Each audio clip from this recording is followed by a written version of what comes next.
Listen, brother, everyone looks at you and thinks you're a tiny little boy. You're posting on Twitter. It's the gayest soy thing you can do. Shut the fuck up, you little tater tot bitch. We are 2 minutes and 35 seconds into this video. I'm just as gay as the rest of us, motherfucker. Feels just the same. Another sunny day in LA. Everything is fun, so they say. Wonder what the news is today. Cause I know that every day I'm at this fucking job. Hasan is streaming. Watch him on the clock.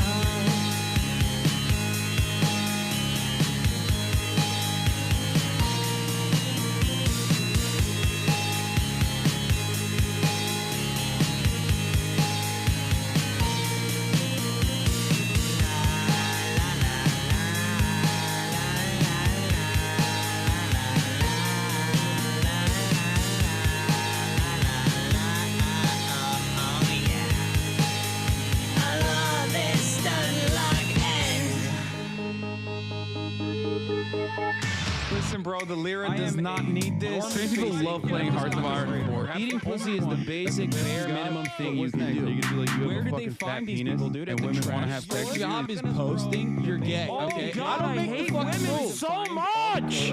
But is he really a socialist? He's such a himbo, I can't handle it. He's got a car and a house, and it's better than mine. How the fuck can I sit here like everything's fine? That's just me being a fucking hog.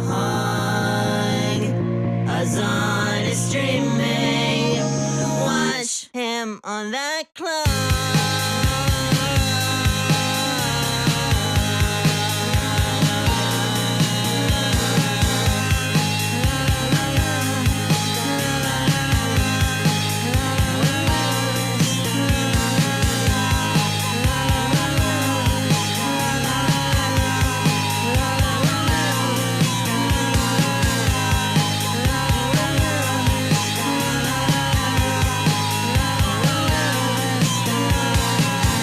What's going on, everybody?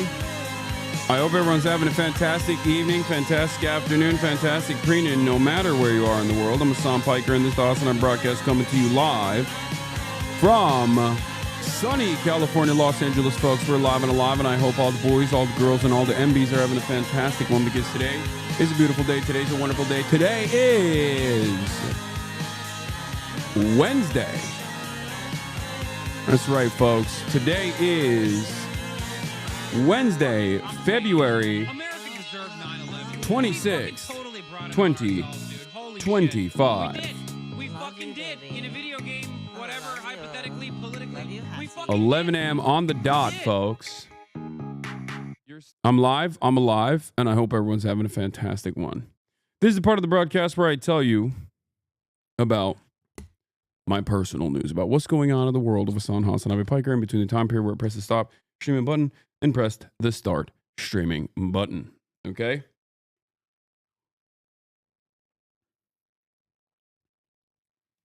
Not late, actually early, as a matter of fact. You saw the Trump video, right? No. This is the part of the broadcast where I tell you about my personal news about what's going on in the world of HasanAbi Piker in between the time period where I press the stop streaming button and press the start streaming button. And let me tell you, okay? Let me tell you, a lot has taken place in the world of HasanAbi Piker. You never said you were going to do a TikTok live stream. I didn't know that I was going to do a TikTok live stream. It was impromptu. Also, why are you freaking out? Who cares? But yeah. Last night I ended the broadcast and I thought, I'll go on my TikTok For You page. And I was browsing my TikTok For You page, and I came across a face that I recognize. His name is Dean.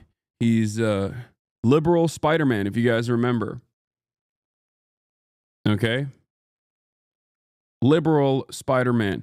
And it's funny because I was like literally as I was scrolling, he was like, oh yeah, I just watched the content nuke like that Ethan Klein had made on him, and you know everybody thought that I hate Hasan, but like Hasan is actually very formative in my in my development, like in my understanding of like being an activist and all this stuff, and literally as I was scrolling because he was right there, I was like, oh dude, this is hilarious. I'm right here. Like I'm literally watching, and you guys are talking about me. That's crazy. So I joined in on the fun, and then of course Harry Sisson, my goat, my DNC operative goat, he also joined in. This guy, his name is Matt. He was on. This other Matt was on. He's also another one of those liberal Jubilee debaters. And I think Chris is also another guy that people say is like a DNC operative. And then Mason joined afterwards as well. But in any case, it was a great conversation. His name is Parker. Oh, sorry, Parker, not Matt. I don't know why it says Matt. Mason joined as well, as you guys know, this HasanAbi sleeper cell. And we just had a variety of different conversations. I tried to give him like some advice as a content creator, like an older content creator in this industry, you know, urging them to not hyper focus on just debates and what some of the trappings are. Okay. What some of the trappings are in terms of like what some of the issues are, Unk advice, basically. What some of the issues are.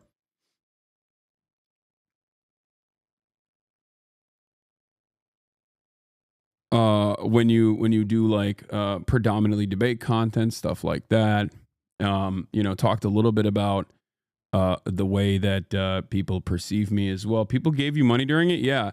Apparently I made a cool $200 that I earned in the process. I didn't even know. From your supporters. But here's a piece of it. And I think even you called me way too libbed out for this when you were reacting to my Jubilee episode. I think it was the immigration stuff, maybe. Immigration policy. Yes, I wanted to ask you about that. So, in accordance with the stance... I really appreciate one thing, especially from Dean, and that is he is very open-minded. He is very, very open-minded. Like he hasn't had that like I've already established my worldview where I'm like I'm gonna hate you, and he could very easily do that. All of these guys could very easily do that. They're definitely much more Democratic Party adjacent than I am. I think part of that is because of age. Like, and this is not in a disrespectful way. I think when I was younger, I also had more of a firmly held belief and commitment in the Democratic Party. And then like you go through numerous election cycles, and then you basically turn around and you start realizing like, oh, this is not working. Like this is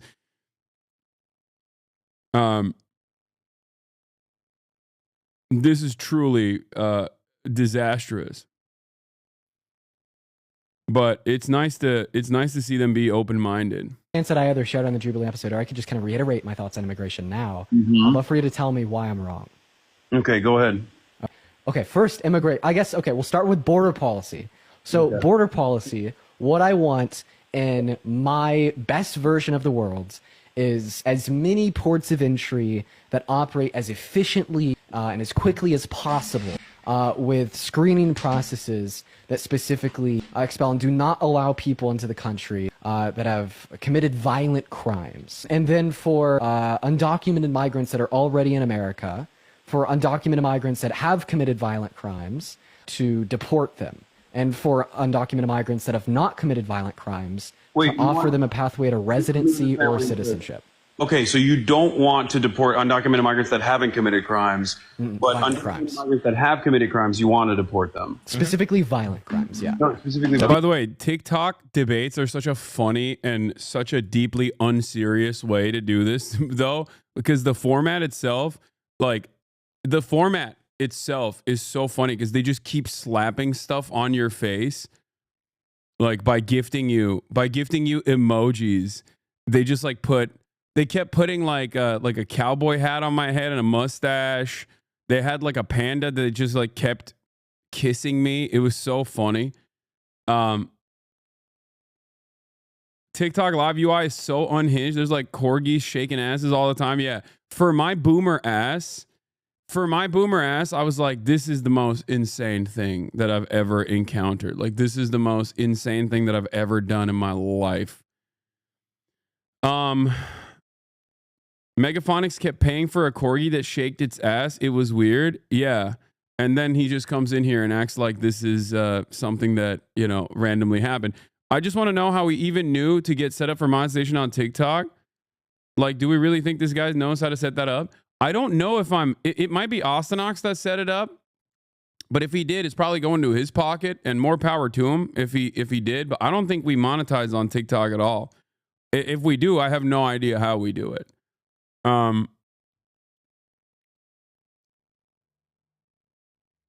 So I truly don't know. I truly don't know how the hell that happened, but I do know one thing for certain. I kept seeing Megaphonics pay for ass shaking corgis on the timeline. That was weird. Mr. Wife Guy over here, he's moved on from being a Democratic Party mega donor to just like a ass shaking corgi mega donor. It's weird. I guess he has to funnel his funds somewhere. You know what I mean? Mr. Music Trailers over here. But yeah, it is what it is. It's fine. He just loves doing that. I don't know. You take the last dollar out of your naive fans' pockets, I will divorce. What? Dude, I don't even know how to monetize on TikTok. I barely monetize on YouTube. All of my content is free. You can watch this for free. Okay, you're joking. All right. Well, regardless.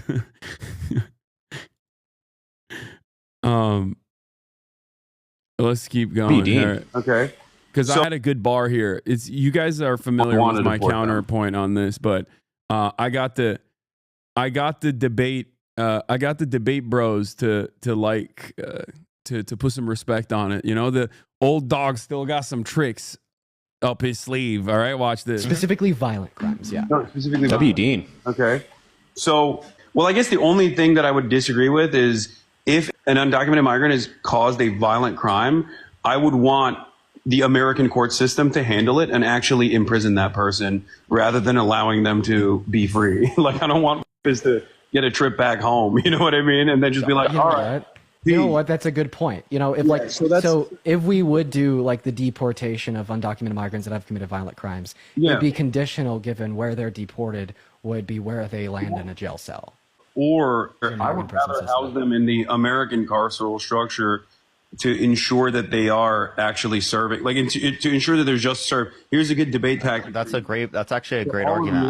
That's a great point. Ask Republicans every time they say, I want undocumented migrants that have caused crimes to be deported. Ask them, why do you want rapists to roam free if they fucking did a rape? Why do you not? Let's say an undocumented migrant is like done a heinous. It's cooking with that one. I'm not gonna lie. Yeah. Why have I never thought of that? What the? I haven't thought about that either. Look at that, reaching the youth, giving them debate tactics. Okay, giving them debate bars. Look at that. But yeah, I elaborate. We talked about it. We talked about it more in terms of like how silly the underlying premise is for this argument as well, and how like what is this? This is you in that room when grandma realizes her pussy is the reason for everybody in the room. That's a crazy meme. That is a insane meme, dude.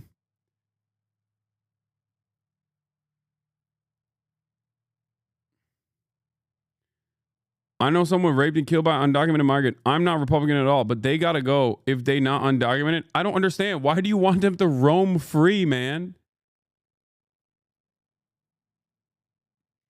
That doesn't make any sense. Like, I'm not saying that's the craziest part about this. This is not about like me being nice about undocumented migrants. This is probably the opposite. Like, it just doesn't make any sense to me. Wait, what? You didn't even say anything? You just said normal shit? Yeah, normal shit to you because you've been in here for 36 months. You've heard me say these things a million times over. Okay? Like when a undocumented migrant does a heinous violent crime on U.S. soil to another undocumented migrant or to an American citizen, Okay? I don't think that they should get a free trip back home. I think they should go to prison. Like, what are we doing? I'm not that woke, okay? If you think I'm that woke, let me tell you, I'm not. I'm not that woke. I think if you do a rape, you should go to jail. maybe that's the maybe that's the appropriate thing here, you know? But I don't understand why like Republicans on the other side are basically, if Republicans on the other side are just advocating that like, nah, they got one for free. They should be released. You know what I mean? They should just be released. No, I know the argument is that America shouldn't be paying for the imprisonment, but I still agree with you. Except America is not paying for the imprisonment of that person for the sake of that person. America is paying for the imprisonment of that person for the sake of the victims. Okay? That's what doesn't, that's what doesn't make any sense. I think people have just completely lost the plot in terms of what the criminal justice system is supposed to do. Okay? That is what's so weird about this process. Like, I don't want child sex offenders roaming free and getting a free trip back to whichever country they came from if they are a child sex offender and also an undocumented migrant. This is, of course, still a conversation that we're having on an established faulty premise. Two faulty premises. One, undocumented migrants are responsible for a larger share of crime per capita than natural-born U.S. citizens. This is wrong. It is the exact opposite. So that's the first faulty premise. The second faulty premise that Republicans operate on is the false notion that the previous administrations, Democrat or Republican alike, have not actually prosecuted severe crimes that undocumented migrants have committed. Okay? They have. You're out of your dang mind if you think that, like, the Biden administration, and I hate Brandon, right? He's a genocidaire. Fuck that guy. He was a carcass. But even that carcass's DOJ wasn't going around being like, oh, are you Guatemalan and you did a rape? Well, I guess you're free to go then, sir. Please, your first rape is free. Like, is that what you think? Like, that's what the Republicans think. They unironically think that that is what was going on. That is a completely psychotic way to operate.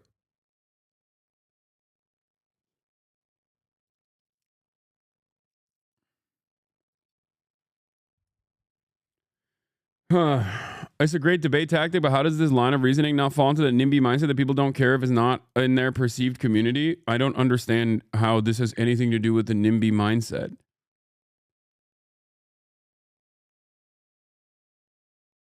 But you saw the new Al Gaza vid is AI Gaza vid is Trump like a dictator. Pretty gay video. Also, Asman said JD Vance is a fan of him.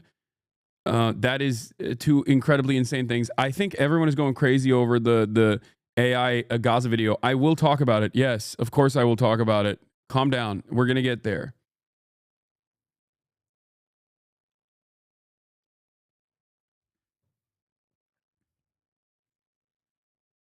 As in the criminal, I'll be free in a different country so they don't care. Yeah, but they don't understand that that's not how that works. Okay? This is what, that's not how this works. One, that person still has the capacity to come back into the United States of America illegally. That's number one. Number two,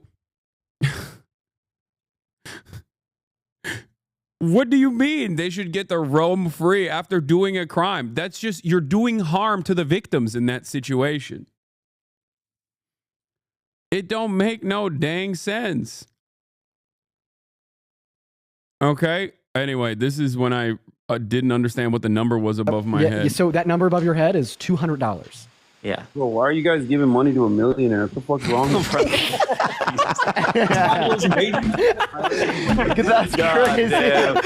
That's crazy. Did you just do a money spread on TikTok? Oh my God. I don't know how to collect this money. I don't know how to. I don't think I get paid off TikTok.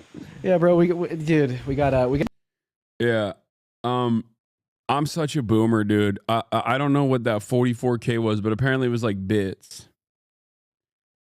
How do you explain to leftists that we don't need to reinvent leftism like the right does fascism to have a successful movement? I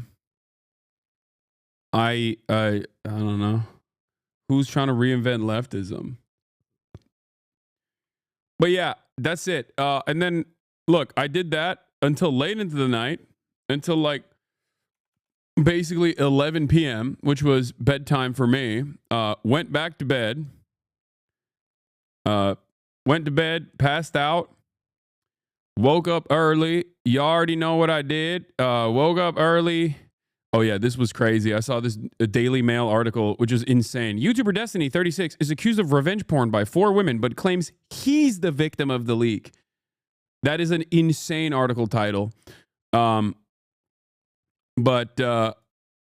yeah, this is what I did this morning. That's just my baby dog. That's just my baby dog.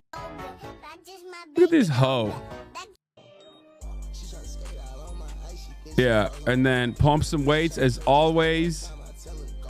Pump some weights. Got some decent upper body motion, upper body push pull day. You already know, doing some supersets. Boomer audio. That's just my baby dog's a boomer song. I don't care. I like it. Did you see that Kneecap reposted you? I only have a Reddit link. Sorry. Wait, they did? My goats?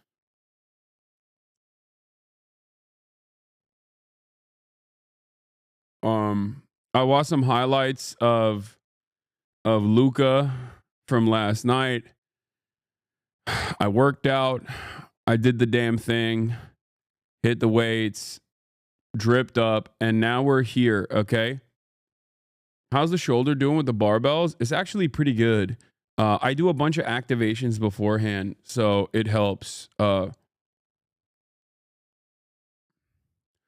If one more person sends me the fucking AI Gaza video, I'm done. I'm ending the broadcast. I can't. I'm losing it, dude. Here's the Kneecap Instagram of you. Oh shit. What is this? The EDL. This is the exact. Why is it so important? Why do they look like they could be in the EDL? This is the exact opposite of being in the EDL. Like, it's literally the diametrical opposite of being in the EDL. They would probably beat the shit out of you if you made an assertion such as that one. They're Irish, man. Bro, it's bad. It isn't just an AI vid. I know, dumbass. I know. I'm gonna get to it. I'm gonna fucking get to it. I know it's bad. My point is, stop fucking spamming it, dog. Stop. I know. You think I'm oblivious to the fucking AI Gaza vid that Donald Trump posted? We know. My point is, I'm gonna fucking get to it, dude. I'm not saying it wasn't that bad. It's gross as fuck.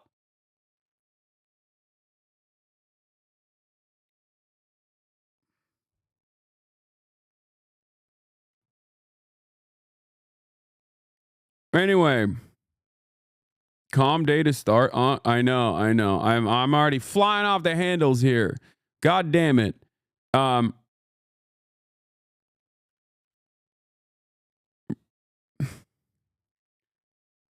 If you open a PO box again, I'll send you a bobblehead of the U.S. Senator baby dog. Wait, really? Hell yeah. Okay, we got to do it. I got to blast off, man. I got to blast off.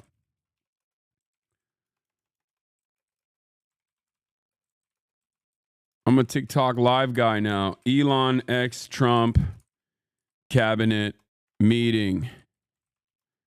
Trump's gross Gaza AI video. Tuborg şişesi gibi kahve içiyorsun abi. Aynen öyle kardeş.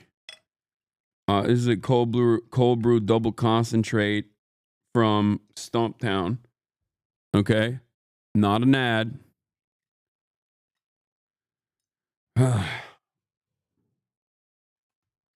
Zero sugar sodas and zins are like your hookah and beer. Yes, I'm powered by that shit.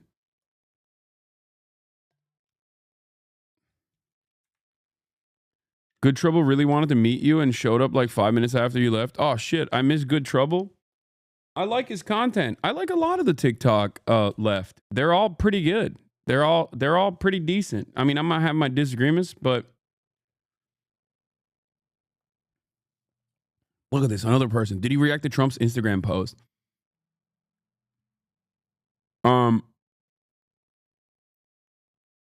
Thank you, Themasius, for the playlist. Yeah, I live off caffeine and nicotine. Let's be real. Real question. Why are you still using X? I'm not using anything by Elon. It's still, I'm holding on to the last piece here. Okay. Even though Twitter is absolutely garbanzo, I'm just simply holding on to whatever I can in terms of like making the best use of it.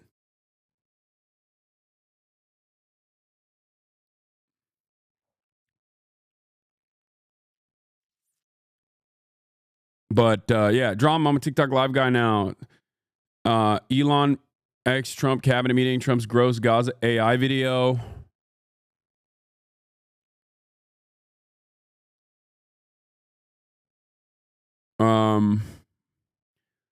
Wait, hold on. Let's turn the freaking music back on.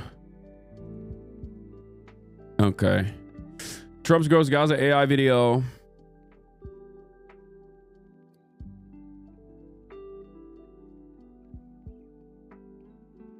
Unk discovers TikTok live gone sexual. Yes. It's true.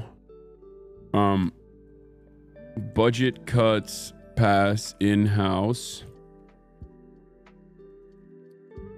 Bezos. Boss man Bezos says no more free press at WAPO. And more. Yeah, I haven't watched if there's a new Daily Show Jon Stewart video, I haven't watched it, but I'm kind of annoyed every time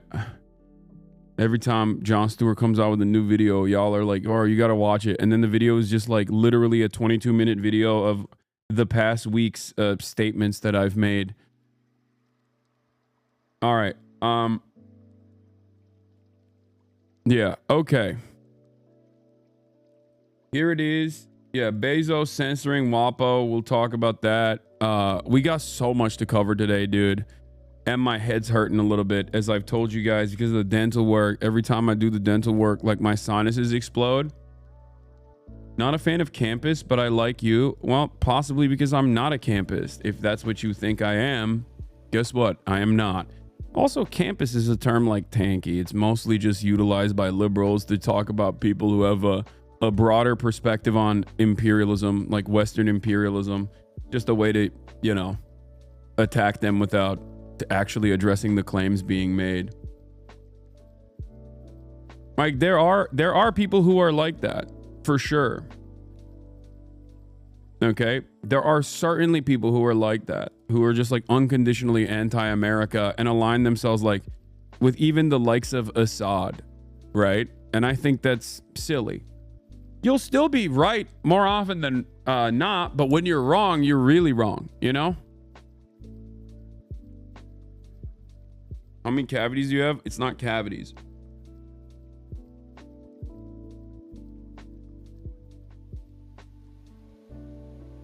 Isn't a campus someone who sucks at gaming and hides to get kills? No. A campus is a term kind of like tanky that liberals oftentimes apply to people who make criticisms of American empire, but it basically would be someone like Jackson Hinkle. Like that is like one of the only appropriate usages of the term, because Jackson Hinkle, albeit is all over the place, right?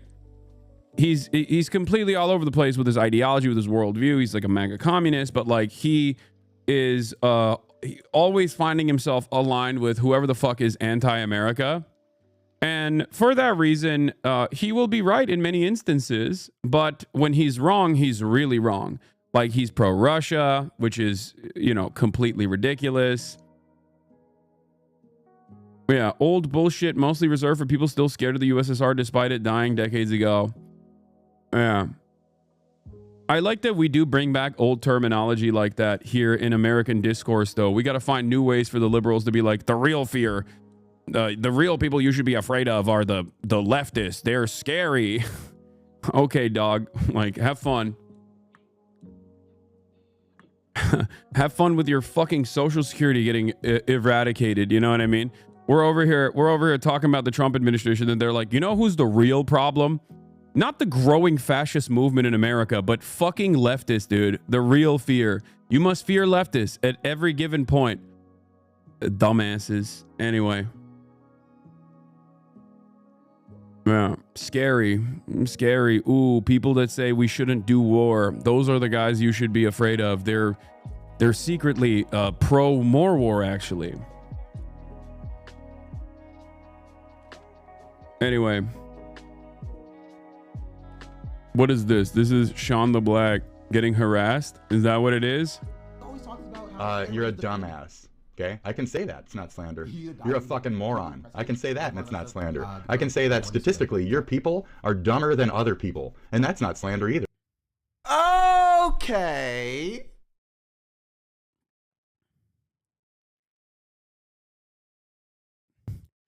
Yo, what the fuck? Yo, what happened? Like, did Ethan Kleiners become just like did they just go back to the old like N-word compilation? Is that what's happening? It's just edgy humor, dude. Yeah, why you gotta be mad?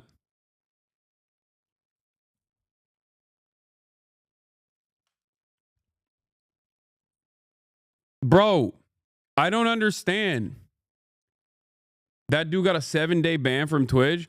No, I don't understand. I don't understand how you can look like this, okay? Because you're putting out vibes that you're supposed to be progressive. Am I crazy? When I see a person that looks like this, I don't think they're just going to go, your people are statistically low IQ. Okay? This is, the Lord works in mysterious ways, okay? I don't understand. I don't understand how we got to a point in American political discourse where, like, a person that in the year 2016 would be yelling at you over a fucking microaggression, okay, is now being like, your people are statistically low IQ to a black content creator. That is crazy.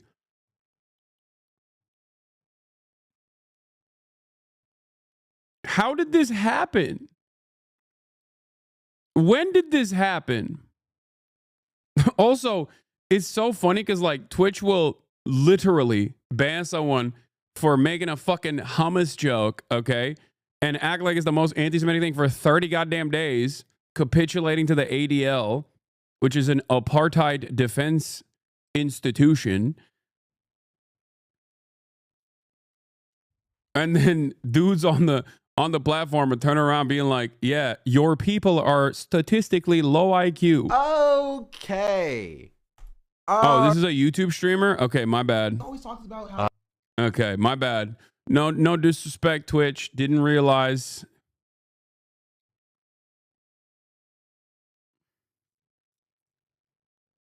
Americans are statistically low IQ too. Yeah. If I see black nail polish on a dude now, I know I'm about to be hate crime. No, this doesn't make sense. This doesn't make no damn sense. You can't look like this and then also say stuff like that. Okay? You can't. What the hell is going on? They are streaming on YouTube because they got banned on Twitch. Oh. He said today he is openly Islamophobic. Ay, ay, ay. I don't even know. I feel like we've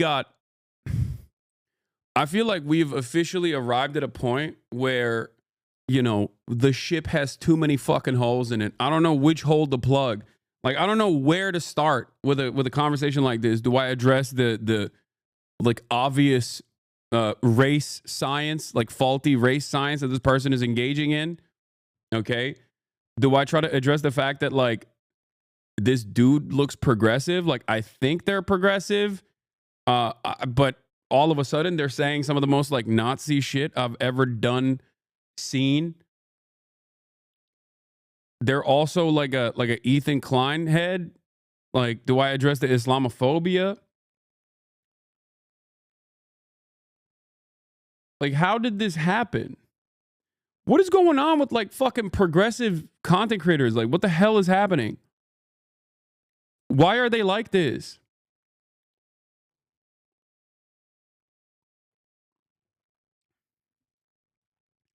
Just another example why grifting to the left doesn't work. Yeah, I mean,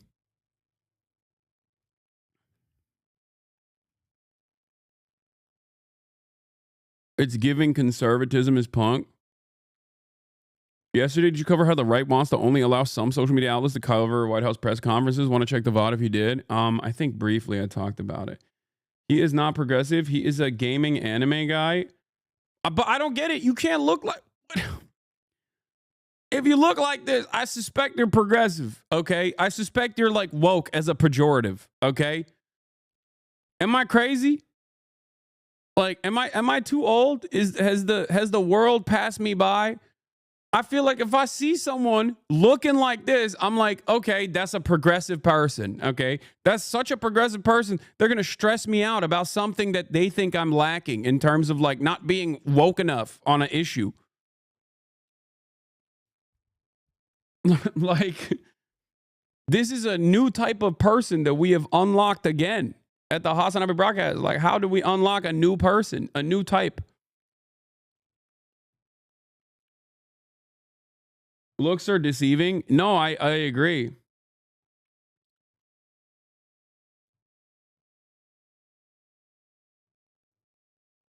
Nah, this is just thinking hippies all look woke.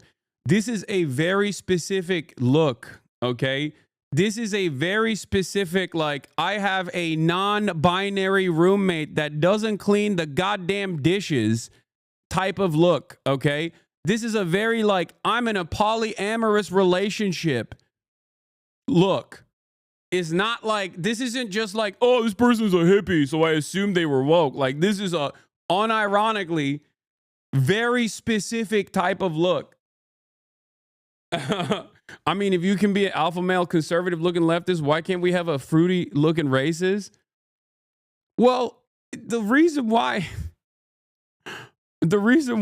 is because, like, would you think this guy would call you a slur? Oh no. Yo, why do you have to do that?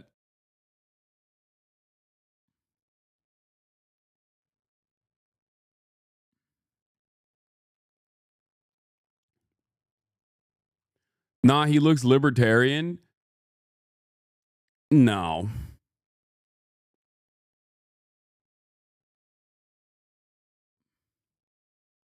The aesthetics of leftism are really appealing to shitty people that are too cowardly to be upfront, have conviction in their beliefs.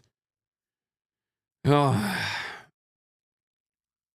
I don't know. I mean, I guess you guys are right. People do look at me and go, that guy's a fucking bro. That guy's a bro and definitely, oh yeah, we've already watched this on stream. That guy's a bro and definitely problematic. You know, they slap me with that shit all the time.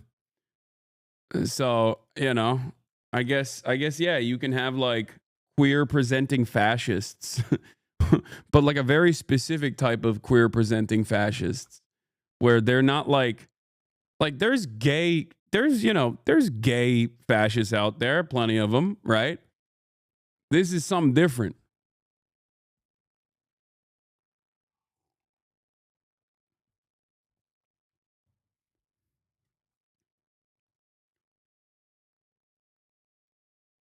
Yeah, we're going to get to Jeffrey Jebediah Bezos. Don't worry. All right. Don't you worry. This is your standard QAnon vape shop employee, Al-Qaeda QAnon in Texas. Wait, where is the post? I forgot. I missed it.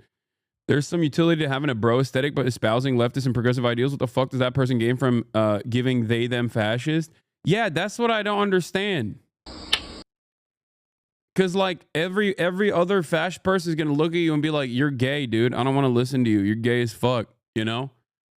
What do you got? Them neo pronouns? I don't give a fuck. Okay, my pronouns are I don't and give a fuck. That type of shit. He hit the same Hitler card as Fulcrum, apparently. Yo, I forgot to mention that the other day. Do you guys remember the Fulcrum kid who was like faded than a hoe, faded than a hoe? Like he would just like hit the vape. He would hit the pen. That dude apparently took an insane turn, dude. He got fucking full Nazi. He went full Nazi, dude.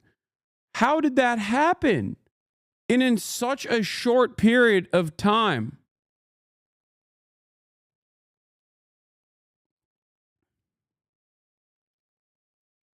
How in the ever-loving hell did that happen?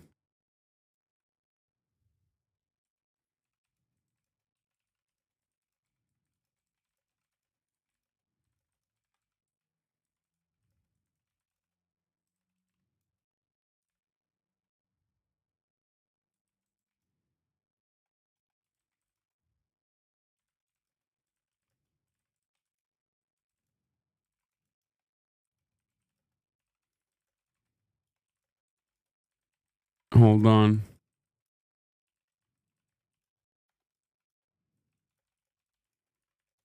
What is this new?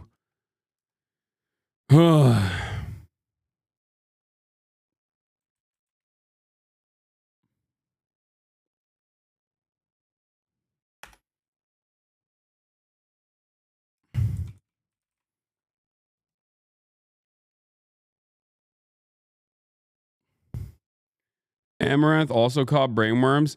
Yeah, I saw that. I mean, that one is like pretty clear. Y'all give the right too much credit for when Fulcrum was already a weirdo and is starting into videos. I just hold on. I gotta show you this. Like he didn't just go like little bit Nazi. He was like posting the most insane shit. Oh, he got banned, I think, already. But he was basically saying the K word, the anti-Jewish K word, over and over again, and just like posting it over and over again until he gets like banned. And I didn't even understand. Like, and then I looked at his profile for a second, and I was shocked. I was horrified by like what had happened, and I think like no, I don't think he got laced. Okay. I don't think he got laced. I think he just hung out with Aiden Ross. Hasan, you are not tapped in at all. He's been racist. No, but I'm saying like when he was popping 2 to 3 years ago or whatever, he seemed like a relatively normal, like relatively kind dude. This, on the other hand, is just like, not only have you gone full Nazi, but you've literally like lost your mind. You're something above like Nazism. I don't know how to explain it. And I guess it was like 5 years ago when he was like, Yodi gang, like, oh, I'm just going to hit the vape pen or whatever the fuck. And then he just like, he hit too many blinkers. No, I think basically, I think basically what happened is like, he started linking up with like Aiden Ross and all of them and like went to kick and then just like went crazy. I mean, but this is like schizo posting. You know what I mean? Andrew Tate, Aiden Ross has bricked the brains of an entire fucking generation. I swear to God, dude. I don't know how we will ever. I do not know how we are going to go back and try to fix these people. I think they've just, I think they've done unimaginable amounts of damage.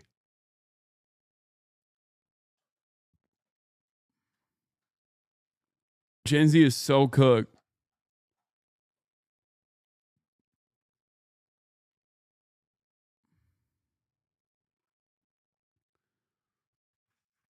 It's crazy. It's just crazy because like they never. How do you explain Amaranth though? Is it just kick? No, man, it's grift. It's grift. Okay? It's grift. Everybody understands that, like, look, content creators, especially those who don't necessarily care about politics all that much, can still read the goddamn tea leaves, okay? They recognize that there's a growing right-wing movement, and they recognize that it's very easy to farm right-wingers. It's that simple. Right-wingers are not particularly intelligent, and they just want to hear the same things that they believe, and they just want to hear that back. They want to hear things that they agree to be reiterated over and over again. And it's the easiest thing to do. That's why so many content creators, when their content was like getting dull, hit that. First, they hit the fuck Hassan button, and then they hit the fuck the LGBT button. Okay. It's just not shocking. At least at this stage, it's not shocking. It's like, it's something that people do all the time. Like, how do you go from, are you saying I can get rich doing that? Okay, don't.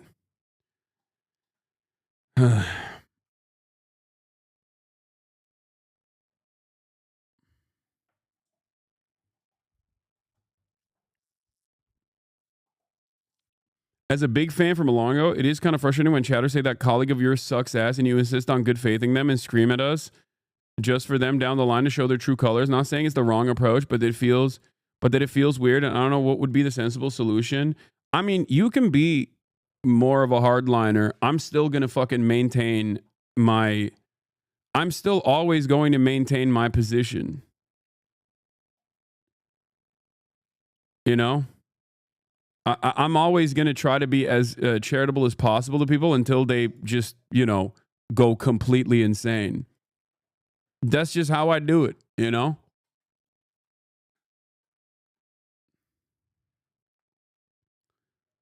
But yeah, where is it? This is like, it was on my community. This is like 9. Amaranth says that the LGBTQA activists shown here would have been burnt during the LA fires. Like, what the fuck? Like, what the fuck is this? What is happening? What's going on? This person had like a horse rescue or something. She's been in my house. Times out of 10, figure out exactly why they're saying. This is, in many ways, no different than when Elon Musk hits the fucking Sig Heil, other people do it too, and it normalizes that kind of attitude. It normalizes that kind of politics. And it's precisely the same thing that's happening here, okay? Asmongold says a bunch of unhinged shit, and he's popping off. Other content creators see that, as I've told you before, and they respond to it. They see that, and they go, ooh, I can get in on this as well. You know, have you ever considered that some of these people aren't grifting and that they actually do have the Hitlerian dog in them? It doesn't matter. Whether they're grifting or not doesn't fucking matter. You can have a dude who has like unhinged fucking politics, but ultimately their output is what is most important here, okay? If they have unhinged politics privately, it's usually going to come out.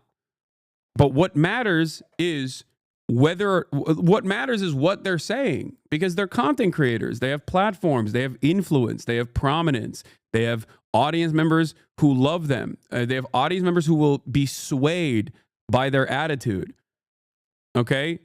I don't give a shit if they're genuinely in this regard, I don't give a shit if they're genuinely on board with these politics, or if they're just simply doing it for the grift. The only reason why I care about the intentionality in this argument is like whether or not I can convince them not to do it. Okay? What they're saying. Give the crazies all of California. It's already land of fruits and nuts. Yeah, we can give them California. I'm fine with that.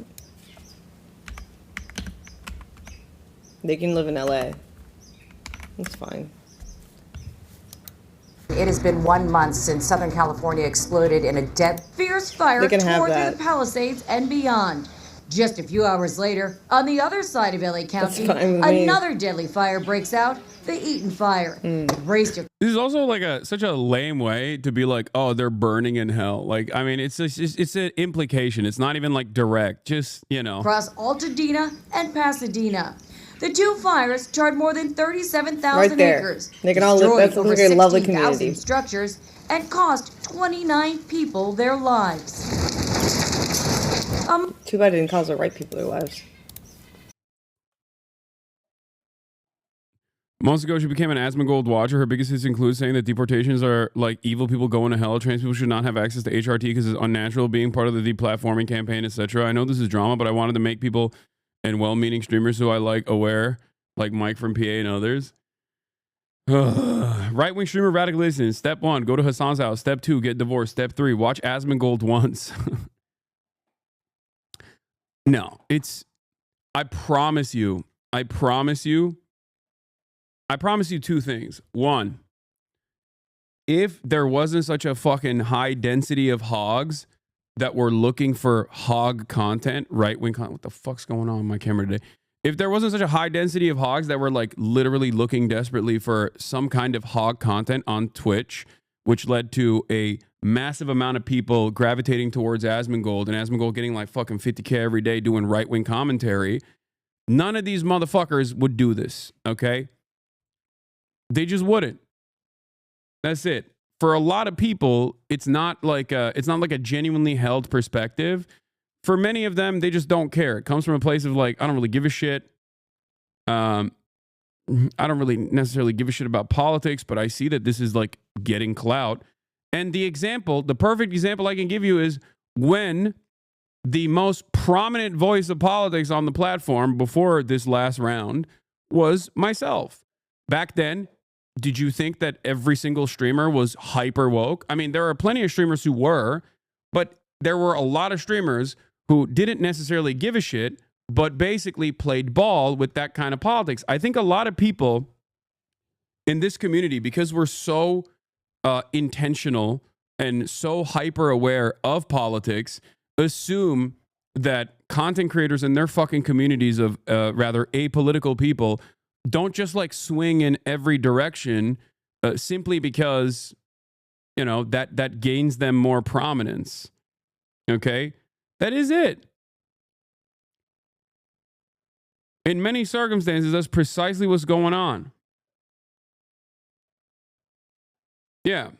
The reason I think that there was a baseline wokeness at Twitch was partially because whatever crime war hater. Wait, what? Oh. Yeah. Whatever baseline wokeness existed in the ether happened because of a reaction to Donald Trump. A lot of Gen Zers and their first foray into politics was resisting or reacting against Donald Trump, right? So they were woke. They were really woke. They were fucking rad libs. I even would regularly tell Minecraft stands to just like dial it back where they were going crazy.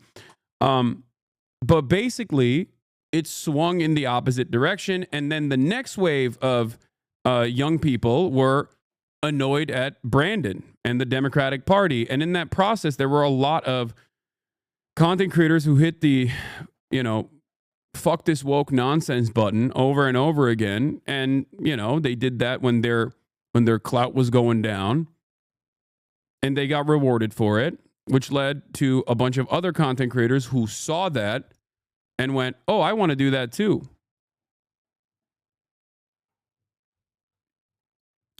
That's it. It will most likely swing back in the opposite direction again, but it's still annoying that there is there's a government that is also enforcing this kind of insane agenda, right? 2016 barely had any left streamers. I unfortunately fell down the conservative rabbit hole 12 years old because the amount of right-wingers there were on YouTube. Yeah, I know. I'm saying that I'm saying that changed though post 2016. There were some content. Bro, is it the hat? Is that what it is? What's going on? This fucking thing is, the camera is like busted today. I gotta take the hat off, I think. Ay, ay, ay. Annoying. Nope, I took the hat off and it's still having a hard time focusing. Out of nowhere, today is the day that it decides to break. The autofocus.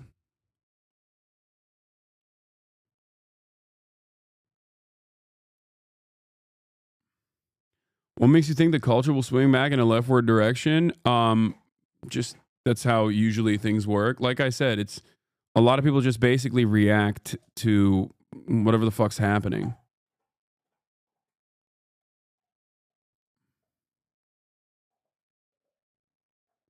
If I become a right-wing creator for money, will you not hate me? I will. I will despise you. Okay?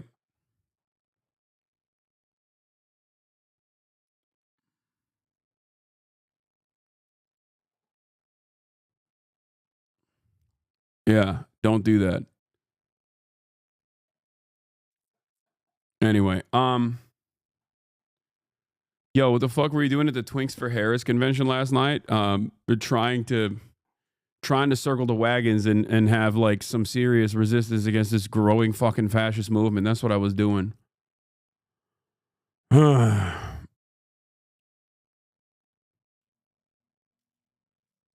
Anyway, there is no kids left content creator. I know.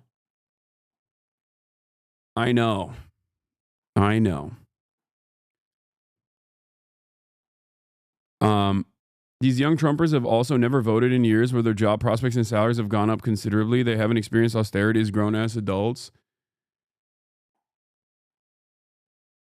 I saw a Majority Report defending Hakeem Jeffries and it made me sad. What?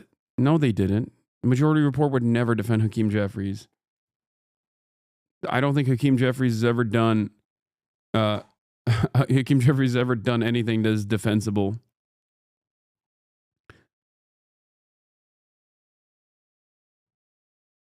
Mr. Weeks, not Majority Report?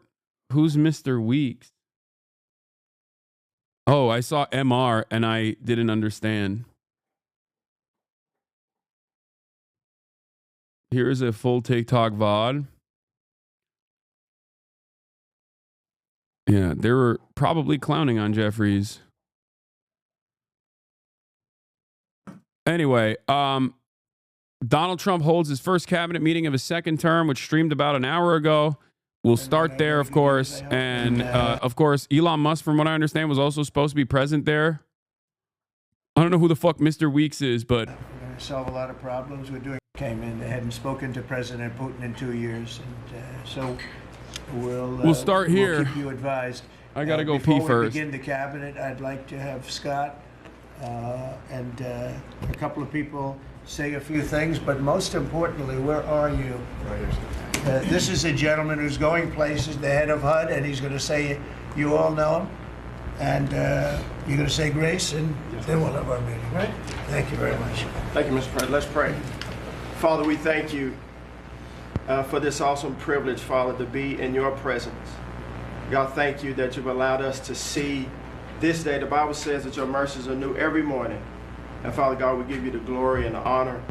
Thank you, God, for President Trump, Father, for appointing us. Father God, thank you for anointing us to do this job. Father, we pray you'll give the president, the vice president wisdom, Father God, as they lead. Father, I pray for all of my colleagues that are here around the table and in this room. Lord God, we pray that we would lead with a righteous clarity. Father God, that as we serve the people of this country in every prospective agency, every job that we have, Father, we would humble ourselves before you and we would lead in the manner that you've called us to lead and to serve. Father, the Bible says that blessed is the nation whose God is the Lord. Well, Father, we today honor you, and in your rightful place, Father, thank you for giving us this opportunity to restore faith in this country and be a blessing to the people of America. And Lord God, today in our meeting, we pray that you would be glorified in our conversation. In Jesus' name, amen. Scott, that was a very good job you did. You've done that before, haven't you? So Scott Turner's a terrific young guy. He's heading up HUD, and he's going to make us all very proud, right? Thank you, Mr. President. Thank you very much. Great job. In just over 1 month, illegal border crossings have plummeted by numbers that nobody's actually ever seen before. It's much more than 100%. And we've unleashed American energy at levels that will soon be reported. But we think we're going to get it going very quickly. We have incredible people on the energy front. Is the audio better here? I think we have really great people on every front. I'll let you know if they're not good, but I think they really are. And we're fighting every day to... group of people in this country. Not really. Tremendously successful guy. He's really working so hard, and he's got businesses to run. And in many ways, they say, "How do you do this?" And it's he's sacrificing. You missed the prayer. Start from the beginning. I don't care, man. I don't care about the fucking symbolic. God, I'm cursing so much. Remember when I told you guys that I wasn't? No, I heard the prayer. I was pissing, but I heard it. You guys, at this point, you have to realize that if you don't see me in front of the camera, that doesn't mean I'm not paying attention to what's going on. I'm still monitoring the stream. Okay? Secondly, I made a promise this year that I was going to curse less. And honestly, this administration has made that virtually impossible. Okay? Mr. Weeks is a K-Hive Bernie hater from like 2015, anti-Chapo, Twitter, Lamau. I don't know where these chatters find these guys later on. I don't know who the hell this person is. I don't even know why chatters are like, I'm really disappointed in Mr. Weeks. Like, who the hell is Mr. Weeks, man? I don't know. I really thought I'd get away with just saying frick every now and then, but holy moly, this has gotten out of control, dude. It is crazy. Every damn day, there's a new insane thing that's going on. A lot. And getting a lot of praise, I'll tell you. But he's also getting hit. And we would expect that. And that's the way it works. So I'd like to have Elon Musk please say a few words. Okay, thank you, Elon. Please, Elon, say a few words. I actually just call myself a humble tech support here because this is actually, as crazy as it sounds, that is almost a literal description of the work that the Doge team is doing, is helping fix the government computer systems. Many of these systems are extremely old. They don't communicate. There are a lot of mistakes in the systems. The software doesn't work. So we are actually tech support. It's ironic, but it's true. The overall goal here with the Doge team is to help address the enormous deficit. We simply cannot sustain as a country $2 trillion deficits. The interest rates, just the interest on the national debt now exceeds the Defense Department spending. We spend a lot on the Defense Department, but we're spending like over $1 trillion on interest. If this continues, the country will become de facto bankrupt. It's not. I like that. First of all, why is that hat riding so goddamn high on this loser's head? That's number one. Okay, I'm sorry. Insane that is the way he's wearing that.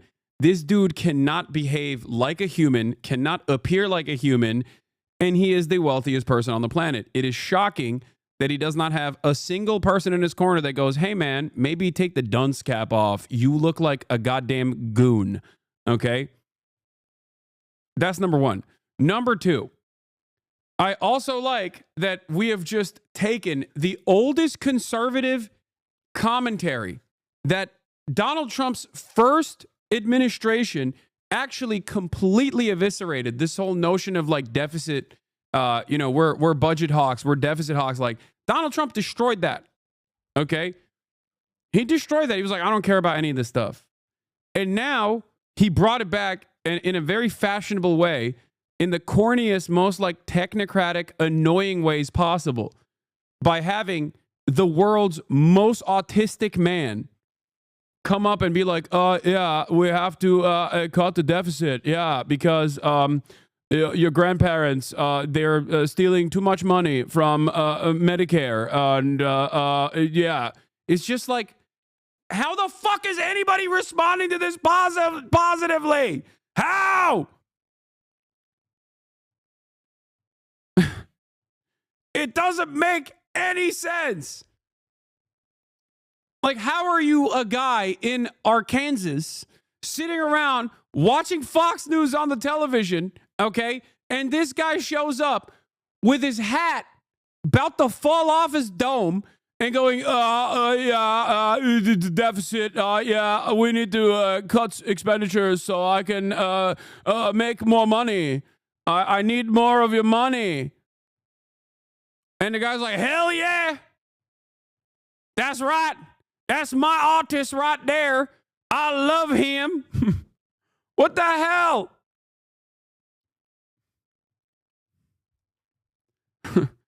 That's mine right there. That boy, he ain't right in the head, but he's working for me. He's going to fix all the computers. An optional thing. It is an essential thing. That's the reason I'm here. And taking a lot of flack and getting a lot of death threats, by the way. I'm going to stack them up, you know. But if we don't do this, America will go bankrupt. That's why it has to be done. And I'm confident at this point, knock on wood, you know. Yeah, the idea that like a super wealthy billionaire would only do this because of genuine care and consideration for the country, because they already have so much money that they don't have to make more money this way, is, I think, the dumbest position you can arrive at. Okay? How do you think he got to this level of wealth, dude? Nice little bro, keep crying. I don't think you understand. Okay? He is going to screw up your life more than me. Okay? I don't know why this is hard to comprehend. Like, you're just purely operating on, it's making the woke libtards get mad. Okay? That's it. That's the only thing you got. Your one note. You're like, you're not scratching the surface of why I'm angry. I'm angry because he's going to kill your grandparents. Okay? I'm angry because he's going to make it so that you can't retire at a reasonable age, that you're going to retire at the age of 85. Okay? That's why I'm angry. I'm angry for you. You're too stupid to be angry, or rather, you're too stupid to be angry at the right reasons. So I'm angry on your behalf. Okay? Oh, we got him. Bro, but how's he going to kill my grandparents? What do you think will happen to everyone's grandparents when they cut Medicaid and Medicare? Okay? All of these conversations around deficit hawking do not revolve around auditing the Pentagon. Okay? They're not looking at the actual insane amounts of money that we're just wasting away for corporations to get subsidies and then pump it directly back into stock buybacks so that the quarterly earnings report looks great for the shareholders. Okay? That's not what they're talking about. When they say we are going to cut Medicaid, okay, because we're cutting waste, fraud, and abuse in Medicaid, the real people that do the waste, fraud, and abuse are the providers on Medicaid. It's not random individuals that are doing it, but they're gutting Medicaid for random individuals by claiming there's waste, fraud, and abuse. Oh.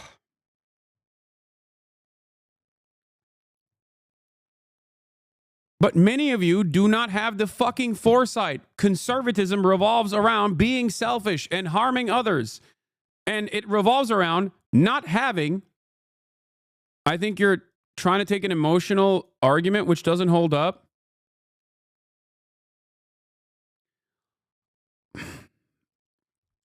I think you're responding to the shapes and colors that you see on screen and not responding to the words that are coming out of my mouth. Okay? This is not an emotional argument. When Republicans say they want to cut Medicaid and Medicare, which is exactly what they're advocating for in the next round of budget cuts that they just pushed for, okay, that is going to harm your parents that rely on it, okay? By saying they're going to kill my grandparents, you are, though. First and foremost,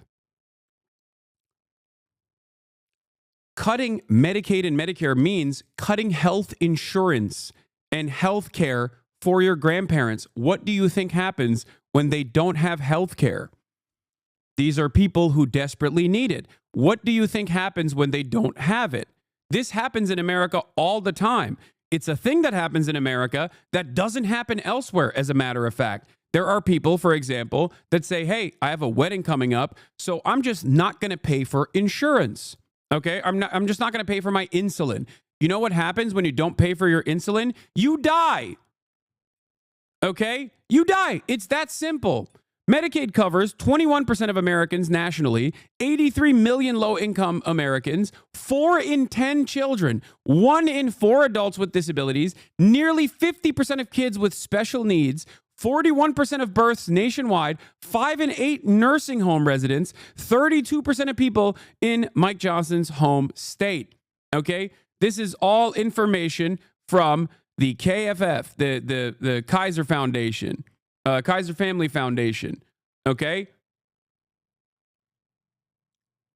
This is not an emotional argument. This is just telling you what the truth is and understandably getting mad about the truth, okay? I'm getting upset for you. I'm getting upset for myself as well. But how do you think this works when you cut that?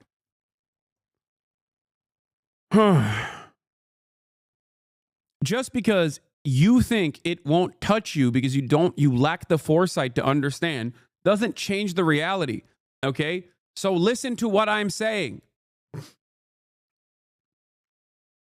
Me getting upset in the process because I worry about the future of American society does not change the actual things that I'm talking about. Like, focus on not the way I'm presenting this argument, but instead focus on the words that are coming out of my mouth.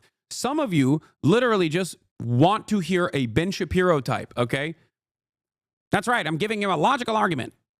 That's all you want to hear. You're like, oh, you're being emotional, so it means you've lost the debate. That is not the case, okay? Yes, I'm a passionate person. It's so crazy how much dumb people exclusively focus on the optics of a situation and not the words that are coming out of the mouths of people, okay? Ironically enough, Ben Shapiro, who has consistently said facts don't care about your feelings, has never made a logical, factually based argument. He always talks about his feelings. But the reality of the matter is he presents it in this weird sociopathic nerdy ass way. So a lot of dumbasses who only respond to shapes and colors go, well, that guy's apparently very smart because he's logical. He seems logical. That is the problem.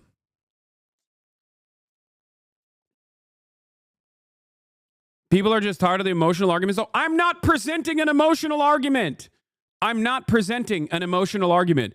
I'm passionate because I feel a lot of resentment towards wealthy parasitic billionaires completely dismantling the administrative state and laying off tens of thousands of employees that play a very important role in making sure that your food is not fucking poisoned, okay? When you go out and purchase at the grocery store, I care about those things, so I'm actually angry because they're doing this. They're evil for doing this, but you don't hear the words that are coming out of my mouth. You only look at the emotions. Listen to the words. Please. I just gave you factually accurate information. I gave you statistics about what this looks like, okay? And you just kept repeating, nah, you're just too emotional.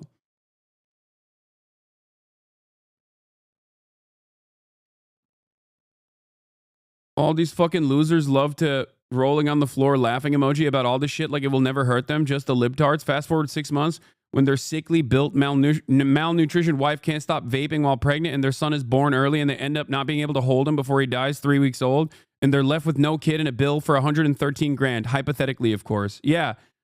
But the reality is when that inevitable thing happens to them, they still won't understand. They'll just be more angry and more resentful and think, we just didn't kill enough trans people or something. That's probably the reason. We just didn't deport enough Guatemalans. That's probably why my child died and I'm now having to foot the bill of 113 grand. Okay?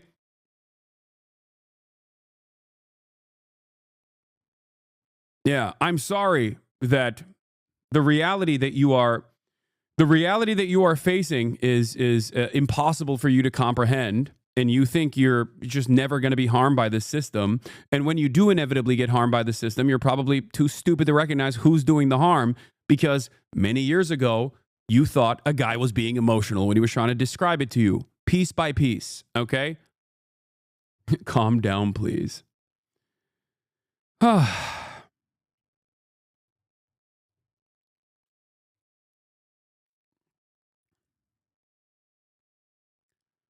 It is truly difficult not to just pull the fuck these people attitude, okay? I get why so many liberals just have so much spite and resentment towards conservatives, and just like their entire worldview inevitably revolves around dominating conservatives and owning conservatives, in the same way that so much of the conservative politics revolves around spite against liberals, the liberal elite, the gay libtards that have ruined their lives. It's so frustrating, especially when I watch people, especially when I watch people deliberately and voluntarily advocate for their own demise.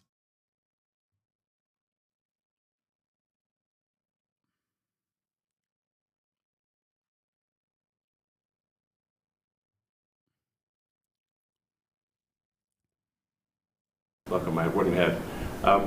It's got a lot of wood up there. That we can actually find $1 trillion in savings. That would be roughly 15% of the $7 trillion budget. And obviously that can only be done with the support of everyone in this room. And I'd like to thank everyone for your support. Thank you very much. This can only be done with your support. So it's really, DOGE is a support function for the president and for the agencies and departments to help achieve those savings. It's socialism or barbarism. Thank you for the 5 gifted subs. In reduction in fraud and waste. And we bring the receipts. So people say like, well, is this real? Just go to doge.gov. We line item by line item, we specify each item. So, and I should say, we will make mistakes. We won't be perfect, but when we make a mistake, we'll fix it very quickly. So for example, with... Yeah. For example, when we like impromptu fired a bunch of employees that were working on really serious stuff, we had to bring them back immediately. We just had to do that. We said, oopsie, my bad. We fired the guys controlling the nukes. Yeah. The other side of this supposedly logical and unemotional plea that Elon Musk is making is that it's just a fucking lie. Okay? He said they cut $8 billion already. It turns out they cut $8 million. Okay? It doesn't even make a dent in the vast expenditure of the federal government. $8 million. They just straight up lied. Does that not piss you off? This is the thing I don't understand about conservatives is that, like, they just don't even get mad when they find out that they've been duped. They just don't believe it. Like, there are people who literally think that Elon Musk is going to cut $1 trillion of the federal budget, okay, and then turn around and gift $5,000 back to every individual American.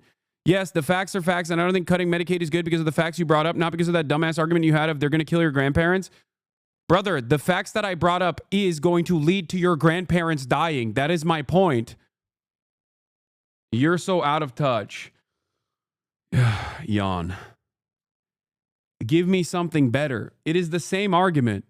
You're just literally upset that I'm giving you the conclusion of the argument, and then I'm walking back and explaining to you step by step how we get to that conclusion of the argument.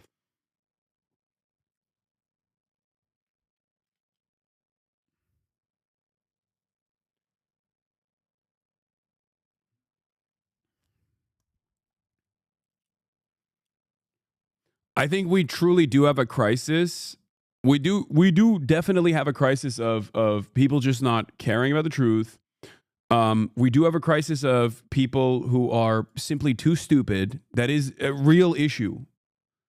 Like, not only are people too goddamn stupid, they're not living on the same planet as other people. Like, there is no established, like, objective truth at all.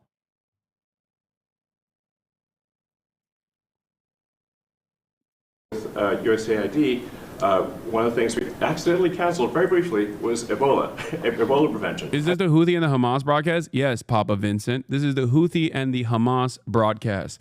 Welcome. Okay? Yeah. It's the Houthis and Hamas that are going to ruin your life, not the fucking guy that we're talking about right now. They're going to one day take over your life. They're going to ruin it. Poorest nation on the planet. I think we all want Ebola prevention. So we restored the Ebola prevention immediately, and there was no interruption. But we do need to move quickly if we're to achieve a $1 trillion deficit reduction in financial year 2026. It requires saving $4 billion per day, every day, from now through the end of September. But we can do it, and we will do it. Thank you.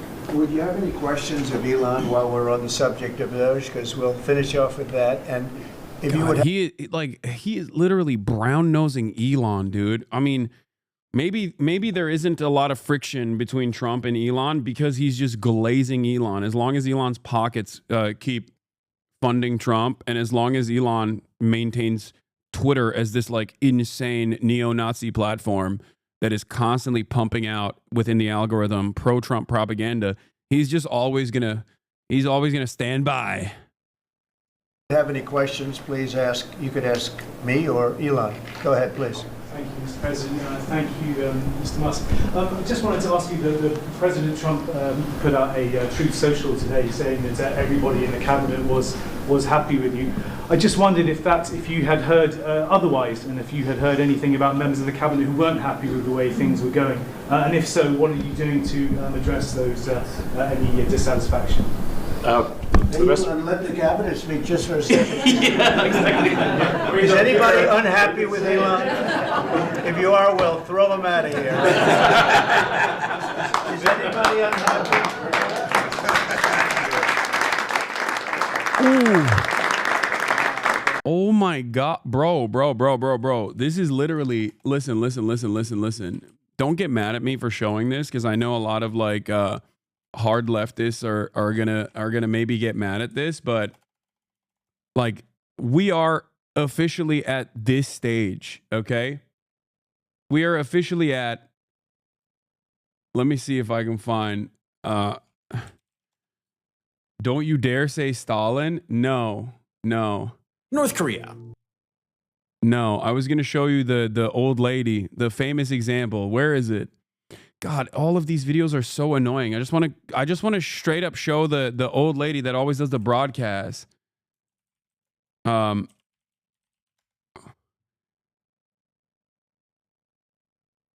is impossible. Oh, here.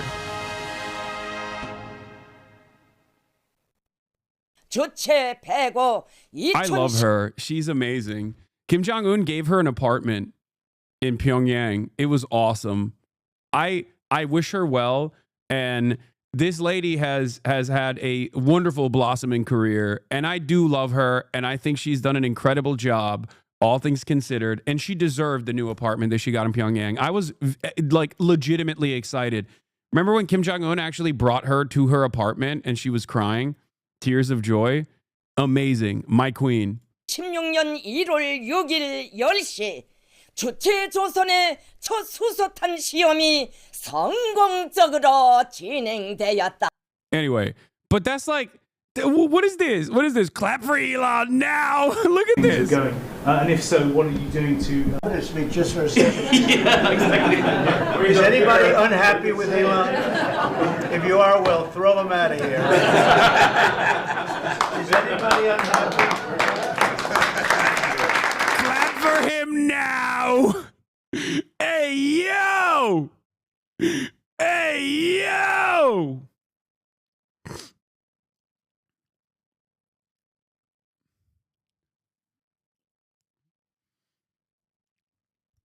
God damn, dude. God damn. This is crazy. How is this not ringing any alarm bells in the minds of conservatives? Like, are they just not paying attention? Like, if you're Asmongold and you're watching this, do you go based? yeah, that's based. Elon's pretty smart guy. Yeah, based. They have a lot of respect for Elon, and that he's doing this, and some disagree a little bit, but I will tell you, for the most part, I think everyone's not only happy, they're thrilled. So go ahead, Elon. And President Trump has put together, I think, the best cabinet ever.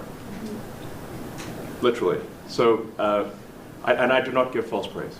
This is an incredible group of people. I don't think that such a talented team has actually ever been assembled. I think it's literally the best cabinet that the country has ever had.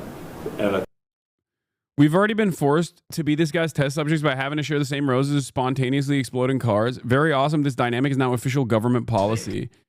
Yeah, Musk, I should say we will make mistakes. We won't be perfect, but when we make a mistake, we fix it quickly. So, for example, with USAID, one of the things we accidentally canceled briefly was Ebola prevention.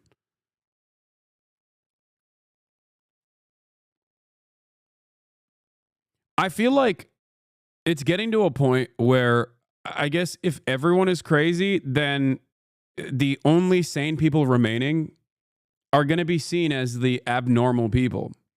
Like, that is increasingly what is happening. If everyone is stupid, then, you know, if you're not as stupid as your fellow Americans, then you're going to be looked at like a weirdo. That is officially where we are. Like, the style of commentary, the things that people are saying, like, everything is just getting dumber and dumber. Oh.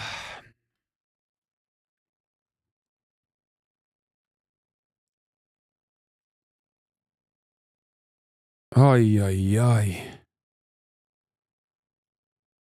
It's just sad to, I guess, see that. It's sad to see people. It's sad to see people just clap for their own demise, you know? That's what kills me about it. Like, so many people look at this and go, no, this is good. They're shaking things up. I think the company should be incredibly appreciative of the people in this room. Go ahead, please. Yeah, go ahead. Mr. President, thank you. Mr. Musk, are there about half of the government employees so far appear to have responded to your request for what they've been doing over the past week?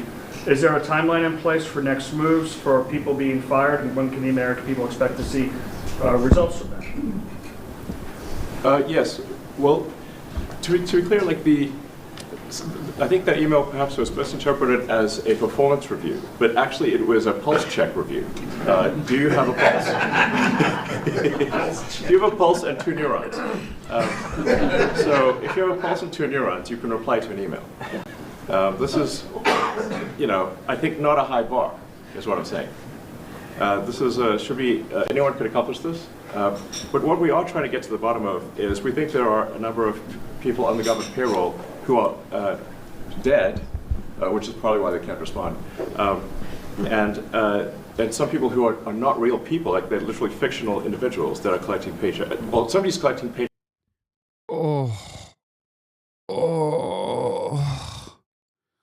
I'm dying, dude.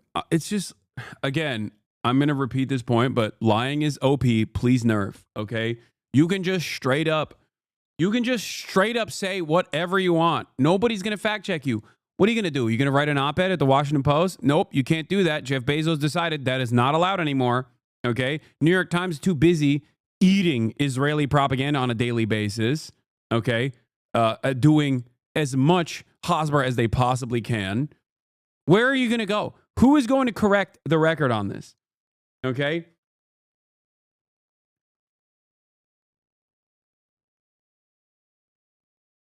Like,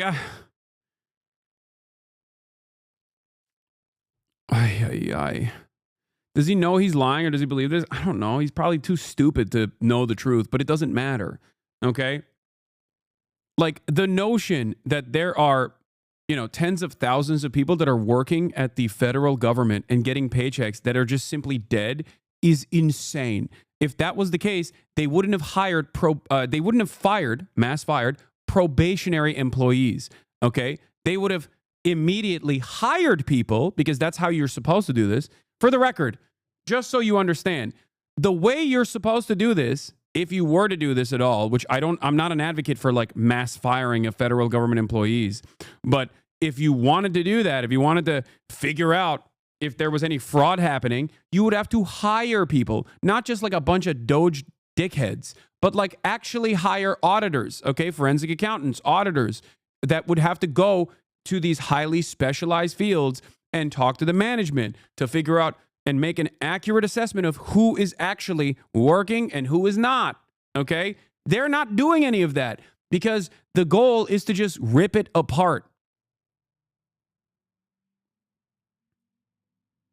You can't just like do an audit by being like, yeah, send me an email and I will have AI go through it. This is a process that is long, arduous, takes months, okay? Very complicated. It's not just something you break, because when you break the federal government, when you break the regulatory agencies, when you break the administrative state, the impact of that is far more vast than you think, okay?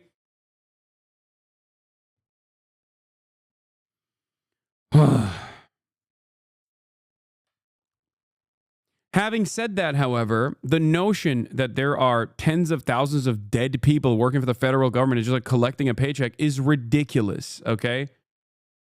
It is ridiculous. Ridiculous. It's just made up. He's just making it up, okay? It is just as made up as like saying that voter fraud happens so much, and that's why we have to do voter suppression in order to combat voter fraud, because tens of millions of undocumented migrants are going out and voting in a country where out of the eligible voter population, the majority doesn't vote. The plurality doesn't vote consistently. Like, what do you mean too many people are voting? We got to dial it back. It's just made up. They just made it up and they keep lying about it over and over and over again. And then sometimes those lies turn into January 6th. It's a logical extension of the lies told by average Republicans as well, for the record. Do you think they actually believe their own lies? I don't care. I don't care if they believe their own lies or not. What I care about is the dumbass Americans who eat this up and they think, no, this is great. I actually do believe it. There are fictional employees that are getting paychecks from the federal government by the tens of thousands. Like, will they be able to find one or two people? I'm sure. And you'll know. If they find one or two people, they will publicize it, just like they do with migrant crime. Another insane concept that they came up with, claiming that undocumented migrants are responsible for hundreds of thousands of murders every year. That's what Donald Trump said. That's what Donald Trump ran on. The true number of non-citizens, both undocumented and documented, every fiscal year that do murders is 29, okay? It's 29. The idea that they're like the idea that they're doing a large share of these like murders is so insane. It's just made up, okay? Not percent, not 1,000, 29. But they just lied about us so much, and the Democrats never actually responded to that. They never counter-messaged against it. So it doesn't even matter at this point. It might as well be the truth, right? Like, that's what we believe now. Sorry. That's just what we believe now. Paychecks on a fictional individual. So we're just literally trying to figure out, are these people real? Are they alive? And can they write an email? Which I think is a reasonable expectation for the American public would have at least that expectation of someone in the public sector. Mr. Musk, roughly a million. This is not. How is it 29? What? On the news, there's footage of way more than 29? No, there isn't. There literally isn't. That's why they heavily publicize any time an undocumented migrant does any crime whatsoever. But the thing is, we should have zero illegal immigrant crimes because we shouldn't have any. Brother, there are 20 million migrants, undocumented migrants from all around the world living on U.S. soil, okay? The notion that they are all of one mind. Oh, this guy has a One Piece logo on his profile, too. What the hell is going on? If your house is on fire and you're trying to put it out, do you focus on the candles Or do you focus on the rest of the house? Do you focus on the guy lighting a match? Or do you focus on the rest of the house that's on fire?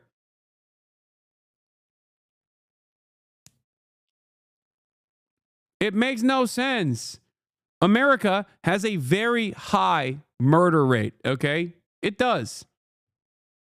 Very high murder rate. You're hyper-focusing on one grouping of individuals that comprise of 20 million people by Trump's own numbers, okay? And they're not even unified. They're not like a monolith. Undocumented migrants come from all around the planet. They come from all different walks of life. The notion that they're all a unified hive mind is just pure idiotic racism. You got 20,000 homicides and involuntary, instances of manslaughter, and you're talking about 29 of them. You're out of your mind. Like, that is insane. That's a laughable notion.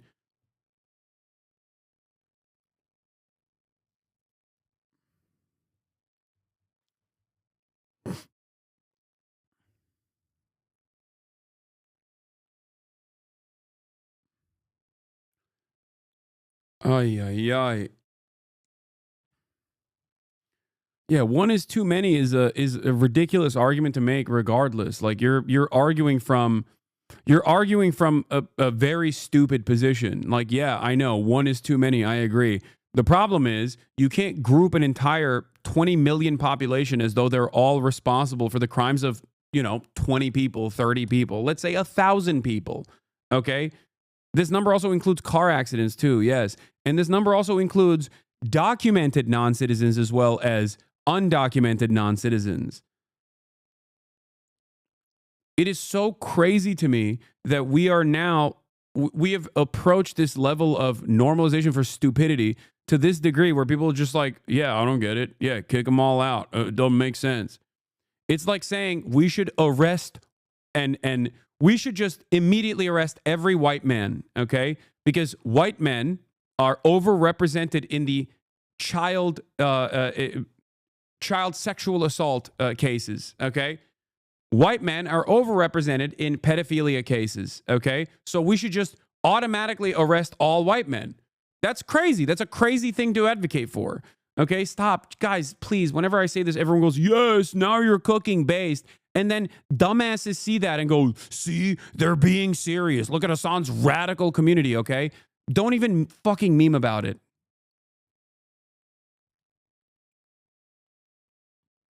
Gives me black crime statistic vibes. That is what it is. It is the same thing. Ironically enough, they do that for black people too, so.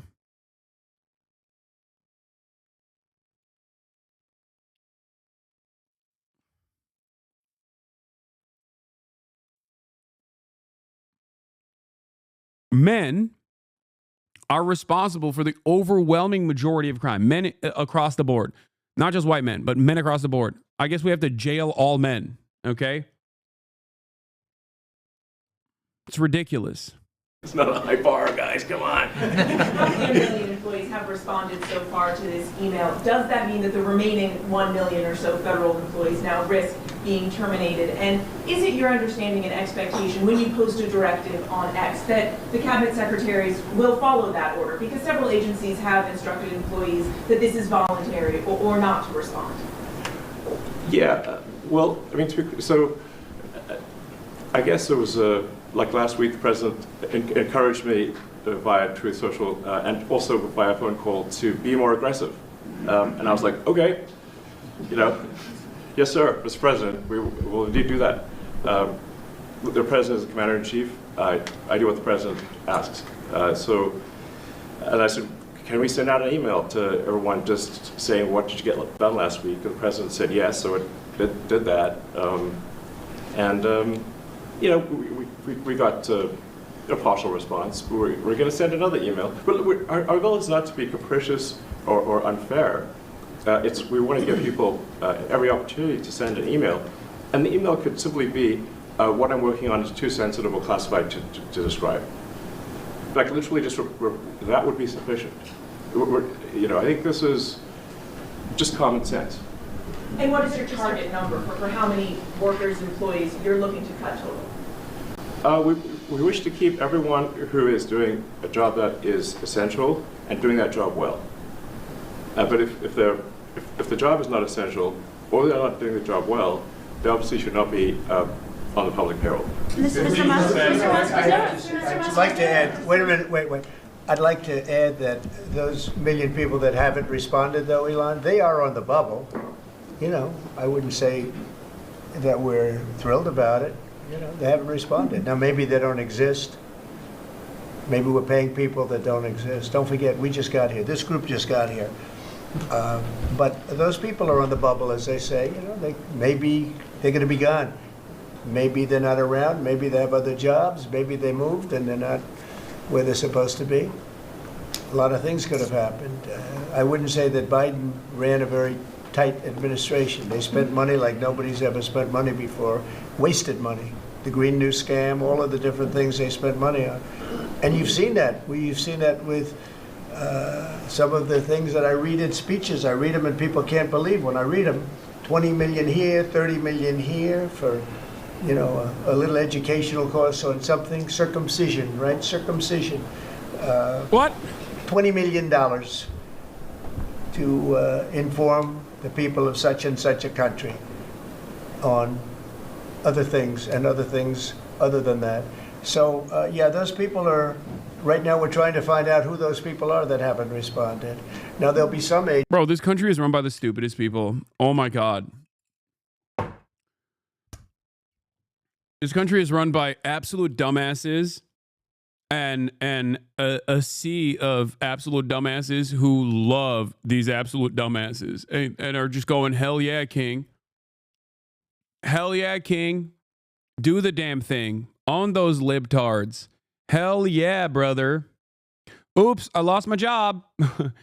Probably because of trans people and woke. Oh, man. If only there were no trans people, then I wouldn't have lost my federal government job.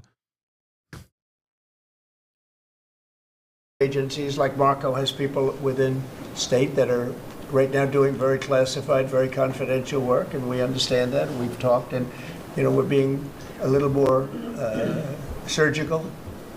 And Marco's doing a lot of things himself. He's and some of the secretaries are. We're going to be going to them. We're going to be talking about it today. We're going to ask them to do their own Doge. In other words, they'll look in their group, and I spoke with Lee Zeldin, and he thinks he's going to be cutting 65% or so of the people from environmental.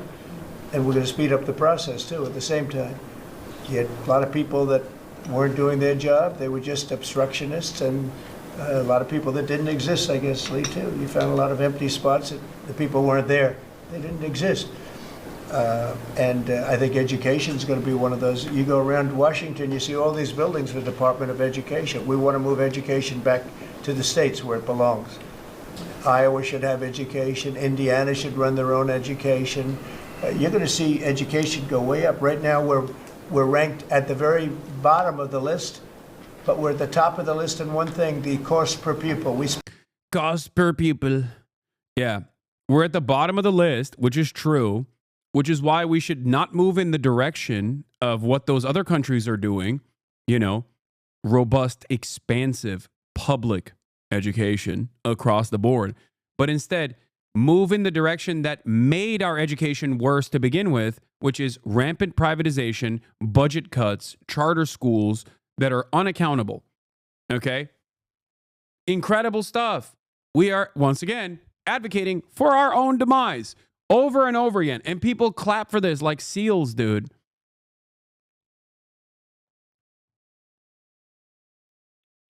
It is crazy. Spend more money per pupil than any other country in the world, and yet it's Denmark and Norway, Sweden, and I hate to say this, and you hate to say it, and you know we're going to get along very well with China, but it's a competitor. They're at the top of the list. They're among the top 10 usually, and they're a very big country, so we can't use that as an excuse. Yeah, I wonder why. I wonder why Chinese education is at the top of the list, dude. What could it be? I wonder what it is.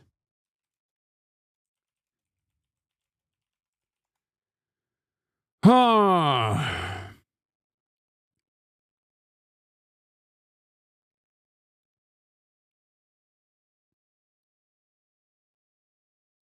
Why did China ban after-school tutoring? China has announced an outright ban on for-profit tutoring services for core school subjects. Xi Jinping's government also reveals strict new rules for governing how non-profit tutoring can be carried out. But why has China taken this step?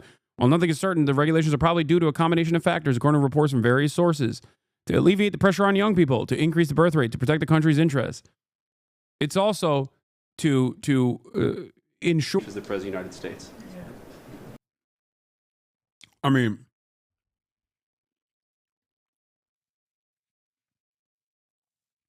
As a long-standing advocate for demanding that the Biden administration come to the table with Russia and implement a ceasefire, conditional ceasefire agreement, I have to admit, Donald Trump is definitely going a little bit above and beyond in terms of concessions. Okay? Come on. Be for fucking real, dude.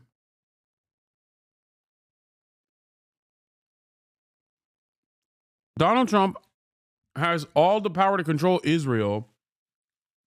And I feel like he's in the beginning when they were forcing for a ceasefire, he was more critical of Israel than he is with Russia. And we know his ass loves Israel.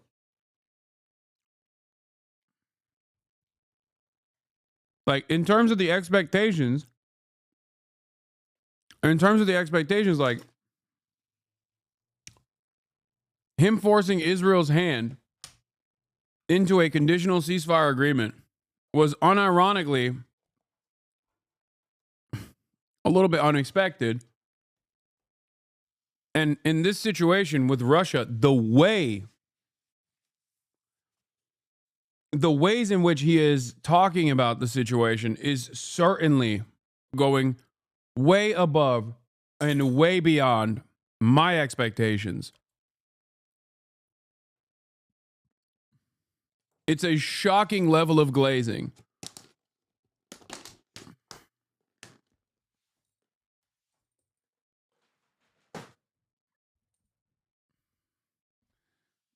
Krasnov proof in the article, by the way, I can't tell if chatters are memeing when they say the Krasnov proof or whatever, or if they're being, like, I don't know what that's about.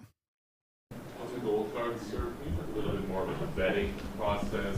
He'll go through a process. The process is being worked out right now, and we're going to be very careful. Will there be restrictions on, for instance, can Chinese nationals get No, we're one? not going to Iranian restrict. nationals We're get probably not going to be restricting too much in terms of countries, but maybe in terms of individuals. We want to make sure we have people that love our country and are capable of loving the country. Mr. President, Top G popped off in the chat, but I missed it. Wait, I have to find what he said. Hold on. Let's see what Top G had to bring us. I mean, he is truly a poet. The USSR collapsed without firing a single one of its 5,000 nukes or sending a single one of its 30,000 tanks into another country. You will fall the same way, not with a bang, but with a whimper. We will make sure it doesn't hurt too bad, for we are kind.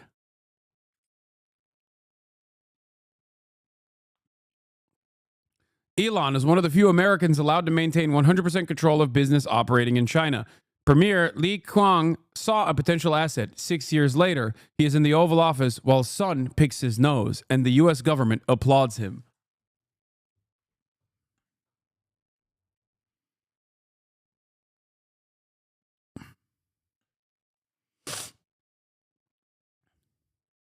My favorite chatter, I think, even though he hurts my feelings a lot whenever he says, like, I will suffer for the crimes such as going to a dojo that was pro Hirohito and I didn't know, you know what I mean? Like when he says, I'm too cowardly to ever visit the beautiful nation state of China.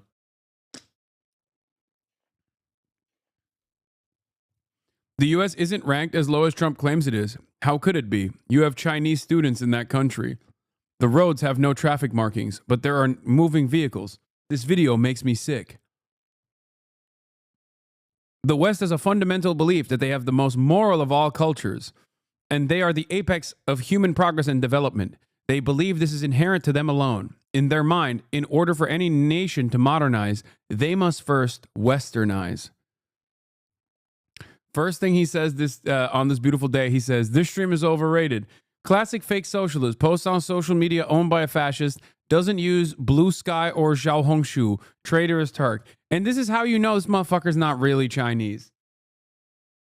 Okay? He went a little too far. Okay? He went a little too far and said, why don't you post on Blue Sky?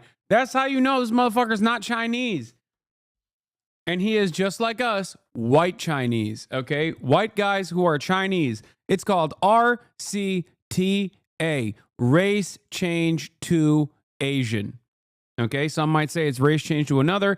I say race change to Asian. Okay, specifically Chinese. That is what this community is about, and that's precisely what Top G is as well.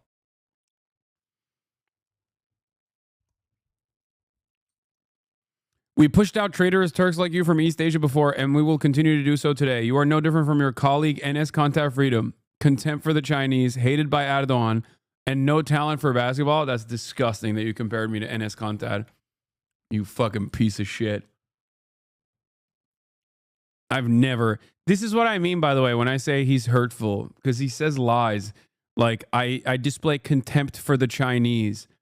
I've never displayed contempt for the Chinese. I am white Chinese. Okay? I am Chinese. How dare you? Only CRT I care about is Chinese racial transition. Yep. Have we been to China? No, not yet.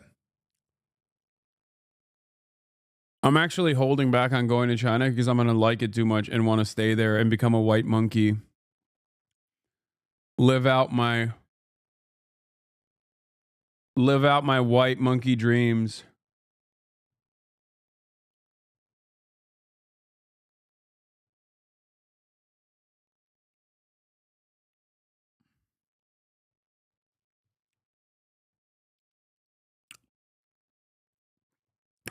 What could have been? Until you get cut off in line waiting for something.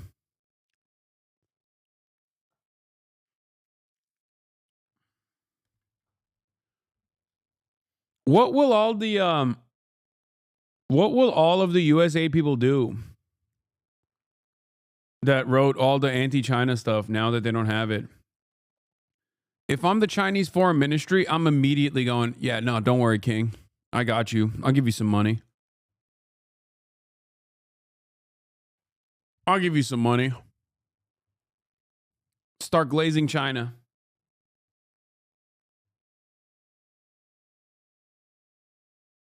Your mother's maiden name is literally Uyghur. How can they claim you're not Chinese? True. Literally so true. So true. My mother's maiden name is literally Uyghur, okay? That's right. And guess what? I am not an East Turkestan separatist.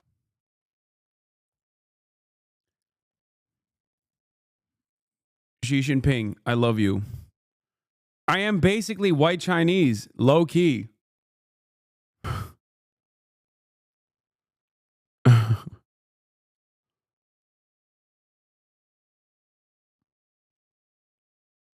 All right. News. Major changes coming. I like that right after me making jokes about being white Chinese, someone goes, Are you actually joking, or are you this pro-China? Or are you actually pro-China? I don't know, man. Look at what the American government is doing. Let's take a look. Major changes coming to federal government led by Musk's Doge. Most significant move to dismiss federal workers now underway. This is a big one. Agencies must submit plans to significantly reduce staff size by March 13th. Social Security admin under instruction to cut staff in half.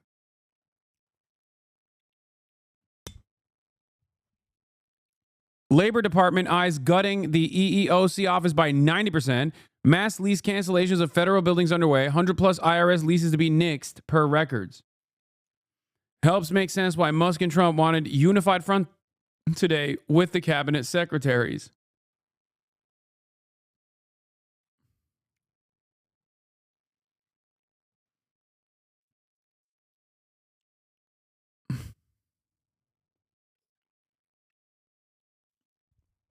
great. What is this? Oh boy. Big story from Jessica Burbank. An apparent Luigi copycat is on the loose in Oregon. Shots fired into the home of insurance CEO. Uh-oh. Lake Oswego police provided drop site news with an image of the suspect who is still at large. Around 4 a.m. on Friday, February 21st, the home of CEO of an Oregon's workers' compensation insurance company was shot multiple times, according to a police report, with no injuries and the house sustaining minor damage. The Oregonian/Oregon Live reported an internal email.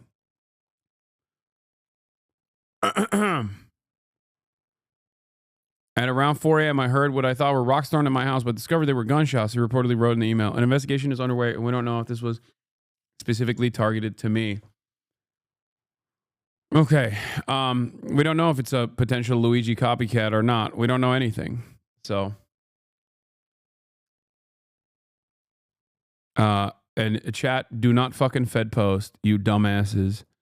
I swear to God, under this new administration, I think a lot of y'all don't understand that your social media footprint will get you imprisoned. Like, there is a likelihood that your social media footprint could get you imprisoned. Okay?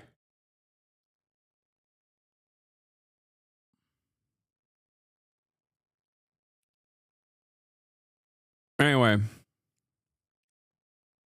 I'll be in Mexico by then, broski. I'm not American, silly. All right.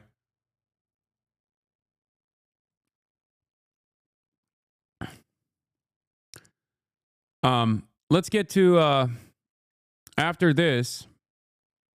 After Trump talking about Zelensky, I'm going to talk about what the Democratic leadership is doing across the board. Is loosening of sanctions on Russia a potential option as part of an overall deal? We have sanctions on Russia. No, I want to see if we make a deal first, but I think we will. But is it a bargaining chip? I've had very good conversations with President Putin. I've had very good conversations with President Zelensky.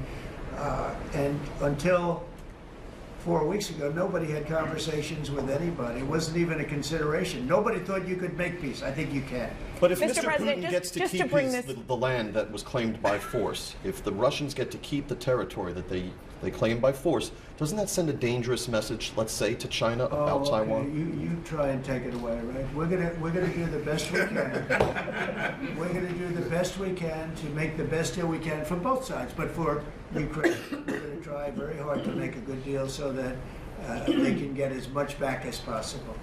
We want to get as much back as possible. Mr. President, just to bring this full... We'll cut it out after maybe this question. Go ahead. To bring this full circle, back to a question.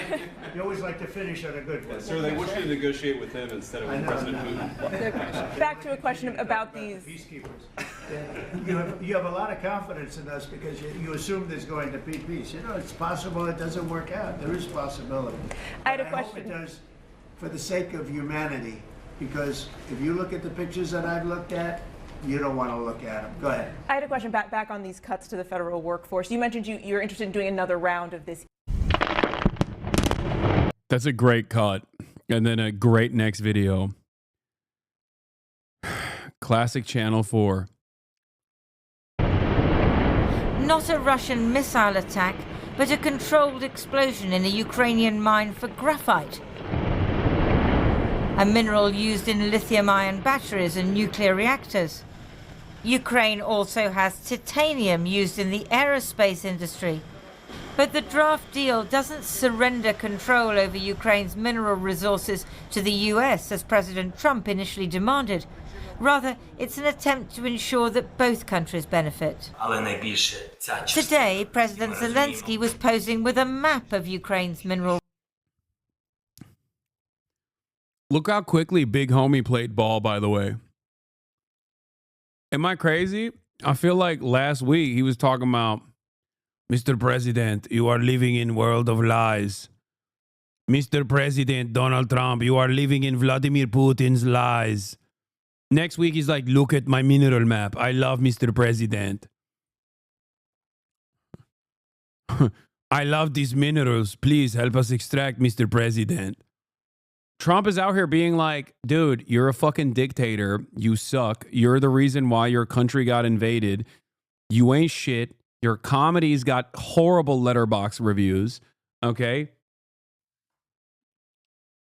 And when the fuck did Zelensky become French? I mean, he does. He sounds like that.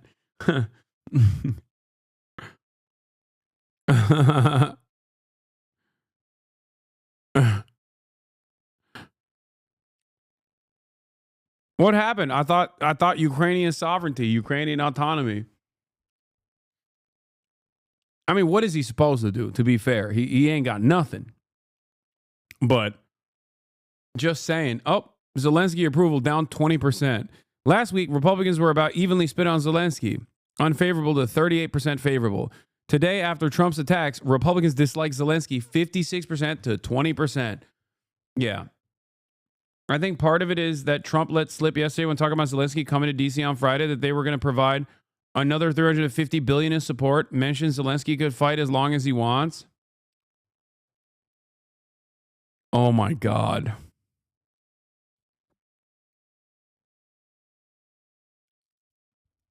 Oh my God. That would be... I'm not saying anything. I'm not saying anything.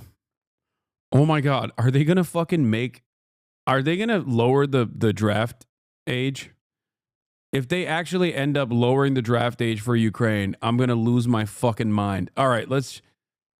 Resources. For him, the key is that any deal should include U.S. security guarantees. It's not yet clear whether it does. This deal could be a great success, or it could quietly pass. The big success depends on our conversation with President Trump. Here in Washington, President Trump made an announcement at the start of his first cabinet meeting. President Zelensky is going to be coming on Friday. That's now confirmed, and we're going to be signing an agreement, which will be a very big agreement. But he didn't make a future commitment to Ukraine's security.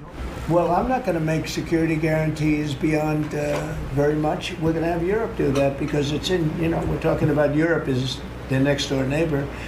And he seemed unaware that while Ukraine has many critical minerals, it doesn't have much in the way of rare earths. We very much need rare... Did Disney dupe Donald Trump into thinking that Ukraine has rare earth minerals? Which Donald Trump mistranslated to raw earth minerals. Raw earth. We're going to fuck the earth raw. Hasan, share your porn. Share my porn. Are you all right? Rare earth. They have great rare earth. It brings us great wealth. We get back the money that we spent, and we hope that we're going to be able to settle this up. In fact, the U.S. extracts rare earths, elements essential for new green technologies such as wind turbines, from a mine at Mountain. Yeah, bro thought we were on Kig. He's like, bro, porn reacts, please. Porn reacts when? Pago? Porn reacts, please. Pass in California. The problem is that 90% of rare earths are processed in China, even when mined in the US. The bottleneck isn't finding more rare earth deposits. It's China's domination of processing, and the Ukraine deal isn't going to solve that. President Putin, today meeting the president of Guinea-Bissau, may be less happy. On Monday, coincidentally, he was telling his officials that Russia has far more rare earths than Ukraine, and America would be welcome to exploit them. In Kyiv, a few people were protesting against the deal.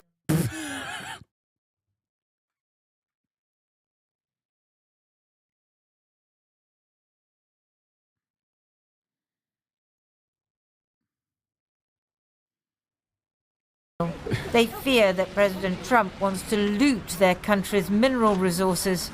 As Ukrainians say, the only free cheese is in the mousetrap. Well, Lindsay, Keir Starmer is on his way to Washington now. How's all this going to play into his visit? I think it's going to be quite complicated. President Macron of France was here earlier in the week. He and the Prime Minister have said they'd be willing to provide peacekeeping forces for Ukraine. But Foreign Minister Lavrov of Russia again today said there is absolutely no way that they would accept peacekeeping forces from any NATO country. That is out. And yet here we have President Trump saying, well, you know, the Americans aren't going to provide any security guarantees. That's up to Europe. And yet all of this is putting the cart before the horse. There is no peace deal. There are not even any negotiations yet. Tomorrow in Istanbul, there will be discussions between the Americans and the Russians, but just about re-establishing proper diplomatic relations. They say nothing about Ukraine at all. So all of this stuff about the This was a deal from day one. They should have known this happens all the time with America. KKK. Then again, it's either be invaded by Russia or be an indentured slave of America. KKK. Pick your poison. I don't know if it would have been an invasion of Russia. I think it would have been an overtaking by Russia. And then Russia would still end up most likely taking advantage of your natural resources. The invasion by Russia only accelerated America's interest in Ukraine, basically using Ukraine as a way to fucking fight back against the Russian military forces, offload a bunch of older weapons, and also force Ukraine to privatize key sectors and then pick it apart for profit with foreign capital. Now we're also taking the minerals too. It was fucked no matter what. Like, Ukraine was screwed no matter what, since they didn't have nukes. Don't give up the nukes. What do I say to people who say they are the same people anyway? What do you mean they are the same people? Like, dude, all jokes aside, okay, it's I'm not going to say this is like anti-Slavic racism or whatever, but like, it's like when Israelis say, oh, well, what's the difference? They're all Arabs. Like, come on. Like, I think people have a right to sovereignty, you know? Like, it's kind of the whole reason why nation states were developed. That's crazy. This is just a joint U.S.-Russia invasion on different fronts? Yeah. People call him Krasnov, not just for his alignment with Russian interests, but because ex-KGB officials alleged he was cultivated as an asset in the 80s. No, I know. I love that one. Also, if Donald Trump is Krasnov,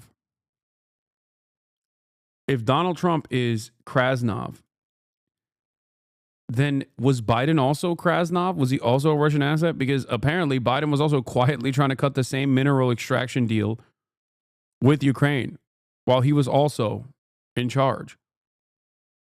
This is why I say American foreign policy is uniparty. Do you believe the Russian asset claims? No, I don't believe the Russian asset claims.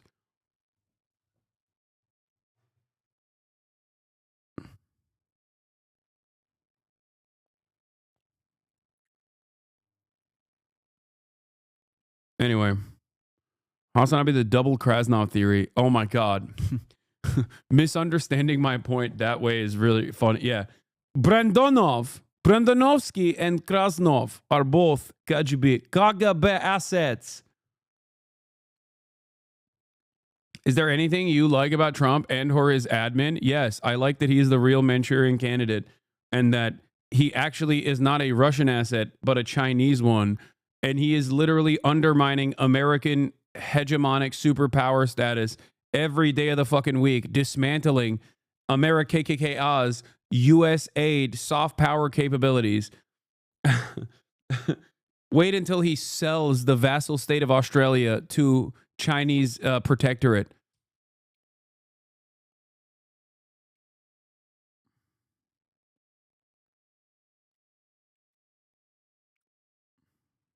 That's right. Donald Trump is not a Russian asset. He is a Chinese asset. Okay? Yeah. Say bye-bye to AUKUS, buddy. He's doing the same thing he did with Barack Obama. You know how like he wanted to undermine everything that Barack Obama had done? He heard Joe Brandon talk about The Finlandization of NATO, but the NATOization of Finland. AUKUS, Jack. One too many times and decided, you know what? I'm going to dismantle AUKUS piece by piece. Five Eyes? More like bye-byes.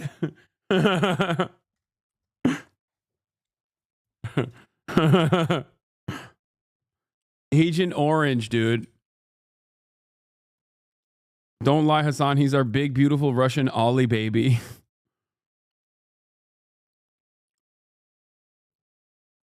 Yeah. Mineral resources and about the peacekeeping forces. It's all way in the future. What Prime Minister Starmer is going to have to do is try and persuade President Trump that there has to be a serious negotiation that doesn't give Russia all that it wants. Yeah, bro, he's dismantling AFRICOM. He closed up, didn't he? I think he closed a Greek base. Like he closed an American base in Greece. White House officials pushes to axe Canada from the Five Eyes. Oh my God, he literally, the mad lad. Five Eyes, bye-byes. Oh my God. We need to find a Chinese name for Donald Trump. JD Pondon, dude, the absolute mad lad. He said, nah, no more American global dominance. Okay. Yeah, it's Four Eyes now.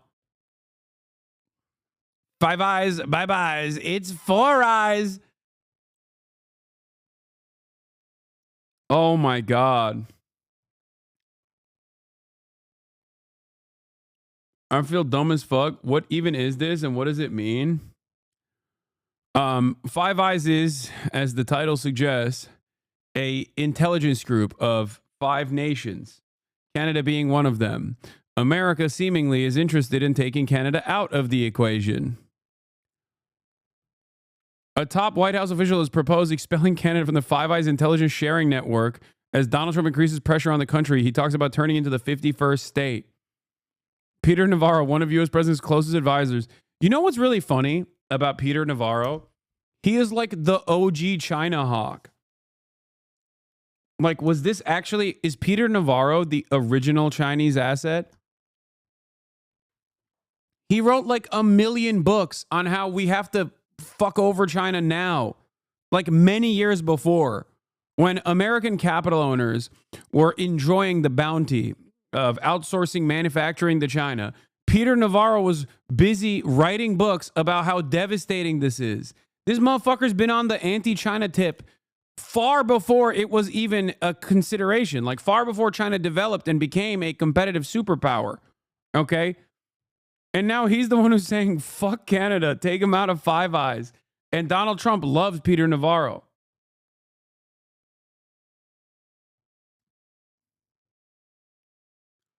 Yes, China was the great sleeping dragon we had to go to economic war with. My dad ate that shit up.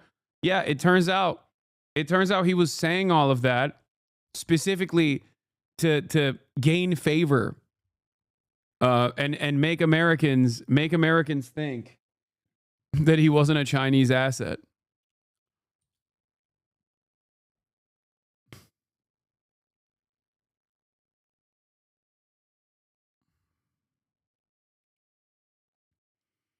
Trump has said he wants to annex Canada and has vowed the press ahead with 25% tariffs on imports in the country when a 1-month reprieve elapses on March 4th.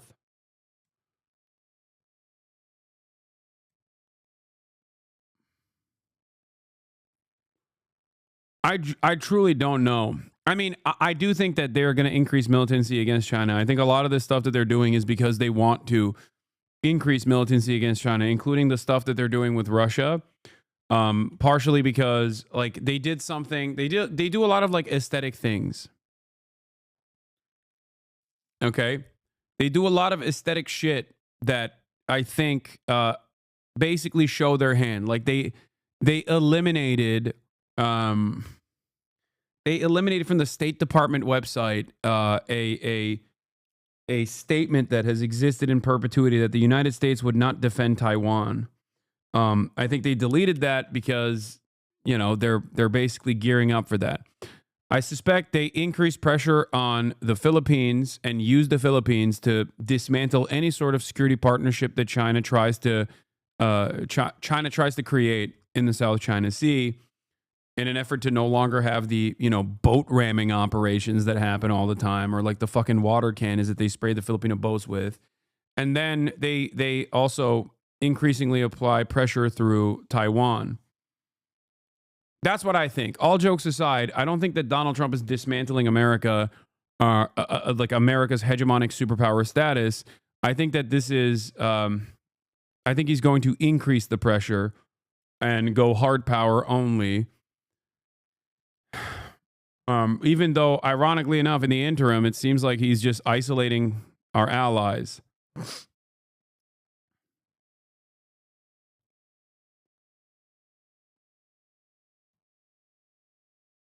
Yeah, many Chinese nationalists refer to Trump by a nickname, Chuan Shangao, meaning Trump the nation builder. It is supposed to be ironic. They mean he is making China stronger by undermining America. But also some admire the aspects of the president-elect. What the fuck are these replies, dude?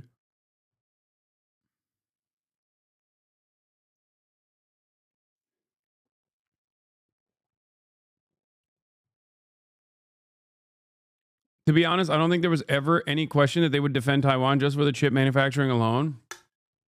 Okay. Let's say you are going to defend Taiwan because of the chip manufacturing. Why the fuck did Donald Trump float tariffing Taiwan in order to force them to move chip manufacturing to the United States of America?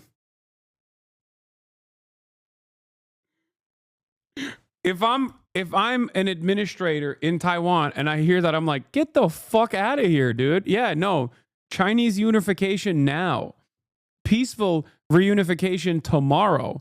Peaceful reunification yesterday. The fuck? America is the least reliable ally of all time, dude.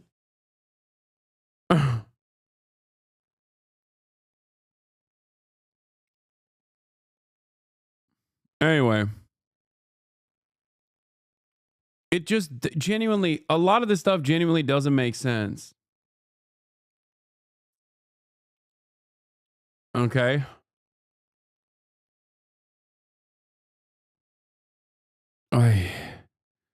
My head hurts. Once. Lindsay Hilson in Washington. Well, joining me now is the Ukrainian MP and leader of the Holocaust Party, Kira Rudik. A week ago, Ukrainians were talking about how betrayed they felt by Donald Trump. Is that still how you feel? Hello, Christian, and thank you so much for having me. Well, we feel actually very, very confused because President Trump is operating under the unconfirmed illusion that Putin wants peace. We did not see any fact that would support that in our last week or any time before. We are attacked every single night in our peaceful cities. The fighting at the front line continues. And for some reason, there are discussions about rare minerals, which is a very far-fetched shot, while Europe holds 300 billion of Russian assets that can be much easily taken and used if there is a need for it. So what is President Zelensky up to, going to Washington on Friday to sign a deal that, as you say, seems not worth the paper it's not written on? Well, it seems that President Trump is trying to deliver on some of the promises that he made to the American people. And for that, he needs to have a deal that he can announce. But the way that we have seen this deal is just like a framework. It's not clear that is it a deal about the past or is it a deal about the future? And if there is any more details there, it will have to get into the Ukrainian parliament and be ratified by the parliament. So we will have to know all the details. So right now, it is very hard to see how the deal that's being signed is going to lead us into having the ceasefire or peace deal, because it's not linked at all. So if Zelensky goes ahead and signs something, which you say he can't do because it needs to be ratified by the Ukrainian parliament, I mean, is he risking his own presidency by doing this? No, he will sign the framework that he is allowed to. But if he would want to go into details, like, again, really deferring some of Ukraine's rare minerals, really changing the budgeting, really changing the taxes codexes in Ukraine and all kinds of bills, because we are not talking about like just one piece of paper. We are talking about like massive collaboration between the countries, the governments with the funds that will require pretty tectonic changes in Ukrainian legislation. So it's not as quick as going on the TV show and announcing it. It's a long-term legislative work that we'll have to do, and we will do if there is a need to. But again, right now, we do not have the details for it. We do not understand how it brings peace to our country. And most of all, we do not understand how is it that we have to give rare minerals to the United States, but Europe is responsible for our security. Right. Well, what do you make of the other side of this conversation, in which Britain and France are talking about peacekeepers, and Russia is saying, forget it. You know, there's no way they will accept that as part of any peace. I believe that Russia is saying that, and I believe that as of right now, there is not a clear understanding that we have seen from any leader just yet of how to make Russia stop. Again, what we have heard that Russia wants to end the war is something that President Trump said that we were not able to confirm by any facts on the ground. So for us, things don't change. We have to fight at the front line. We have to try to save our lives during attacks, and we have to continue to operate as the country. And everything else right now has no influence on Putin's actions. And we appreciate what Keir Starmer and President Macron are doing. We really appreciate that. But it needs to be a complex solution that is just not there yet.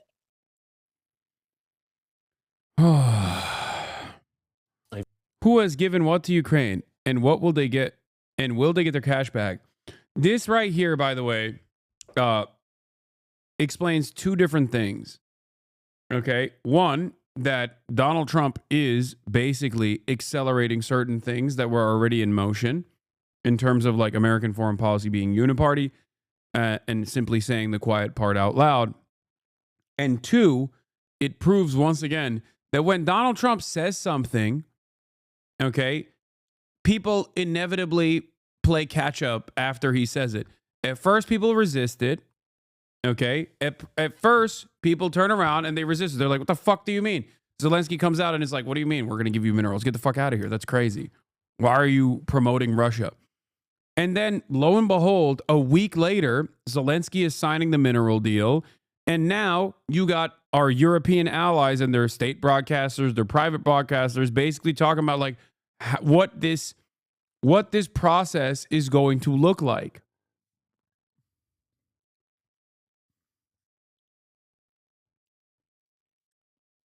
That's it. Like, we just moved away from the ethics of the situation. We just moved away from the ethics of the situation to, okay, well, how will we make this happen? You've probably heard all of this talk. My question is, why do they give in like this every time? Because the inception of it was also with American involvement.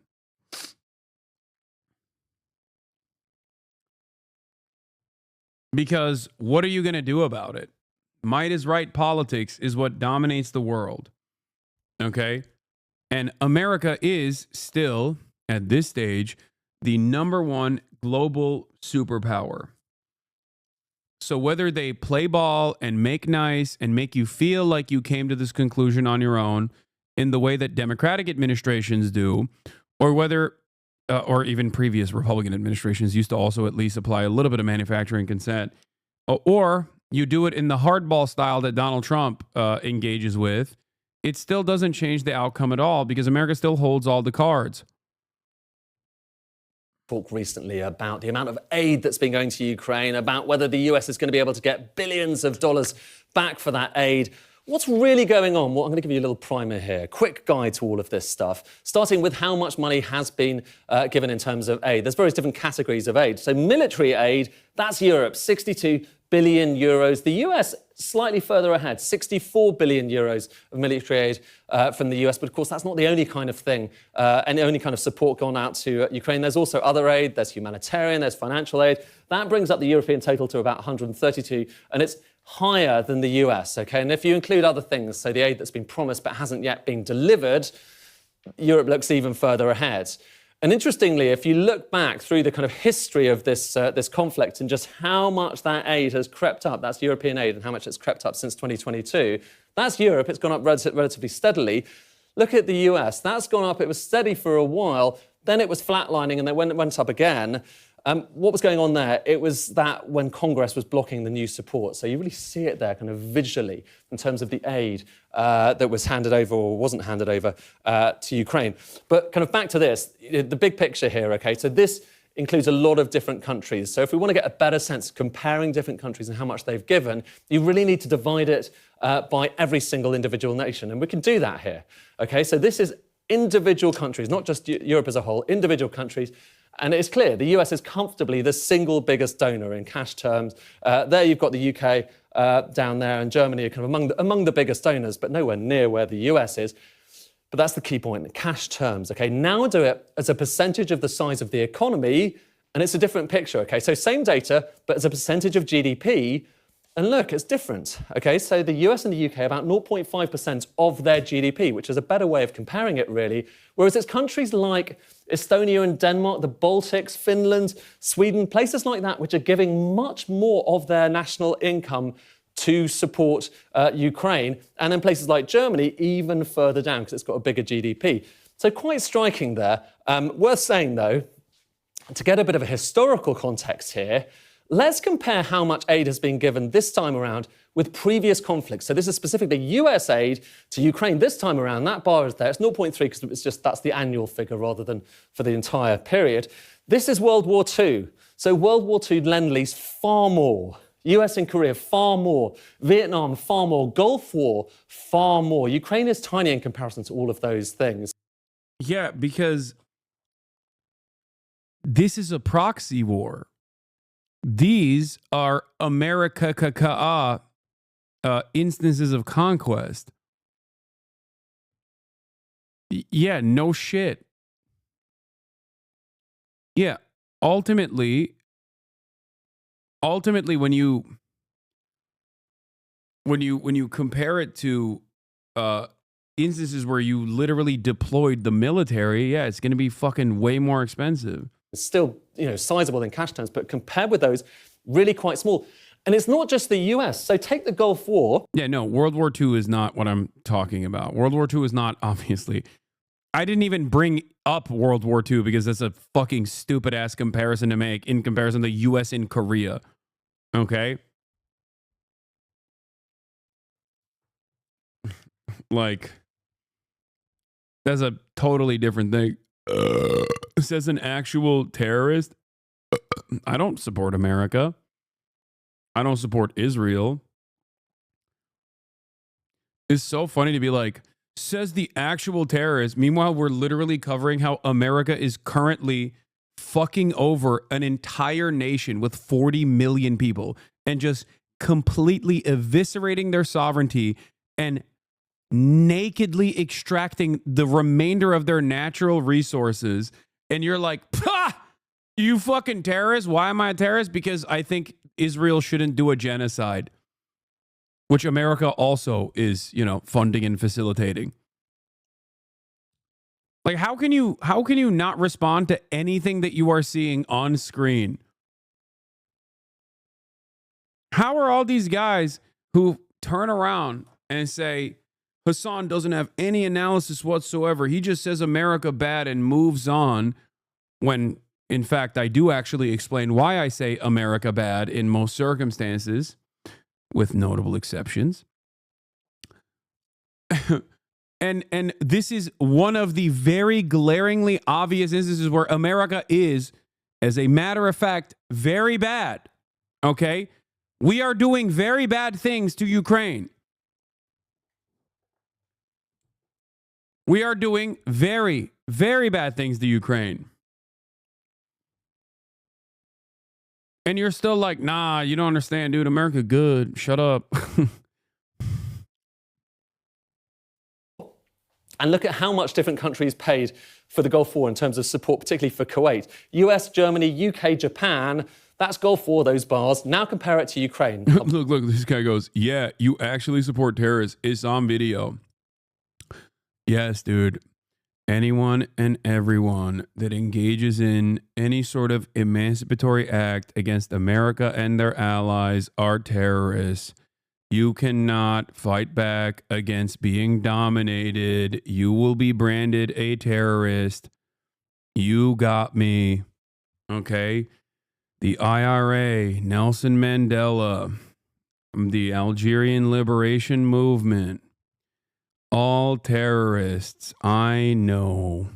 Everyone's a terrorist except for the people who are terrorizing the largest percentages of the population. Okay? Anyway. Yeah. The Viet Cong are terrorists. I'll bring up those bars. So it was smaller, so less money going to support Ukraine this time around than went for the Gulf War from basically all of those major economies. Quite striking, really, isn't it? However, okay, every country can contribute more.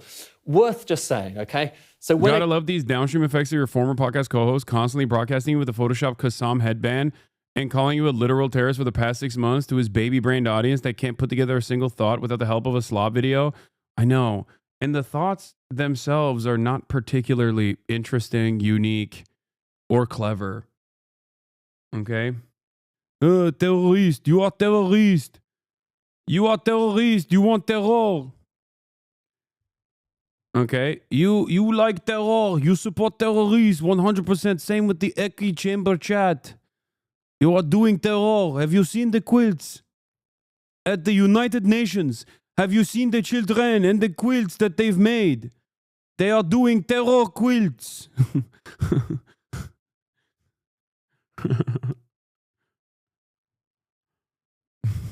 Stop with the terror. Terror babies.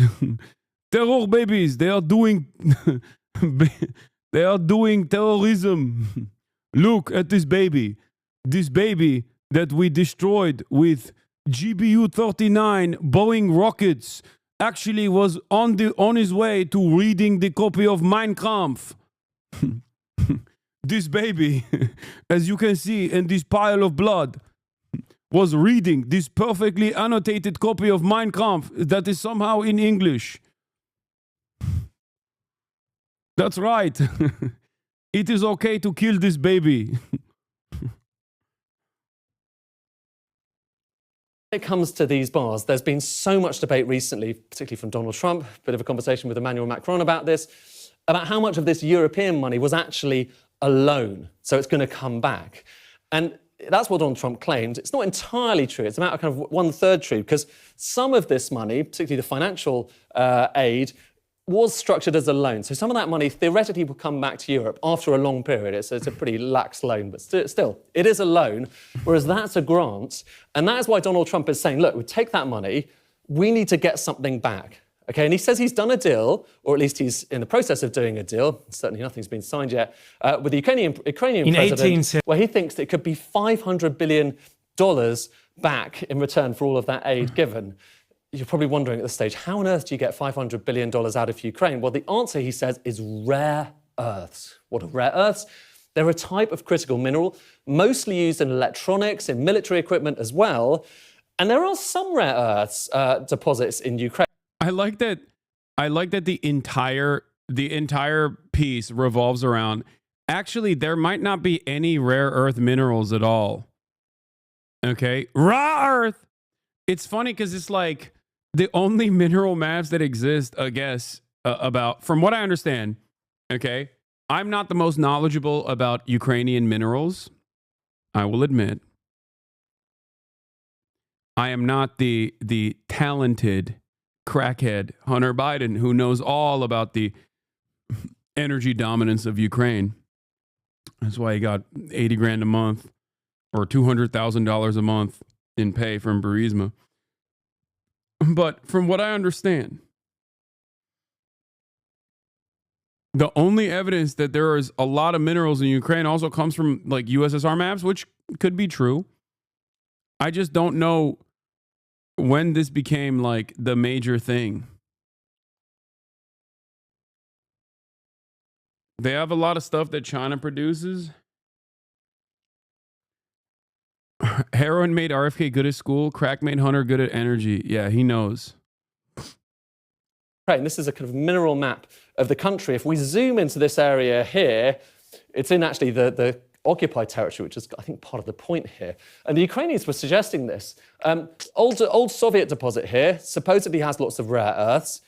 The issue, though, but the reason, of course, obviously, that Donald Trump wants to do this is when you look at total rare earth production around the world, and you need rare earths for, like, electric cars, for the magnets in those cars, for all of those wind turbines, it's magnets, it's military equipment. China is massively dominant when it comes to mining rare earths. It's massively dominant when it comes to refining rare earths, which is really the hardest thing to do when it comes to rare earths, because it's really expensive, it's really energy intensive. Totally dominant. So you can see, again, the geopolitical reasons why Donald Trump might want to think Ukraine might kill two birds with one stone here. However, look at the actual data, and it's not altogether obvious that there are many rare earths in Ukraine, even if you take account of that mine, which, like I say, it's been around for a long time. No one's entirely sure if you can get those rare earths out of it. It's still China way in the lead. Brazil, India, Russia, Vietnam, the US. Actually, Ukraine doesn't even show up in the most definitive measures of how much rare earths there are around the world. So some people have wondered, was he not really talking about critical minerals in general? Maybe he was talking not about rare earths, but about lithium, which, technically speaking, is a different part of the periodic table. Well, if that's the case, yes, there's a big lithium deposit in Ukraine, potentially the biggest in Europe. But here's the thing, Europe doesn't have that much lithium. And compare this with other deposits around the world. I've put it over here.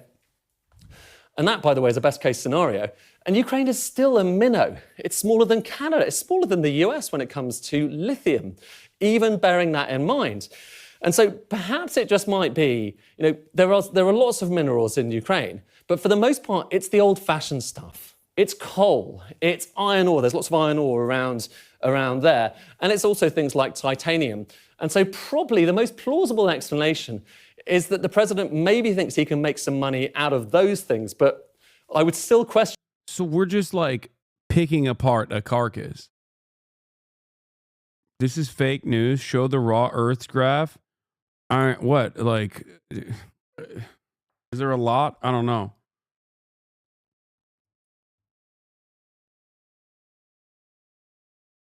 Rare earths have usually been found on mountains. No mountains in Ukraine. Ukraine, very flat land. Flattest land. Only a body can stop a bullet. Oh, the chatter was joking about raw earth. Oh, raw earth, which is the new kind of earth that Trump is.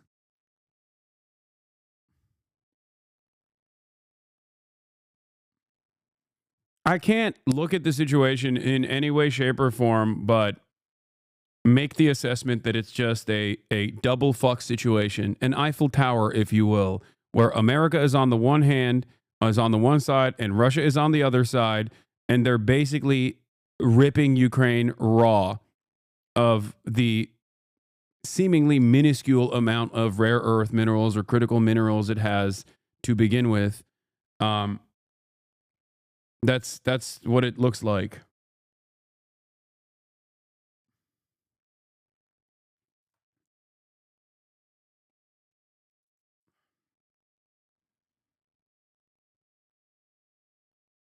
So I don't know.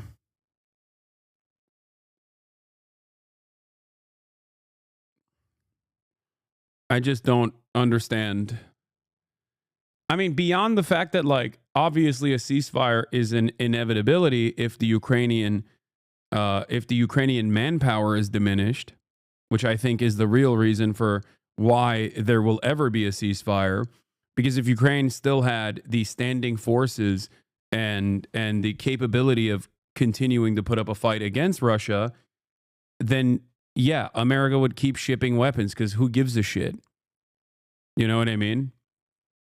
The bargain was always clear, which is for 0.5% of our GDP, or what is it, like, for what is the Lindsey Graham take? It's like for a minuscule percentage of our military budget, we've been able to undermine a foreign adversary's military by 50%, which, disputable numbers, but whatever. For 5% of our military budget, we destroyed We destroyed 50% of a foreign adversary's military without a single American soldier dying in the process. I'd say that's a pretty good deal.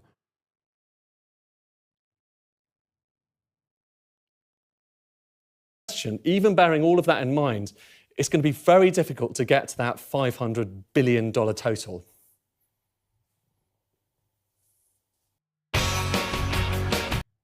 I'm not going to watch this content moderation, but I do want to watch how terrorism became a dirty word by Bad Empanada. Someone said Bad Empanada also had a really good video about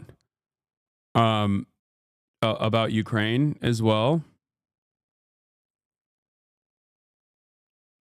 The Ukraine war, the only correct opinion.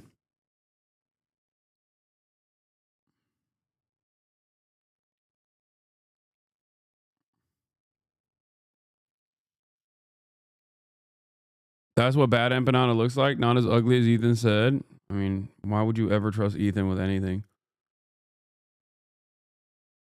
Can we watch the content Tsar Bomba, please? No, because it is fucking 4 hours and 30 minutes long, dude. Are you crazy? Instead of watching the content Tsar Bomba, I would rather just simply make my own. I would rather make my own content nuke response at that point.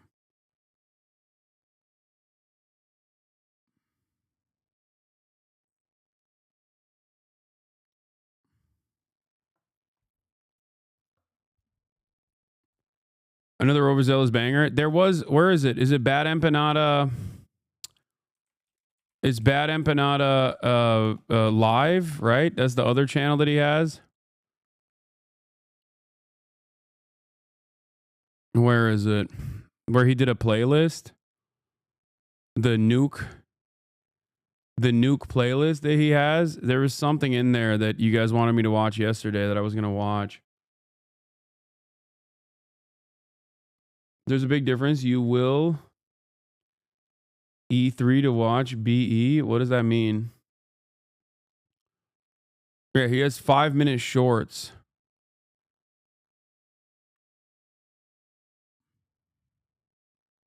Let's look at this playlist.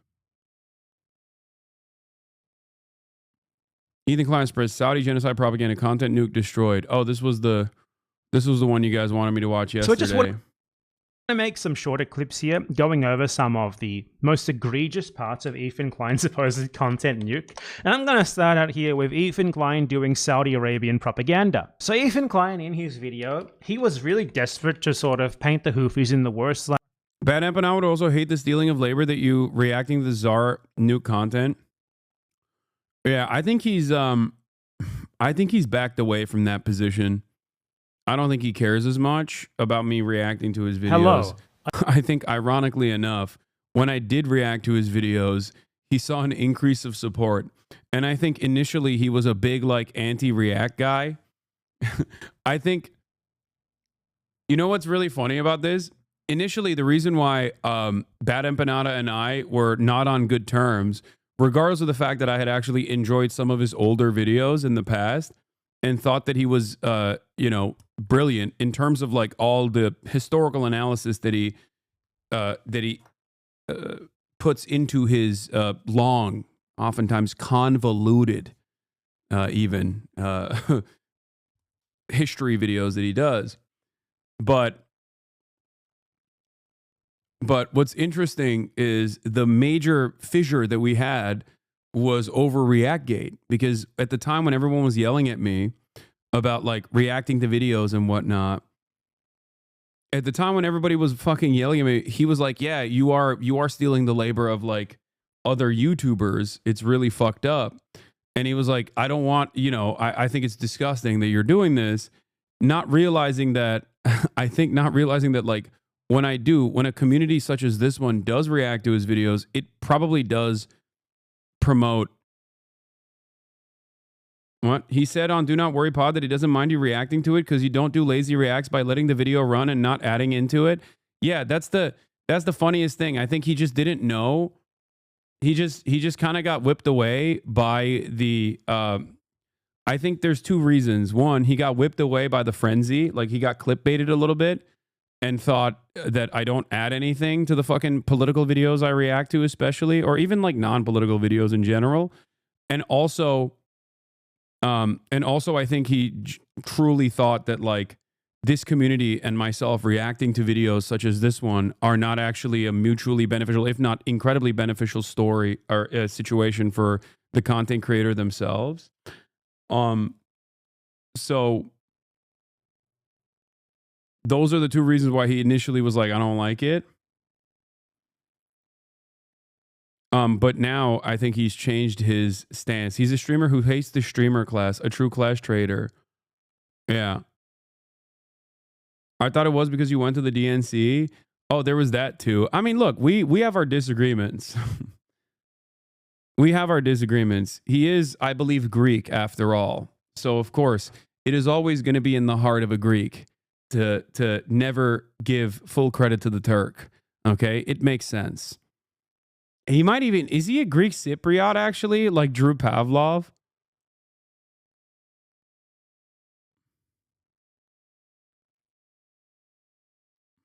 It is natural for there to be some fissure. It is natural for there to be. Yeah, he's a, oh, he's going to hate you now. Yeah, he's a Greek Australian who now lives, who is a Greek Australian who now lives in Argentina. It is natural considering what my people have done both to Australians and also the Greeks. Much worse to the Greeks. The Australian one is, you know, kind of nobody's fault except for the British Empire, but so there is epigenetic trauma there. Okay, bro, you're not Ottoman. How dare you say such lies? I will ban you.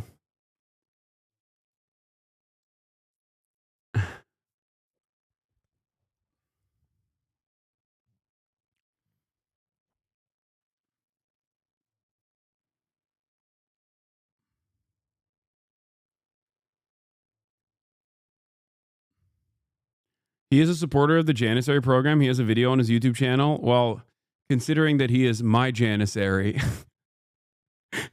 it makes sense. It makes sense for him to be a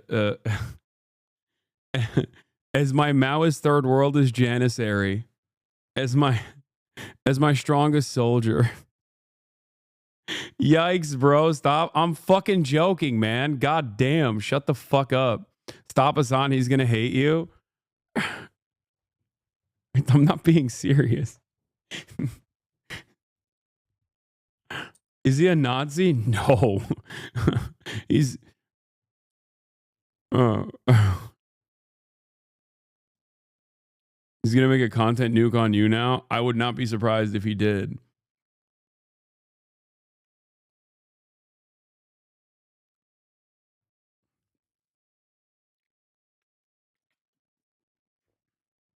No, I will maintain the position that Bad Empanada, especially on his main channel, has phenomenal work in general. Like it is very good.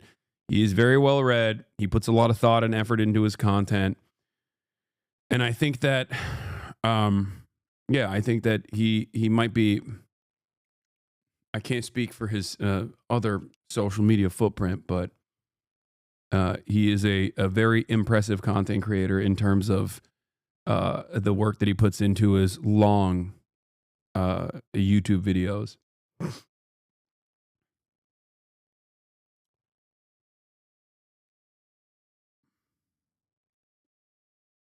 Like possible. And in doing so, he cited outright like Saudi propaganda they created to legitimize them massacring, maiming, and starving the people of Yemen in their decade plus. He called you unintelligent in the content czar Bomba. Well, he can have his opinions. Long US-backed assault on the country. So if you don't know, the Saudi Arabians intervened in Yemen. A lot of the tweets people show are fake. He has a video about it. No, I'm not talking about the very obviously fake tweets, okay? Shut the fuck up. I'm not talking about the very obviously fake tweets, chat. I'm talking about the very obviously real ones, okay? He definitely goes a little too far when it, you know. Anyway, just against the Houthi-led anti-government rebellion, which started during the Arab Spring, and they have just been like wantonly bombing. Yet he still has defended you so much. No, one thing that you guys have to understand is if I said something that Bad Empanada truly disagreed with, or if I said something ahistoric, okay, if I said something that was incorrect, okay, in terms of historical analysis, he would fucking rip my asshole apart. The only difference is Bad Empanada does not defend me. He defends the truth. He understands that he understands what the history of Israel looks like. He sometimes even has more aggressive stances than I do, certainly, in terms of my commentary around Israel and Palestine. But overall, he would be just as ruthless if I were engaging in some kind of bullshit. If I was saying some kind of fucking bullshit and that was just incorrect. Yeah, he doesn't care about the drama necessarily, but I think he understands that drama causes people to watch stuff. And he cares more so about the history. The country the whole time. They have been blockading it, starving it. They have been responsible for the deaths of hundreds of thousands of people minimum. And all this time, they have been supported by the US and to a lesser extent by Israel. And Ethan Klein, in all of his wisdom, in his desperation to try and make the Houthis look horrible, he ended up just uncritically citing propaganda as well as misciting 10-year-old articles to claim that they reintroduced slavery. So I want to show you that. There are two articles in particular that he cited that are just directly Saudi state propaganda. It's ironic as well that throughout the supposed content nuke, he claims that Hassan Piker was being paid to make it by like the Houthis, you know, the government of... Wait, that's pretty funny. Okay, that's insane. I didn't know this. Ain't no fucking way. One of the poorest countries on the planet was funding me. Like USA, they got Houthi aid. Like what Houthi money, man? They got like one F-15, don't they? Or not even. They got like one fucking plane that they bust out for ceremonies. They got fiber, bro. You were poor. No, that's Hezbollah. Houthi does not have. The Houthis do not have fiber. No, not an F-15, an F-5. Sorry. Yeah, they got Yemen aid. One of the poorest countries in the world are apparently paying like a millionaire in Los Angeles to do propaganda for them, which, you know, doesn't really square when you consider the reason to suspect Ethan Klein of being paid to do that for the Saudi government, given that the Saudis are well known for doing precisely that. You know, things like sports washing, paying celebrities to like go to their country and like talk about how great it is and stuff like that.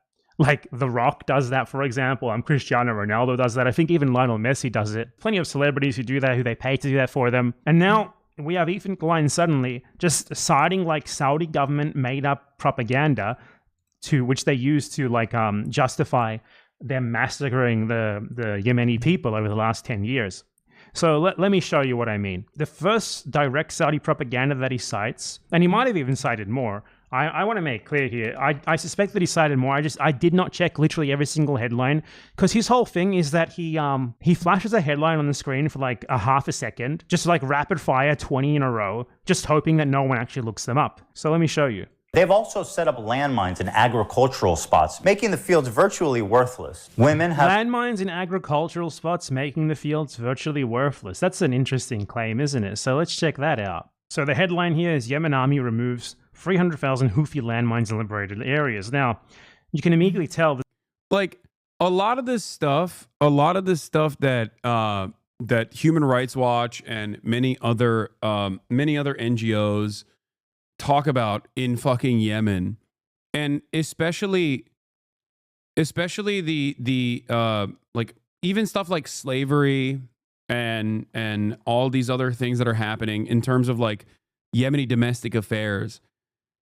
if you don't have an understanding of what it looks like to be, Hasan just got caught in 4K. Wait, what? You laughed at dead kids. There's no way Hasan is watching this lunatic, Lamafayao. You laughed at dead kids. Yeah. I'm sorry, chatters. I can't keep responding to your hallucinations, okay? In any case, what I was saying is, when we talk about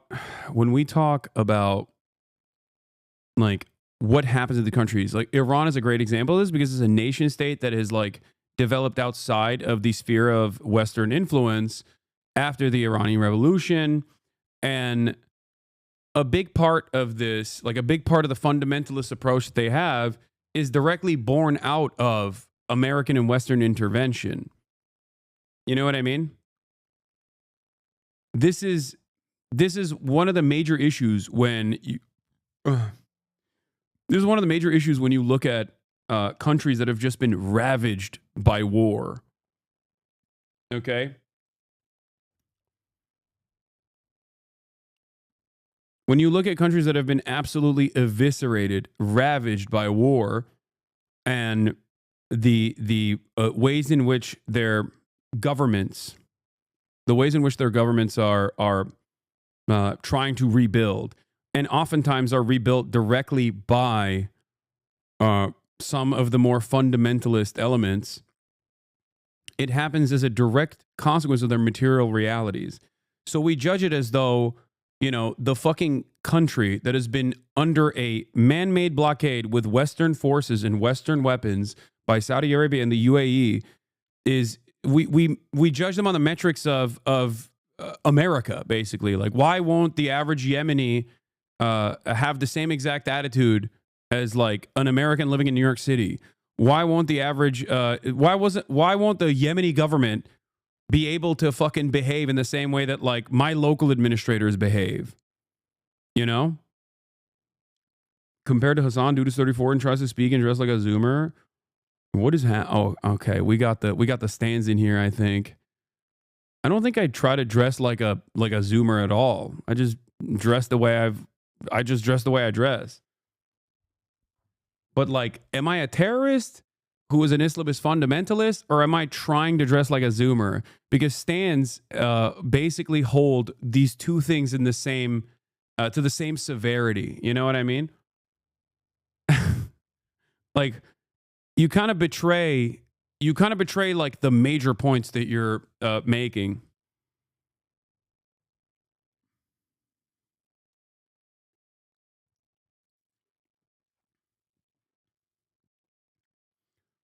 It's also funny whenever Ethan Klein fans say, I dress like a Zoomer, like I dress bad. Come on, dude.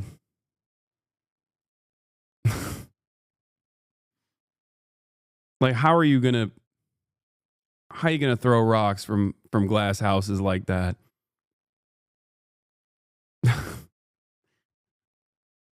That's crazy.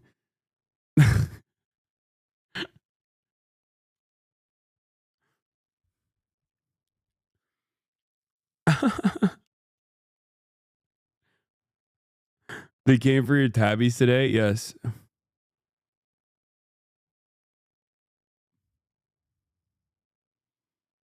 Ethan spent a good 30 minutes going over your outfit and how a socialist shouldn't dress nice, but then called your style whack. Yeah, it also kind of doesn't make sense.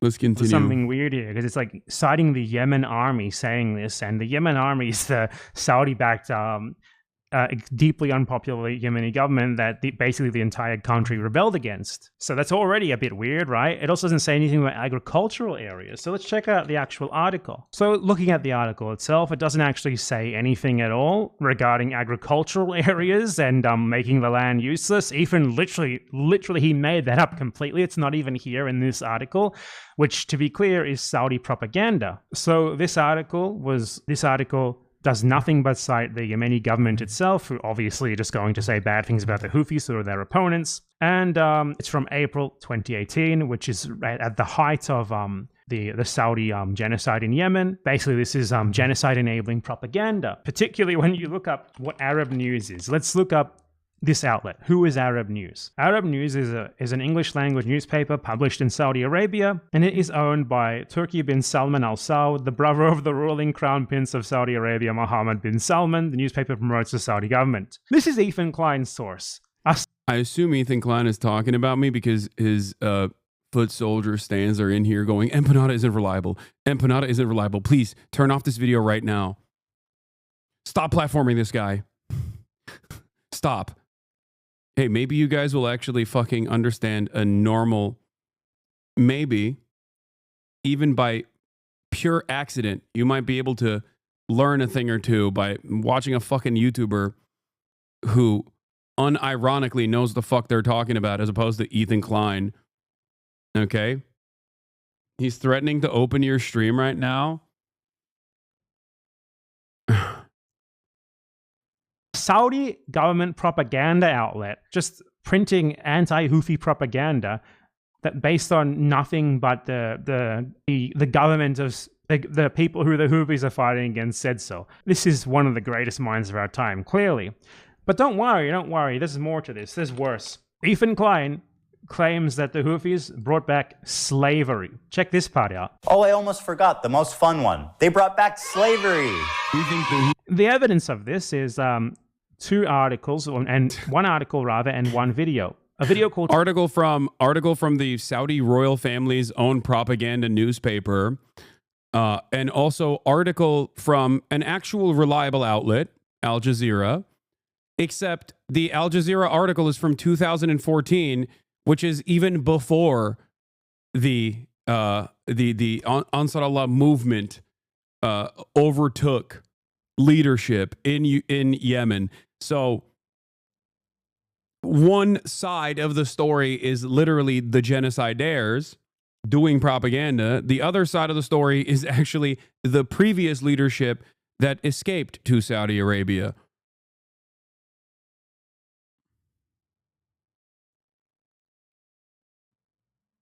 Also, what's funny about the process in terms of like, I will click on your stream right now and I'll show you the truth to your audience. What's funny about that is like, well, for once, they'll actually see the full context.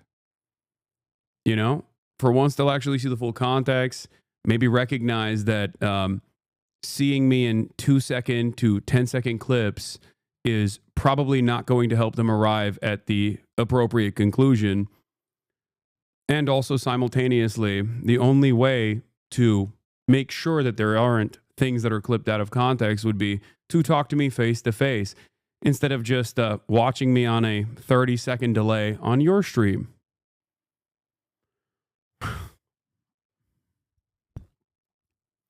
I assume that he's already clicked away considering that I'm watching Bad Empanada. Slavery in Yemen from Al Jazeera World, and an article called Exclusive, Houthis Restore Slavery in Yemen, which curiously doesn't actually include who it's from. So let's look first at the Al Jazeera World one. Interestingly enough, if you go to the page where this documentary is from, and you scroll down to the date, which was cut off by Ethan Klein, you see that it's from the 10th of September 2014, and you see that from the text here, despite government denials... Bro, just watch the actual video and know other people's opinions or takes on it. Interesting. Well, considering that I already literally just said the things that Bad Empanada is saying in this video, perhaps perhaps I've already seen pieces of this video and already correctly addressed it.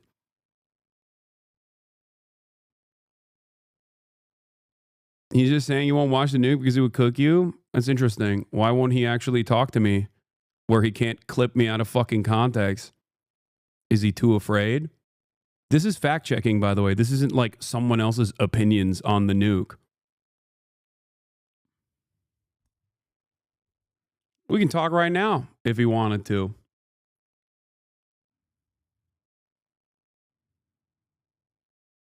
investigation uncovers evidence of slave labor in Yemen. Now, we might ask the question, who was the government of Yemen in 2014? Was it the Houthis? I even said I would watch the nuke with him, side by side. I already know what clips he used in the nuke. Because, ironically enough, if Ethan Klein's fan base wanted to know a lot of the context behind the clips on the content puke, they could simply go to a video on my YouTube page that came out months before the content puke actually came out. Ethan Klein versus Hassan Piker Explained 4 months ago. I promise you, if you are in Ethan Klein's fan base and actually went in and watched Ethan Klein versus Hassan Piker Explained, you'd be shocked at how much of the content puke was addressed already months prior. So if Ethan wanted to understand the context behind a lot of the clips that he'd used, if he was actually spending months and months and months on end doing research, he could have accidentally arrived at this video where he could have basically figured out what the actual background was. But I don't think he's interested.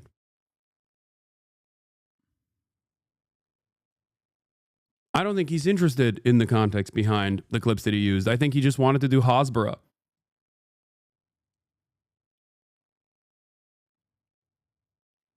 That's it. It's much easier to shelter your audience from the truth. I'm the one who's saying, if you have some brilliant takes, we can have a conversation in person where you can't clip me out of context.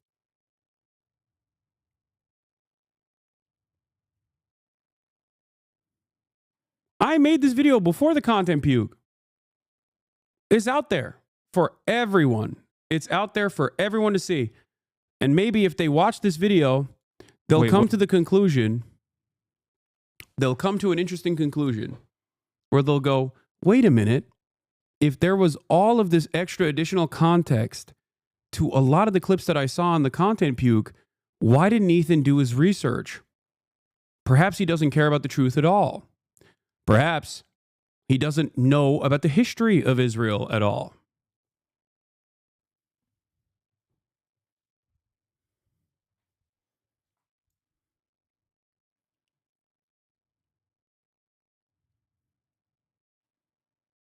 Why not?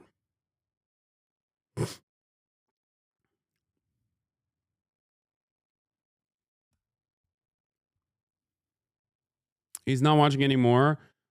He pulled up to the stream for a bit and heard the part where he said he's afraid to talk to you, and all he said is going to give me back my hat. So sad, Lamau. What hat?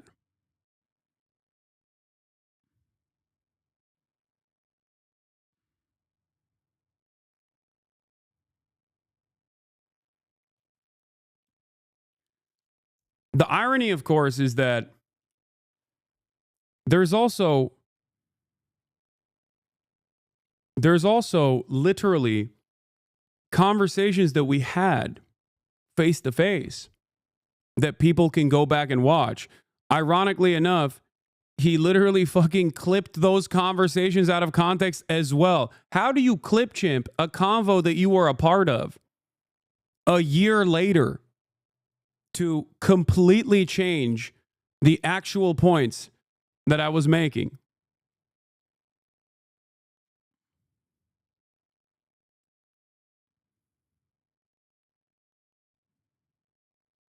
He said you're a psycho for having this video pinned. He thinks you have it pinned all the time.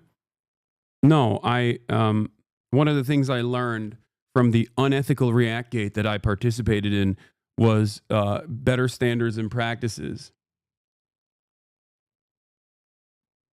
One of those better standards and practices was to pin the video that I'm reacting to. No. It was the I don't understand. He wanted my attention for the longest time, and I gave him a crumb of it back, and now he's saying he doesn't want my attention? I'm confused. Like, it doesn't make any sense. It truly does not make any sense. Saudi-backed government. This article is not about the Houthis. It's about the Saudi-backed government. If anything, this is pro-Houthi propaganda because these are the people who the Houthis fought against. But if you thought that was bad, just wait for this. Exclusive. Houthis restore slavery in Yemen. So this is an article by Arshak Al-Awsat. Exclusive. Houthis restore slavery in Yemen. Modern slavery is prevalent in Yemeni regions under the control of Iran-backed Houthi militias. Sources close to the group told us that civilians have been forced into slavery by the Houthis. The Houthis are working tirelessly to restore slavery in Yemen. Several local reports have confirmed this. Yemeni activists have revealed this. They told us. A civilian who works for a pro-Houthi leader told us that he has been a slave for years without pay. And then experts confirmed that the Houthis have been forcing civilians into slavery. Wow, those are some really great sources. It's someone told us, we swear we didn't make this up. Someone told us, we swear we didn't make this up. Someone told us, we swear we didn't make this up. Like 5 times over. That's interesting sourcing there. Even despite any sort of bias of the newspaper, that's obviously just a complete nothing burger. I can't believe I said that. I wonder why. Someone is cleaning up his IG comments on his latest post like crazy. Oh yeah. Wait, I saw that. Wasn't that on his own subreddit, H3H3? People were complaining about, please just stop fucking talking about Hasan. Like, we get it, bro. We get it. We get it.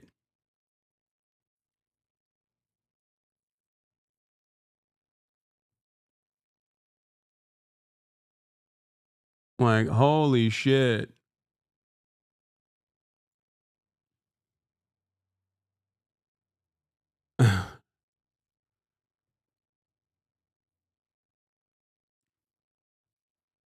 Bro, just dial this grown, sad man up and end this if he doesn't want to answer. He's proven a loser. I'm not going to harass him.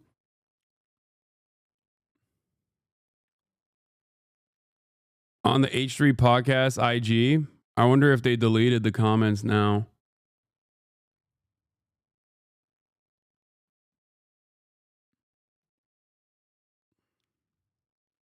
No, I'm not going to harass him. I've already made my stance known.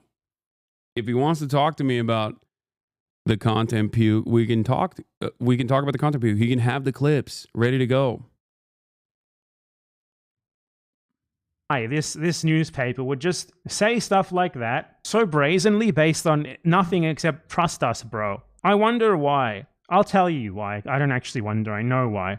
Because this newspaper, Arshak Al-Awsat, was founded with the approval of the Saudi. Okay, I covered all this yesterday. I don't know why you guys wanted me to watch this video. Like, I literally covered all of this yesterday. I did this exact same investigation yesterday by basically going through these steps, piece by piece. Arshak Al-Awsat. I mean, I guess there's more people in here. Probably more Ethan Klein fans in here as well. Maybe they'll actually see the truth as well. Even though then I'd have to basically explain to them like that the Saudi coalition forces with American weapons did a man-made blockade after the previous very unpopular Yemeni leadership escaped to Saudi Arabia. Saudi Arabia and the UAE basically created a man-made famine in Yemen and killed a shit ton of people. I don't know if you guys knew that or not, if we were in here. The other one we wanted you to watch was about the Jewish expulsion from Arab countries. It's like number 8 or so. Yeah, that's the other thing that I also talked about extensively as well. The comparison between Plan Dalit and the Nakba to forcible Jewish expulsions from other Arab nations who are not Palestinian, by the way, is ridiculous. The fact that he had the audacity to say that 1 million Jews were forcibly expelled from surrounding Arab regions as though it was the same as the ethnic cleansing that the Palestinians experienced during the Nakba from 1947 all the way to 1949, okay, with untold amounts of planned violence. Like that is truly, truly He's playing videos of you explaining the context part and just stopped on it. Yeah, I don't think he wants to see the truth. I don't think he wants to understand the truth. Because once again, those are fucking random, those are different Arab countries, okay? Even if they all militarily were trying to expel their Jewish populations, okay? And I'm not saying that there wasn't harassment and people escaping these countries, okay, due to pan-Arabic nationalism, but also beyond that, the actions of Israel against the Palestinian population that created unimaginable backlash, as Jews often suffer around the world when Israel does violent actions that they masquerade as doing so for Judaism. Okay?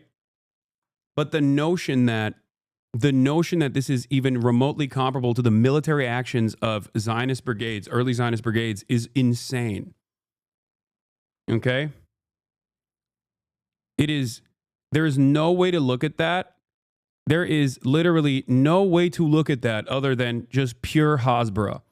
That's why I pointed out that this is either pure stupidity, and Ethan does not know the real history, okay?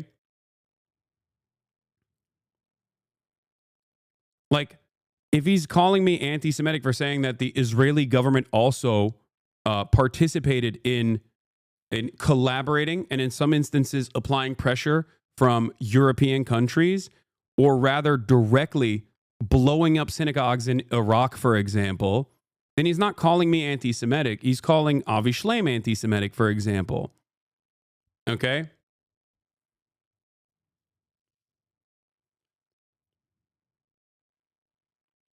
Except for Hassan viewers, every action that Hamas does can be justified because of the apartheid. No. This is completely incorrect. Okay? It's completely incorrect. And the only reason why you're saying that is because you're trying to cope, but you unfortunately are not clever enough to come up with a better Hasbara talking point. You're attacking a straw man that you made up in your mind. My argument is never that everything that Hamas is infallible and everything that Hamas does is good. That has never been my argument at all. My argument is that the standard of violence is set by the colonial entity. Okay?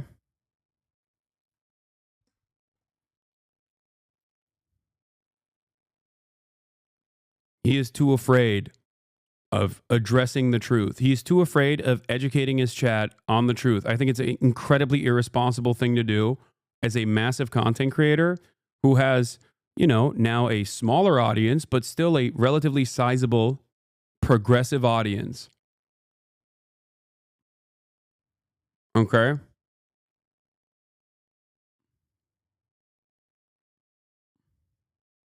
Ethan showed the context, but said it changes nothing about his point.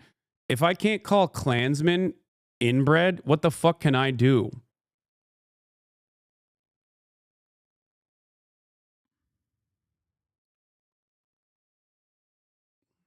Where is the Oh, here, Ethan Hello, Klein everyone. denies Welcome the to another Nakba. debunking of Ethan Klein's supposed content nuke. So at one point in his supposed content nuke, Ethan Klein attempts to justify the Israeli settler colonial state and its expulsion of Palestinians by glossing over the Nakba, and that basically the Arab world just randomly, crazily became full anti-Semitic, not reacting to anything in particular at all, and expelled and forced out and pogromed all of the Jews. And we're going to go over all of the examples that he uses here to justify this claim. So firstly, let's watch him gloss over the Nakba here. To think that Jews as an ethnic minority in Israel would not be safe? After all, Israel is a... You're getting his arguments wrong. Watch the video. I mean, I watched bits and pieces of the video at this point. Like, the inbred argument is completely wrong. One must ask the question, how did Ethan Klein do so much research and get this so unimaginably wrong? One must also doubly ask this question to Ethan Klein himself directly. Why did he, after getting it wrong, refuse to learn the true context of the situation? I've tweeted about this. I've used this as an obvious example of Ethan clipping me out of context. Why did it take 4 attempts for Ethan to even see the rest of the context and then still continue saying, no, it doesn't matter. I think you're still anti-Semitic. And not only that, but also, why is it appropriate for Ethan to fucking clip me out of context all the goddamn time, but then you're like, you're taking him out of context. You're taking him out of context over and over again. Okay? If I am losing some of this context and nuance because I'm looking at clips, I think the best solution here would be to have a direct face-to-face conversation instead of him clicking on my stream and trying to find clippable moments from my stream. That's all I'm stating. A country of refugees. If the Jews didn't come from It's so funny. Does he think he's a refugee or Gila Klein are a refugee? You guys aren't refugees. You make refugees. Palestinians are refugees because of you. Get it. I think another gross part of this was him saying that him using me saying that rapes happening on October 7 does not change the dynamic for me one bit, and that this does not justify genocide. Him consistently using that over and over again in a malicious way, I think is completely inappropriate.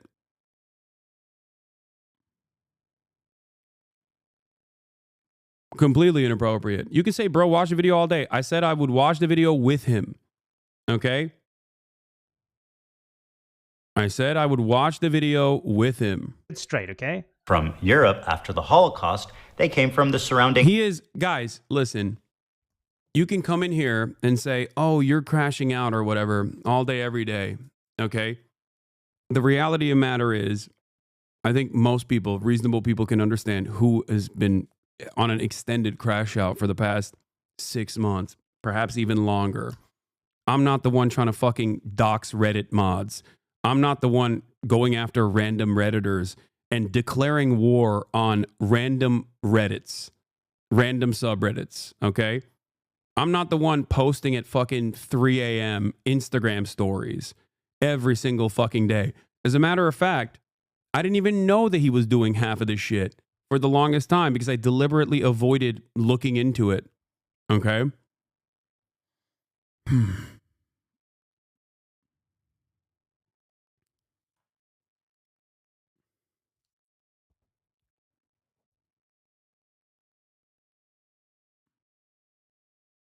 I'm not the one trying to send my audience after journalists that have written articles about me far before he even chose to do this weird Hasbara thing where he's like, I'm pro-Palestinian, but no one is defending Palestine in the way that I want to. You know? There's a clip of him saying how he fully understands what you meant by rapes not changing the dynamic months before the content nuke, but he's so disingenuous that he shifted his stance to support his narrative. I have not seen it, but that would not be surprising.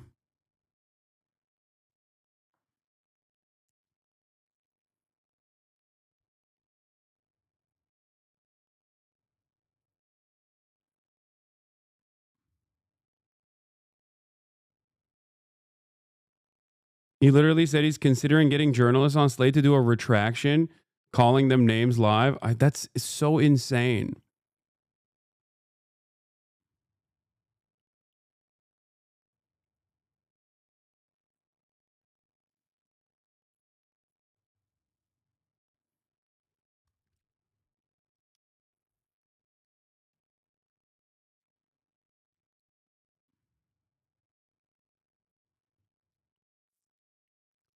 I didn't even... Yeah, I'm not the one who joined forces with the ADL to get people deplatformed and celebrated that over and over again. Okay? And I'm certainly not the one who is saying that they want to go to Israel and show how multifaceted and multicultural and how free of a society it is. You know? That's it. There's a reason why everyone that is not completely trapped in the fuck Hassan, trapped in the fuck Hassan brigades is looking at this from the outside going, I don't even fucking like Hassan. And I thought he was a real piece of shit, but Ethan has made me reconsider him in a totally different light. That's it. I think being pro-genocide kind of hurts your soul a little bit. What was the final straw that made you respond to this stuff? When I saw wait, what? Ethan Klein? Get the injury special at McDonald's now. Let's break it down. Ethan, wait. Slate did a podcast on Ethan Klein attacking How could you not? FOMO. After posting an Instagram story that claimed potential collaboration fell apart due to anti-Semitism, posts of problematic behavior and language the Kleins have exhibited on camera soon flooded the subreddit, calling out the podcaster for their past controversies. Since then, Ethan has used this platform to threaten multiple subreddits, seemingly gearing up to come after FOMO. I still don't know how to say the fucking subreddit. What's actually crazy about this is that Asmongold exists, yet he chooses to focus his small D energy towards you. Yes, because it's literally purely about personal vendetta. That's it. FOMO. The Klein's battle against FOMO begs the question, can you sue a subreddit for defamation? And should snark pages prepare public figures to fight back?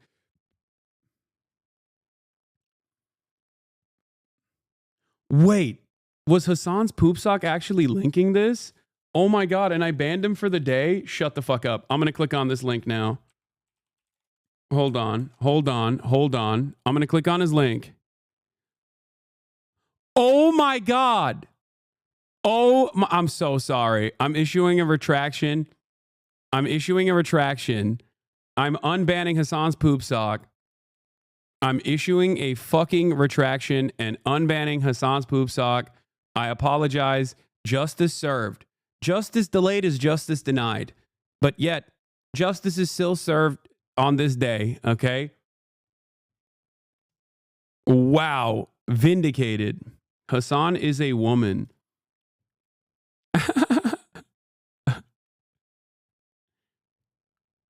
I am freeing him. I thought he was doing a poop sock. His name is Hassan's poop sock. Give me a break. Okay?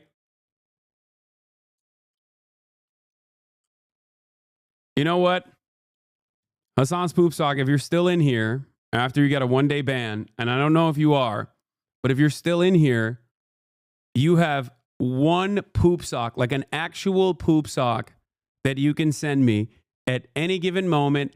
It doesn't matter. I could be interviewing Bernie Sanders, okay? And you can send me a fucking poop sock and I will click on it in front of Bernard Sanders, okay?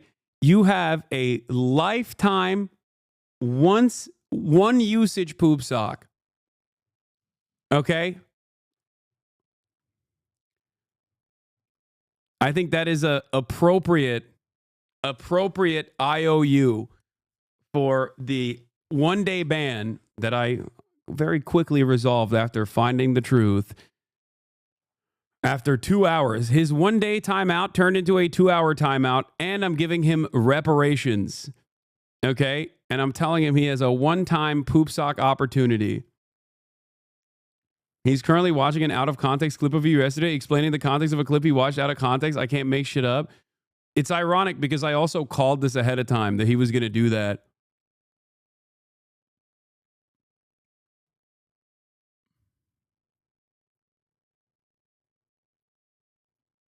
Bro, why is this subreddit claiming you're behind the Slate video, Lamau? I didn't even know it fucking existed. I literally banned a chatter for linking it, thinking that it wasn't a real thing.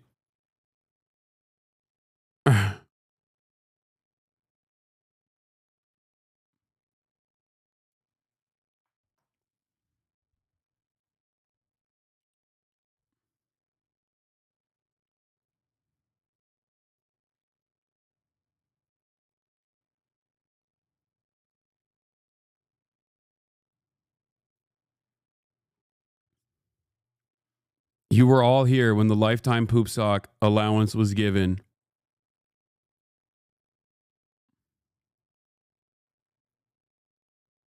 I wonder why there's a major difference in the what? Creator Clash 3 needs a headline fight. Here are the options. Ethan Klein versus Hassan Piker. HasanAbi versus H3H2 Productions. Vape Nation versus Hank Pecker. Ethan's going to get mad at him. Ethan's going to get mad at iDubbbz for even saying this. I genuinely don't get it. Why is he so scared to talk to you? Because he knows I know more than him. That's why. What do you mean?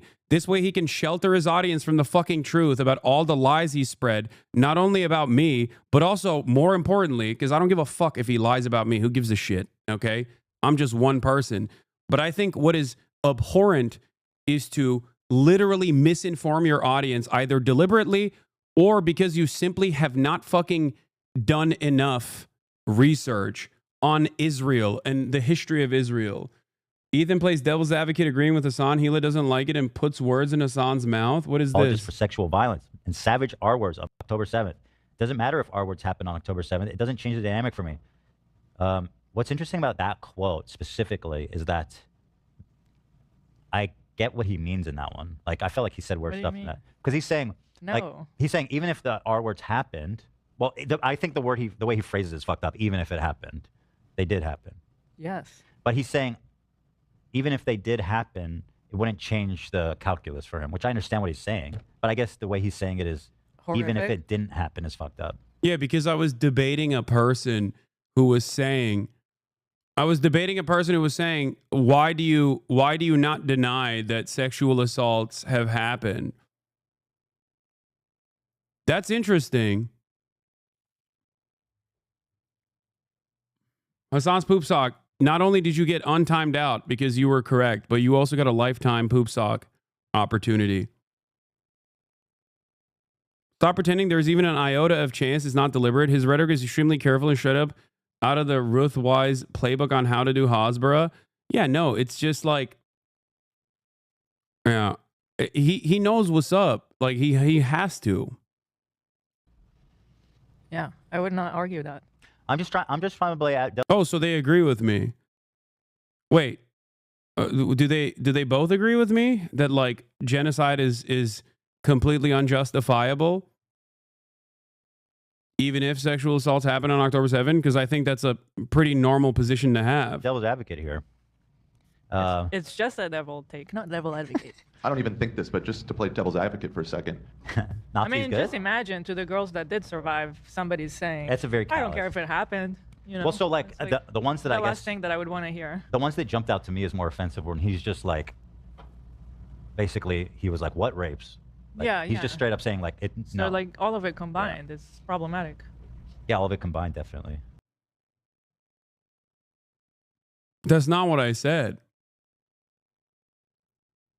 For the record, I think I was probably responding to a chatter when I was talking about the rapes that were committed by Israeli concentration camp guards at Sde Teiman when there was a pro-rape riot that took place in Israel that successfully took out the concentration guards from the grips of prosecution. And then the main rapist became a fucking television personality. It doesn't change the dynamic for me. Mr. Piker declares before finally admitting that Palestinian resistance is not perfect, a euphemism for terrorism. Okay. I get the context of one of the clips, but all the out of context combined is bad.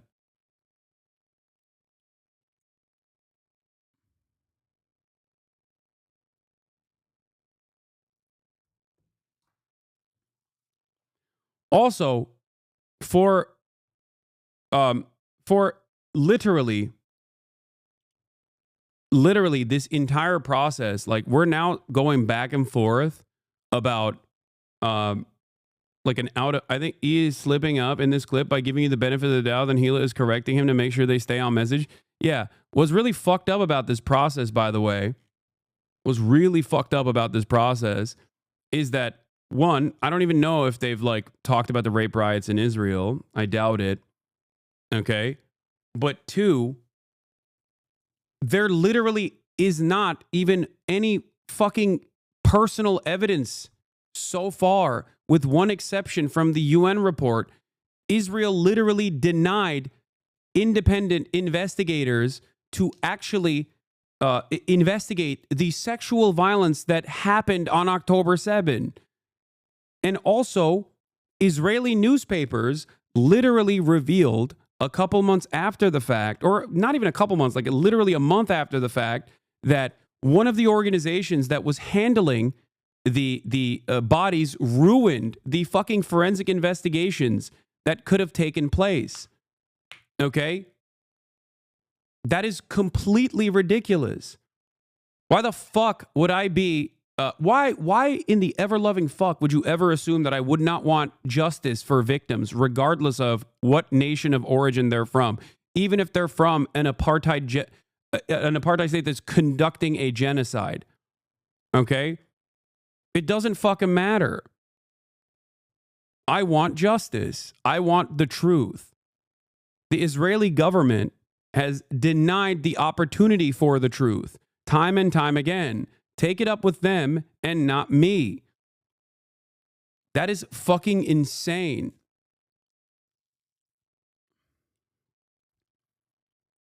This tactic was so commonly applied in the immediate aftermath of October 7, where people in America, prominent Zionists in America, would get mad at college students for basically saying the exact same thing that Haaretz's editorial board was writing and reporting on.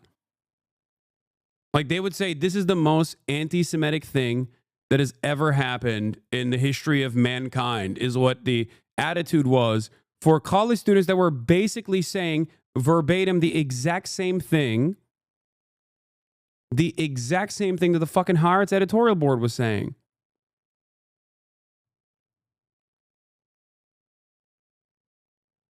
Yeah. Here it is. Israel blocks UN probe into Hamas sexual crimes from October 7 to avoid inquiry into abuse of Palestinians.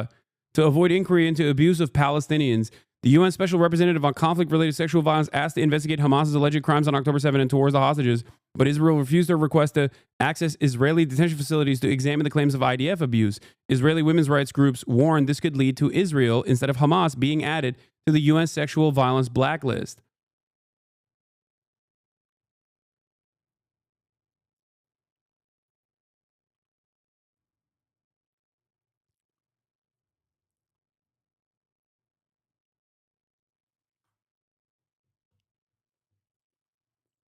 No, he won't call Haaretz anti-Semitic. He's hitting a liberal Zionist position, which implies that every pro-Palestinian is actually doing it wrong, and they're not actually pro-Palestine in the right way.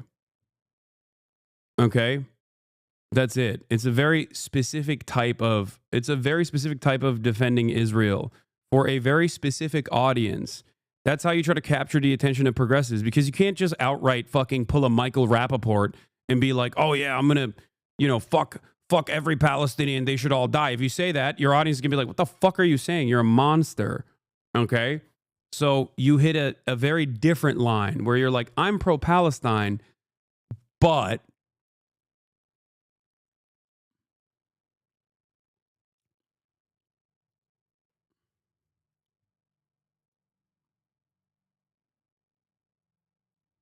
I want to talk about Ukraine, so I'm going to. Oh, not this one. Hold on. This is what Arab countries that expelled them in massive amounts following the 1948 war. In fact, there was more Jews. Was it his original argument that you yourself weren't anti-Semitic, but your audience was anti-Semitic and you were harboring anti-Semites? What happened to that? Yeah. What happened to that is he just fucking went balls to the wall and started being like, no, I'm pro-Palestine, but Hassan is really anti-Semitic, because who gives a fuck? You know what I mean? Who gives a fuck? His audience is not going to double check it. His audience is not going to be like, wait a minute, this guy that you had a fucking podcast with, who literally has spent the past 10 years fighting anti-Semitism online to such a degree that you and him had the exact same neo-Nazi enemies who, still hate me seemingly more than they hate Ethan, which is what's so crazy. Like, I think what ended up happening here is like I'm not saying he's pivoting to the right, okay? Because that's what a lot of people's suspicions were, that Ethan is like pivoting to the right. But I think he got back into good graces of a lot of fucking bottom-feeding drama slop tubers by attacking someone that they hate more than even Ethan Klein. You know?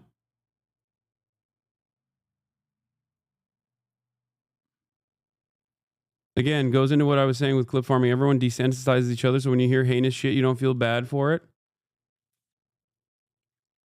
That's what it is.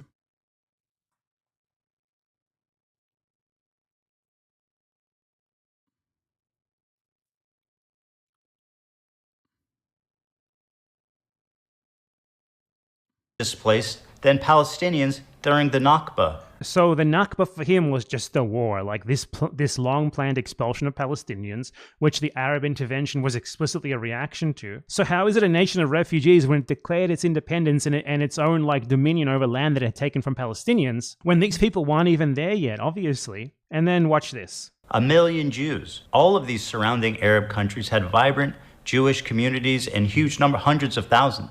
Now, if you look at them, you're looking at close to, if not literally, 0 Jews left in these countries. Just to give you an Now let's go over his examples of this, okay? Let's go over his justifications for this, and let's see how much this lines up with his narrative of expulsion. Idea. Here's a visual representation of the Jewish refugees after 1948. Morocco had 265,000 Jews. Now it has 2,000.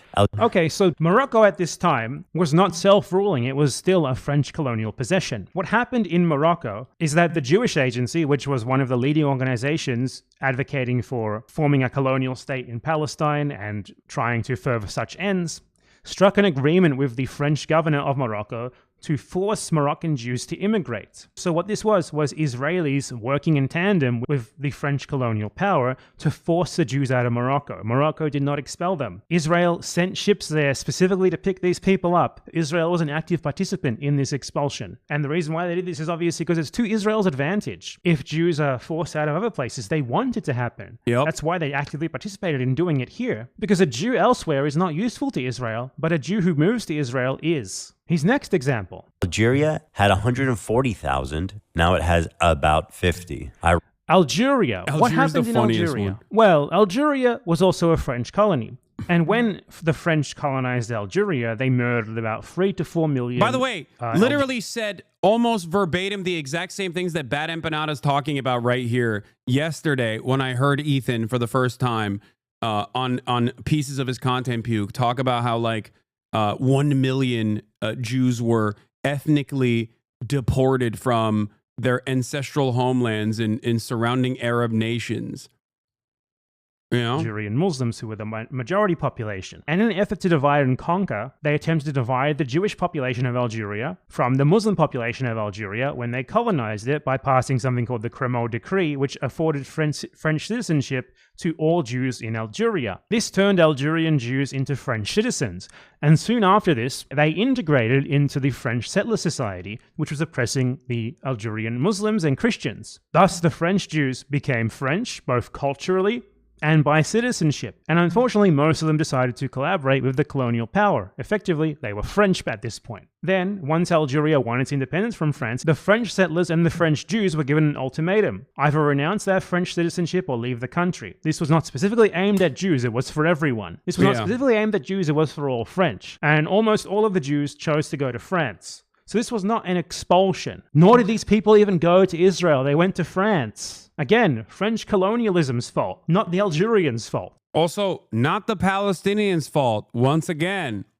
Like, even if every single surrounding MENA country, all the way to the fucking Levant, decided independently to forcibly expel their Jewish populations, that still would not be the fault of the fucking Palestinians. Because guess what? Arabs are not a fucking monolith, okay? They're not one blob of inferior peoples. That's what's so frustrating about this. That's why it's such a fucking classic Hasbara line, okay? To just turn around and attribute the suspected crimes of all Arab nations, like different Arab nations with different cultures, different languages that they speak, to the fucking Palestinians that were ethnically displaced from their indigenous homelands. How insane is that? If you scratch the surface of that commentary, you immediately fucking recognize how unimaginably racist that is. So why is it that a supposedly progressive person who has the audacity to claim that they're pro-Palestine engaging in this kind of sentiment, engaging in this kind of monolithizing that you hear from fucking Trump supporters when they talk about all undocumented immigrants? Why?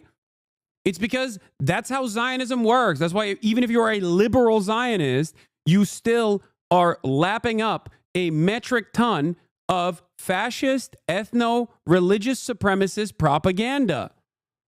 That's it. It's fucking racism through and through.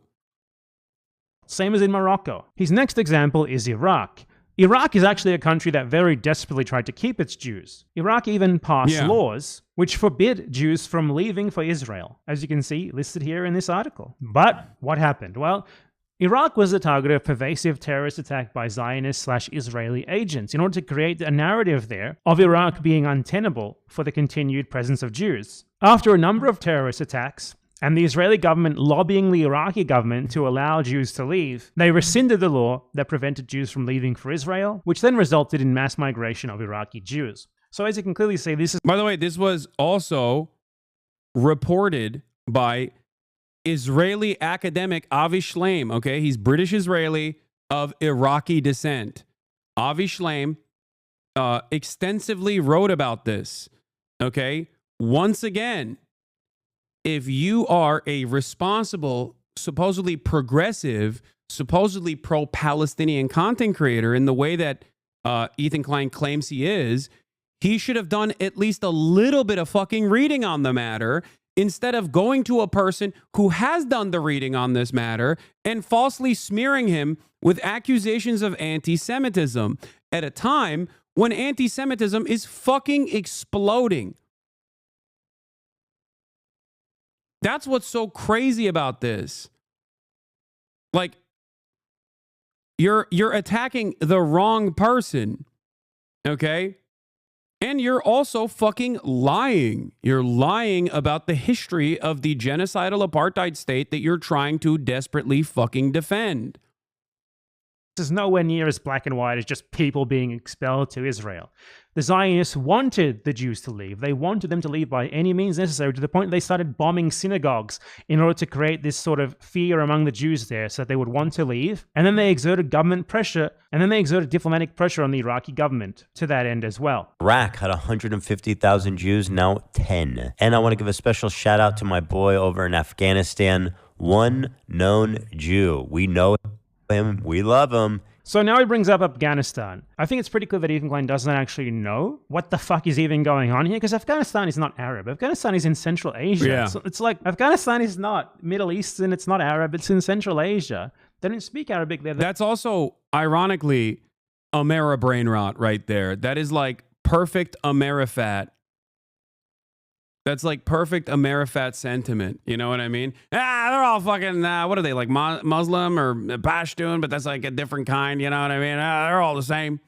They're not Arab at all. Just because they're Muslim, he thinks they're Arab. Afghanistan did not expel anyone in reaction to the creation of Israel. Nothing like that happened. It was essentially neutral during the whole thing. No one there. I just tuned in and he said, you didn't think the Holocaust, you think the Holocaust didn't happen? Yeah, okay, dude. Yeah, good luck. I don't even believe that. I think this person is just fucking drama baiting. I don't think Ethan is that brain broken to lie about such a severe thing. Yeah, I think this person is baiting to try to like extend the back and forth. Nah, he literally just did. If you clip it, I will only believe you if you clip exactly what he said. There is 0% chance that Ethan fucking Klein is saying that I am a Holocaust denier.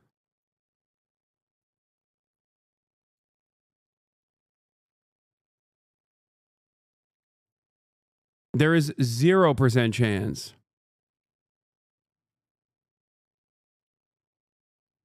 really cared about it. It was not a part of the coalition that responded to the Nakba by attacking Israel or anything like that. So this simply does not fit into your narrative here. It's outside of it. You citing it is incredibly stupid. He's the one Afghan Jew. They were forced to leave their homes, their lives, their property, and migrate to the only place in the world that would accept them, which was Israel. The irony of this whole situation. He said that's like Holocaust denial. The process in which Jewish people voluntarily migrated to Israel, okay, or migrated to Israel in the ways that Bad Empanada also here correctly explained, including Mossad operations to create a sense of panic and uncertainty and instability in the Iraqi Jewish population. To compare that to the fucking Holocaust is literally Holocaust revisionism, okay? That is unironically akin to Holocaust denial, okay? That is shockingly anti-Semitic. Is that after the 1948 war, when Israel won. He keeps calling Israel. Yeah, the Nakba, the 1948 war. That's another telltale sign that you're just also doing pro-Israeli propaganda. Like, you can't just call the Nakba as a pro-Palestine person, okay? As a pro-Palestine person, calling the Nakba, which was the ethnic displacement of 750,000 Palestinians from their indigenous land after untold amounts of violence and atrocities, including the ones in Deir Yassin, okay, very famously horrifying shit that the Zionist brigades did initially, okay? Calling that the 1948 war is straight up a fucking dog whistle, okay? It's also interesting because if it was a war, why the fuck did the Israeli Zionist brigades, after the Israeli state was developed, why the fuck did they not let the Palestinian civilians back to their villages? Why did they famously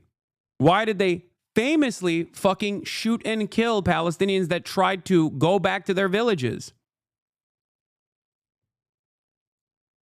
Why can Ethan Klein, an American man born in, I think, California, if I'm not mistaken, go and visit Israel, but the people that were fucking displaced from their ancestral homelands cannot visit Israel and don't have that freedom? We have American congresspersons that are Palestinian that don't have the same freedom of fucking travel that Ethan Klein has in Israel, let alone the fucking West Bank. How do people not understand that this is a fucking completely unacceptable situation?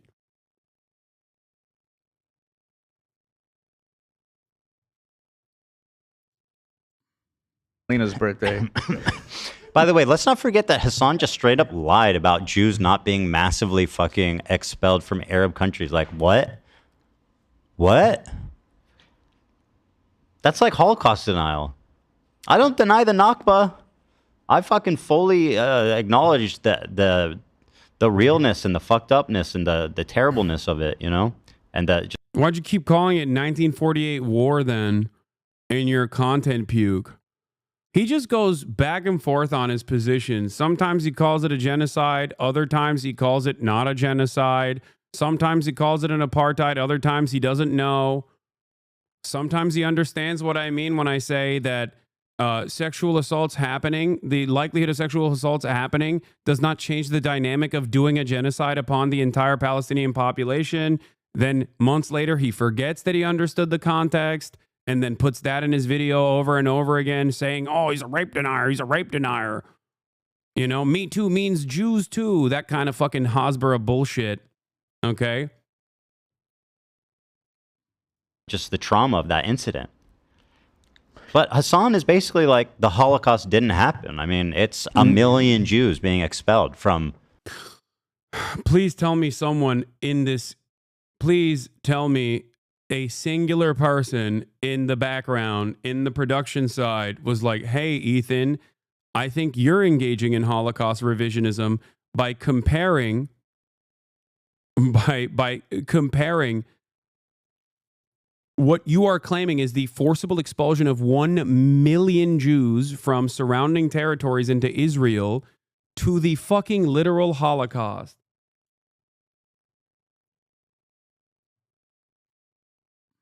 Expelling and genociding Palestinians to steal its country from them, just a war that they won. Won the war to declare its independence, the Arab countries got super anti-Semitic against their own Jewish citizenry that had nothing to do with Israel. And that had nothing to do with Israel. I very much just showed you that a lot of it had a whole lot to do with Israel. Obviously, if you genocide an entire Arab population and do so while screaming, "We're doing this for Jews, we're doing this for Jews, we're doing this for Jews," some people are going to take you at their word. But still, that's not even what happened in the majority of these cases, as I just went over. His Algeria example was just completely misconstrued. The Jews of Algeria, in their majority, went to France, and it had nothing to do with anti-Semitism, everything to do with, them not wanting to let the French colonizers keep living in their country after they kicked them out. Morocco, again, carried out by the French colonial occupiers with the enthusiastic collaboration and lobbying and pushing of the Israelis. Iraq, correct the record of what he said originally. He said 1 million Jews were expelled during the Nakba, and he specifically made that comparison that it was more than the Palestinians expelled during the Nakba. Exactly. That's the other side of this. He literally said a more devastating thing happened to Jews in the MENA region, Middle East and North Africa, than the fucking Palestinians being forcibly displaced from their ancestral homes in a planned expulsion following massacres, deliberate massacres and planned ethnic expulsion of Palestinians. Okay? This was not Hamas. This was not Hezbollah. These were Palestinian villagers. Like in the case of Deir Yassin, the Palestinian village of Deir Yassin had actually a cooperation and friendship agreement with the surrounding Israeli villages. Not Israeli, surrounding Zionist or Jewish villages that had Zionist brigades working alongside the Jewish villages in the area. This was before Israel even existed. Okay?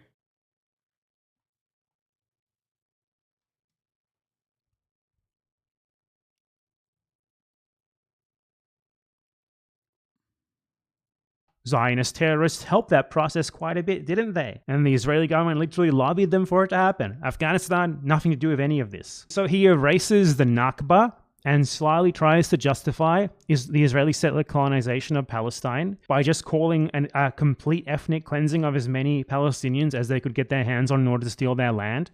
Nothing more than a war which Israel rightfully won. And then he tries to justify this land being colonized by saying that, well, the people who came were refugees, all of them were just randomly expelled, when in literally all of the examples that he chose, in only one of them was anyone actually even remotely expelled as a result of that, which was Iraq. And that was only after massive Zionist pressure, both diplomatic and literal terrorist attacks being carried out in synagogues. Ethan Klein is basically attempting to justify settler colonialism by reframing the colonizers who came there and stole Palestinian land and homes as victims themselves, which, I don't know, in his logic seems to justify it, which not only wouldn't justify it in the first place, but which also just isn't true. So yeah, just another one of Ethan Klein's many ridiculous lies. Oh, and apart from all of that, I'd just like to note as well, this is something very important that most people don't know. But in 1975, there was a joint declaration from the governments of Morocco, Yemen, Libya, Sudan, Iraq, and Egypt that any Jew who had left post-Israeli independence... the PLO demanded there be reparations for any Jewish person from any of these surrounding countries that was harmed. Okay?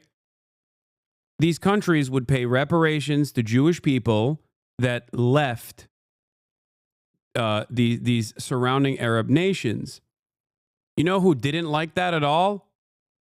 Fucking Israel, obviously. And once again, it's not like this is the fault of the PLO or the Palestinians anyway. They were the victims in this situation. Okay?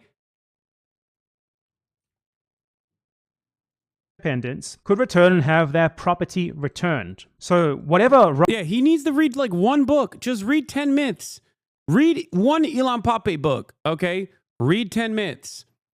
That's all you need to do.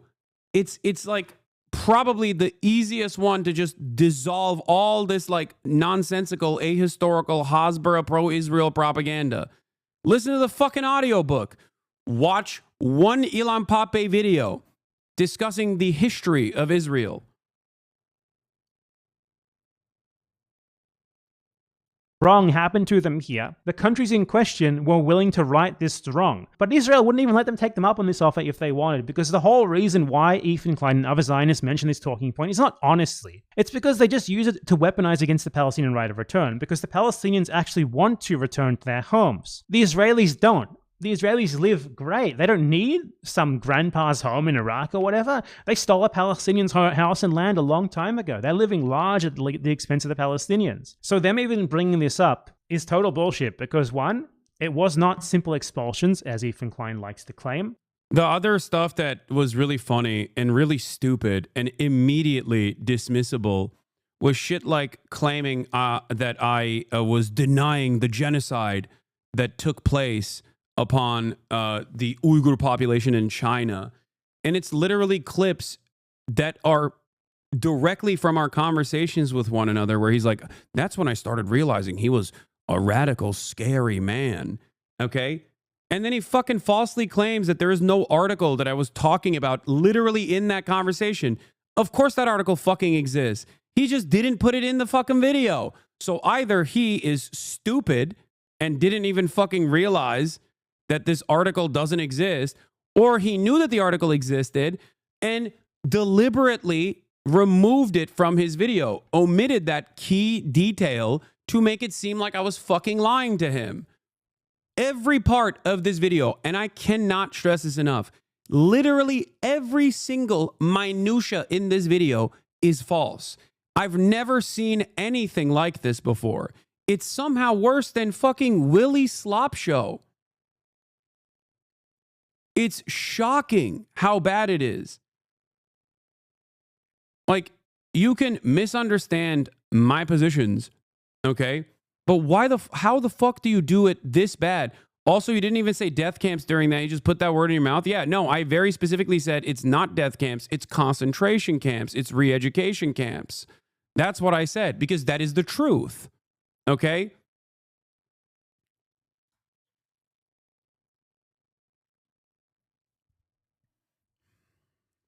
It was so bad, I think Willie Slop Show was fucking fact-checking Ethan. That's so funny.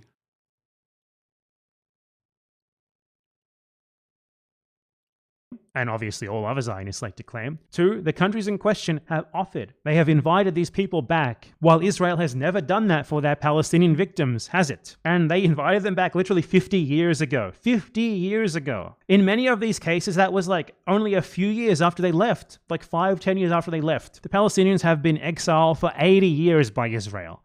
There's no comparison here. Israel has never made any such offer like this. In fact, Israel has never even acknowledged Palestinian ownership of a single stolen plot of land or a house or anything like that. So yeah, there's no equivalence here regardless of how much Ethan Klein and other dishonest Zionists like himself want them to be. Just another one of Ethan Klein's disgusting lies in his pathetic content puke. What else does he have in here?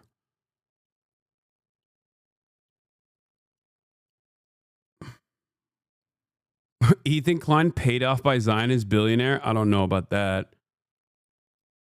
Watch 5. Ethan Klein's insane Islamophobic Hello, conspiracy everyone, and welcome theory. back to another episode of Ethan Klein's Content Nuke being destroyed. In this one, I want to cover really quickly Ethan Klein spreading a far-right Islamophobic conspiracy. Which Elon Pape book would you recommend first? 10 Myths. 10 Myths is it's the easiest to read. Theory regarding a made-up holiday, which they call International Jihad Day or International Day of Jihad. No. And Ethan Klein saw someone else, an Israeli Zionist, say that this day existed, and he just took this guy at his word at face value and included that in his video in like this conspiracy theory regarding Twitch like anti-Semitically blocking Israelis because they're Jewish, which was his claim. So the context of this is that Ethan Klein claimed in this segment that Twitch blocked new signups from Israel on the 13th of October 2023, which is not true because they actually blocked signups from Israel and Palestine, and mentioning the Palestine part destroys his entire argument. So as you can very clearly see in this article right here, Israel and Palestine, something that he leaves out of his article to try and frame it as like an anti-Semitic ban of Jews. And the reason for this, according to Twitch, was that they temporarily disabled signups with email verifications because they were getting a lot of new accounts that were posting like combat footage and like Gaza atrocities and stuff, which they didn't know how to deal with. So they just temporarily just signed signups of new accounts from both Israel and Palestine, not just Israel. So his whole anti-Semitism narrative ruined there, obviously. Not that it would be bad for a website to boycott Israel. That would be good. Israel should be boycotted by everyone all over the world. But in this case, unfortunately, that wasn't the case. It was just a strategic moderation decision to try and control the amount of obviously not allowed on the platform, like material showing violence and stuff that was being uploaded from these two places. And Ethan Klein lied about that being an anti-Semitic ban on Israel. But aside from that, he literally claimed that this ban happened because, I shit you not, according to him. Yeah, this part is also crazy because straight up, okay, all of the stuff that he did that I didn't even fucking address in terms of like coming after every pro-Palestinian person, linking alongside, linking up with like the ADL and also Sex Pestiny and his Brigadier General Dan Diddy G Saltman, okay, to say that like, to literally go along with his lies, by the way. Like Dan Saltman straight up fucking lied to every news outlet and the thousands of emails that he sent saying that Twitch had fucking banned every Israeli account or some shit. Then they realized that they fucking lied to every goddamn person and they tried to be like, oh, all right, well, you know, oopsie, I guess it's fine. 60-year-old fucking weirdo too.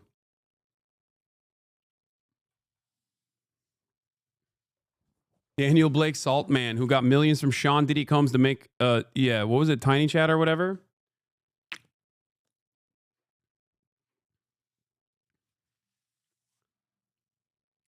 Right, he was like, delete this part of the VOD. Yeah, Dan Saltman was trying to get Tom Cotton to pull me in front of Congress. Tom Cotton, these guys are liberals, by the way. Remember, they're liberals. He tried to get Tom Cotton to call me in front of fucking Congress to investigate the anti-Semitism of my chat. That's what he was trying to do. Can you imagine how fucking insane you have to be to on the one hand, claim that you're a fucking liberal, and then on the other hand, using a fucking fascist like Tom Cotton to investigate a petty beef that not you, but your sex pest daddy had with another content creator. That's what's so shocking. The well of depravity, dude. It is psychotic. Wonderful people Ethan aligned with here. Wonderful people Ethan Klein aligned with. Such a fantastic time. What a fucking, this is what I was talking about when I said like there's a literal fucking genocide going on, and that's what Ethan Klein was spending all of his time on whenever he addressed Israel or Palestine.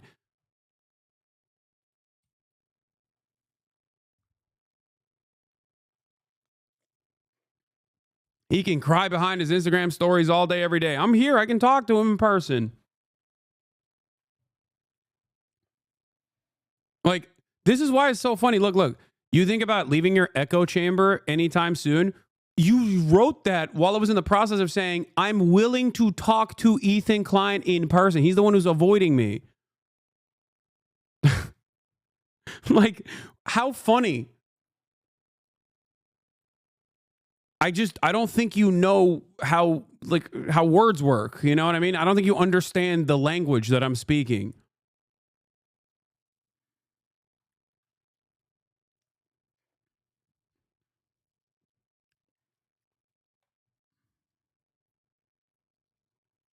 I don't have a sub-only chat. I don't have a members-only chat. I don't fucking ban paid members for having disagreements with me to this degree. The disagreements do exist, and I have banned paid members in the past. Some of those instances, ironically and very famously, have been plastered all over the internet to declare me the top transphobe. Okay, if you guys remember. Those paid members are still here. I don't fucking remove comments meticulously from every single one of my videos because they are showcasing my depravity for all to see.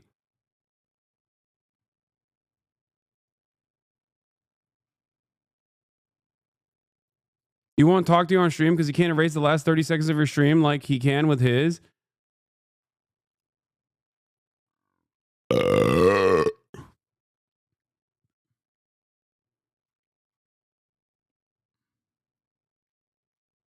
I did bring back Hassan's poop sock. I brought his ass back. Twitch observes a holiday which according to him and this guy who is uncritically citing is called the International Global Day of Jihad or something. Just watch. Israeli and American media started to pick up the story, which finally forced Twitch to respond. He also explains the block started on October 13th, which happens to be Global Jihad Day, when Islamic terrorists call on others globally to act, which he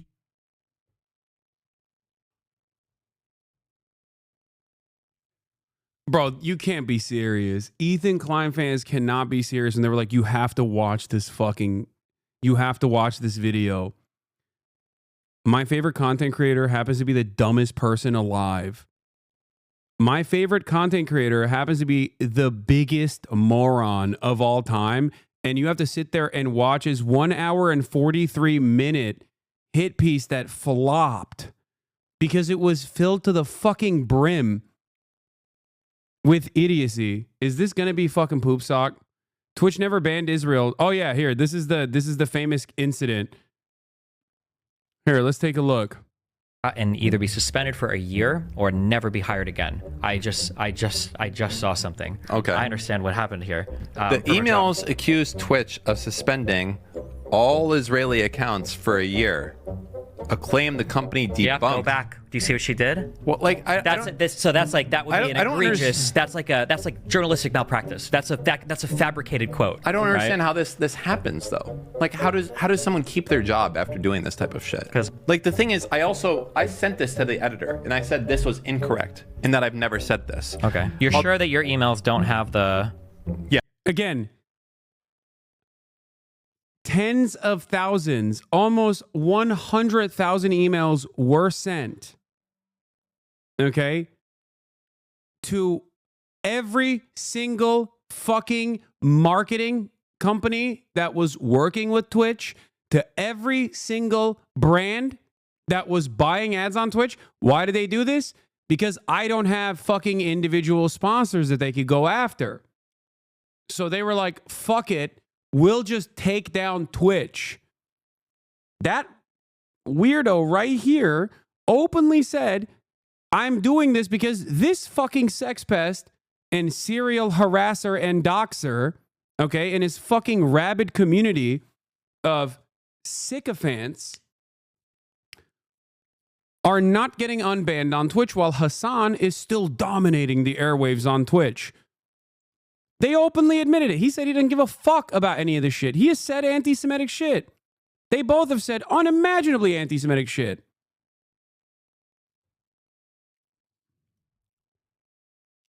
They were just simply trying to apply pressure to Twitch so that Twitch would ban me before the election. That's it.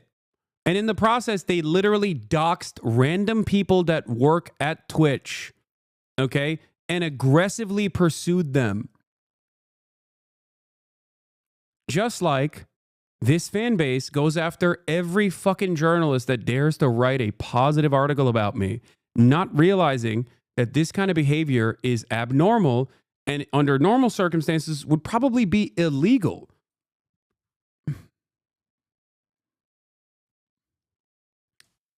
All they got in this process was for me to be shadow banned by Twitch. Okay?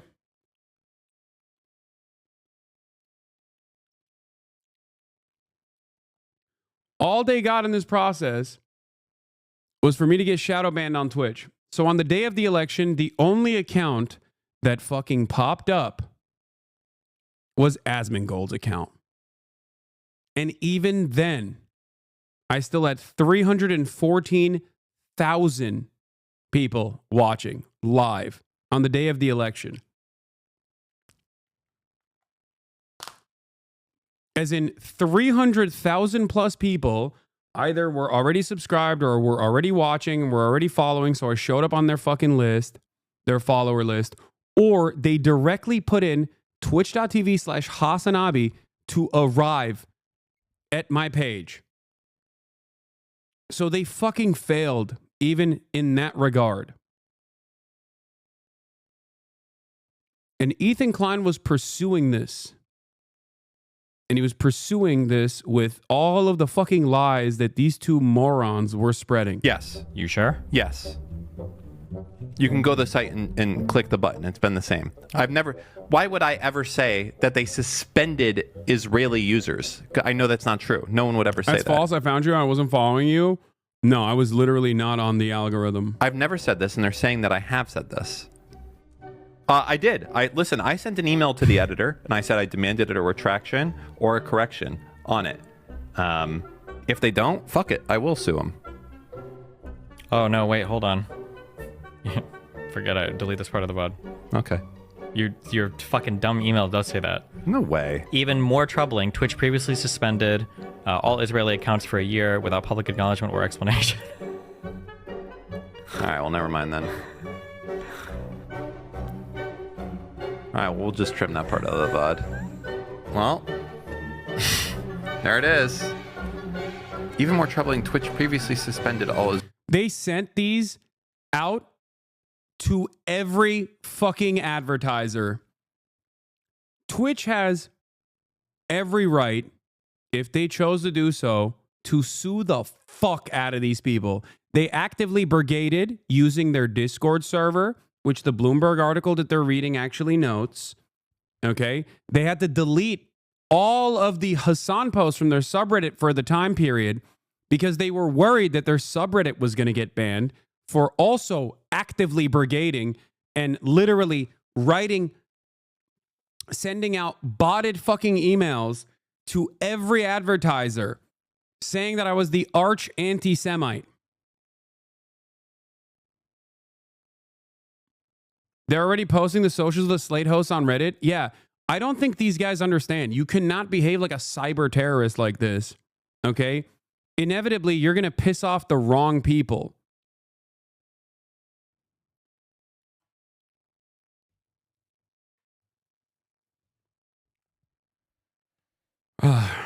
Why don't you sue? I'm a public person, okay?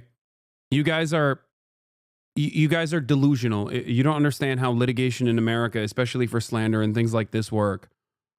The standard is incredibly, unimaginably high for someone who is a public personality. Okay? Especially in America, because you also have to prove malicious, you have to prove malice as well. Which, ironically enough, these guys are so stupid because they were doing it in fucking broad daylight that they actually do have a case for defamation. They do have a case for defamation because they have actually openly admitted to malice on camera like 1 million fucking times.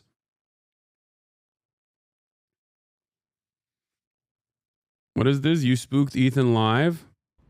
Let me just out of context would be to talk to me face to face instead of just watching me on a 30-second delay on your stream. Wait, that's what I'm... Wait. How does he know I'm watching already?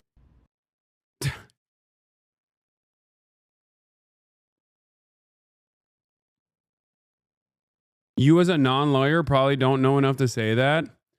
No, man. You have to prove intent. Like you have to prove that this person is willingly and knowingly misrepresenting the truth. And then also on top of that, you have to show damages. It's a very complicated process. And the standards are unimaginably high for a public person. Okay? I'm not interested in engaging in litigation anyway. Like, I'm not going to fucking sit here and show like a direct, try to compile exactly how I have been wronged and harmed. I don't give a fuck. Especially because I just explained to you that, especially because I literally explained to you, yeah, I know. Ethan literally said, I want Hasan to lose everything. That's malice. He went on to describe, he wants you to lose, which is your career, money, and livelihood.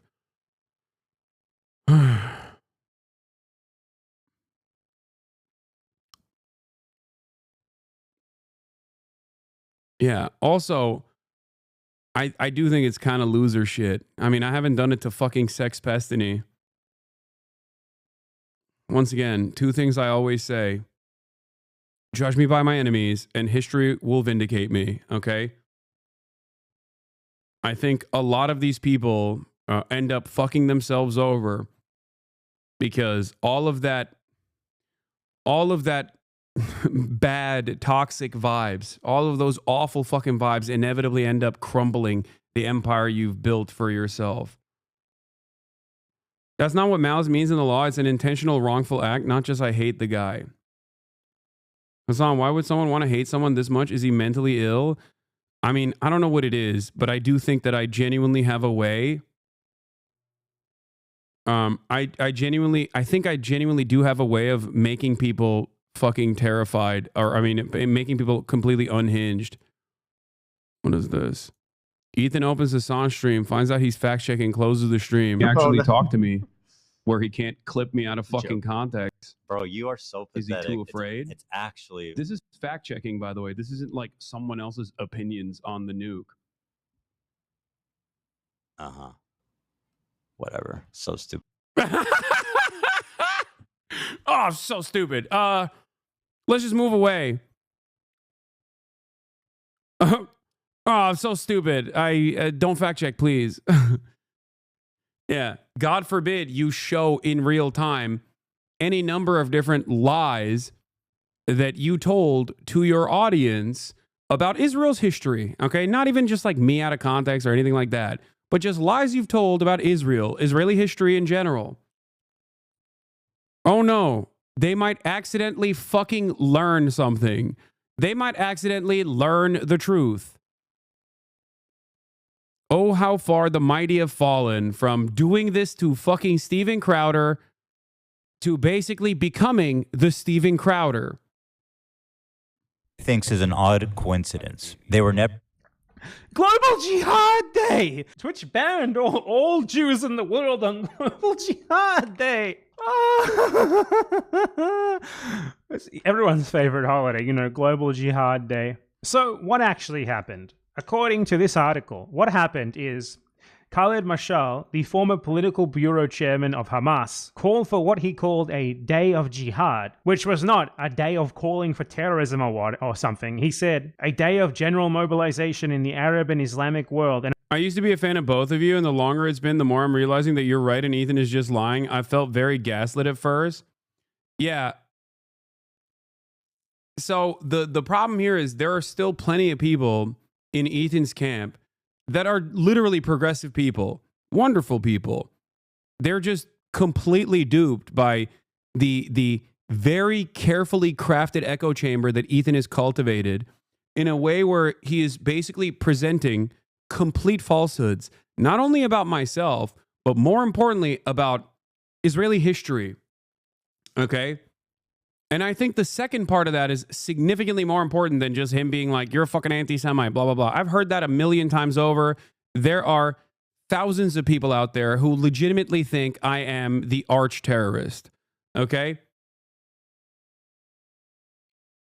There are thousands of people who, I mean, I've gotten fucking targeted by the ADL. They still target me. I've gotten targeted by Apex attack dog Richie Torres. Okay?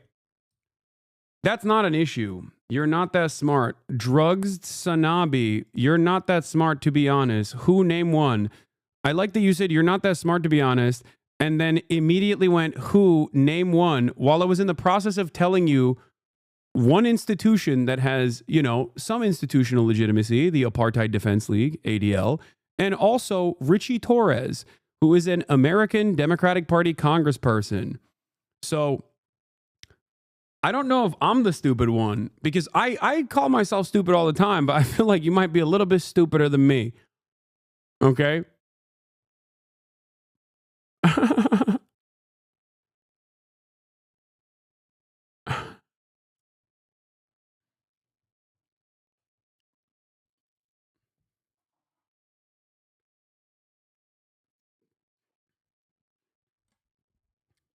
Oh, who could forget that random fucking psycho living in Long Island? My brother's an H3 fan and he doesn't like you. I don't think his politics are bad. I just think he's annoying. And even he knows something is up. Every time he talks about you, he knows something is missing in this conversation. At least a small part of it is that me, his sister, wouldn't be watching you if what Ethan said was true. Yeah.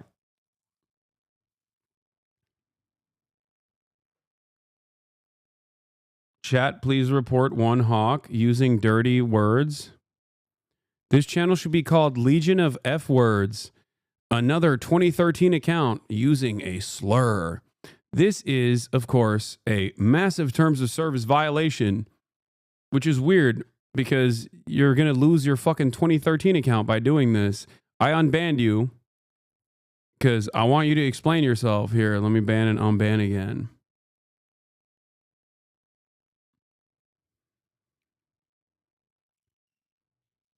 Oh shit, hold on. And among the free people of the world, a day to rally support, operate, and participate actively. It is a day to demonstrate our love for Palestine, Jerusalem, and Al-Aqsa. He also appealed for donations to assist Gaza, which was currently experiencing an Israeli military incursion. Now, this was spun by far-right Zionist genocidal conspiracy theorists into being like a yearly holiday in which Global Jihad Day is celebrated and which like everyone does terrorist attacks to celebrate it or something. And this conspiracy theory took the words of someone calling for protests, pro-Palestine protests, and they spun that into being like a global day. Kaya was crying and clawing at the door because I think she needed to go out and poop. Day of Jihad, a phrase that he did not use, and then this led to real life attacks and threats against Muslims, and then this led to this Zionist idiot who Ethan Klein just uncritically cites, claiming that there exists the Global Day of Jihad that Twitch apparently. I can't believe he put Global Day of Jihad on there. That's crazy. Like that I didn't even know he did that.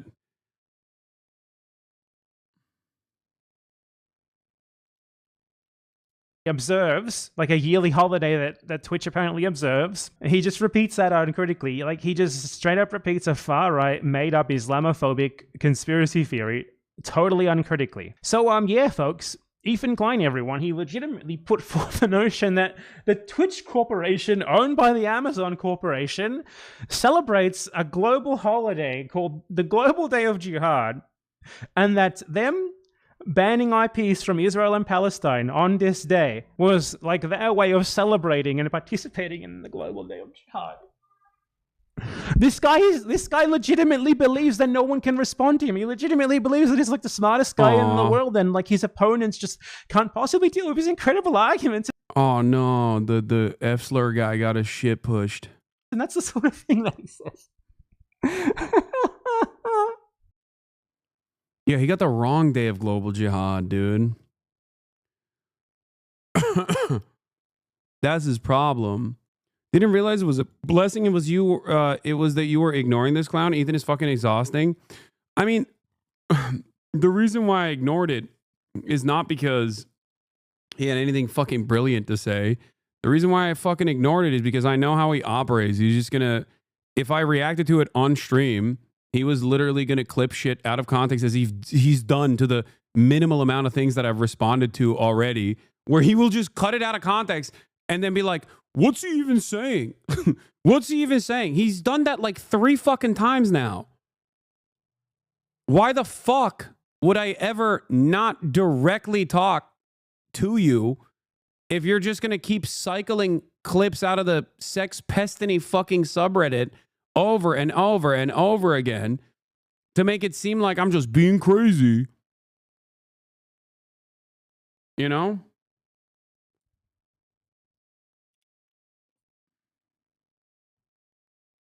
You seem most pissed the general public doesn't agree with him at all. Yeah, he literally reacted to a clip that was cut maliciously and went, I don't understand. What is he even saying? This doesn't make sense.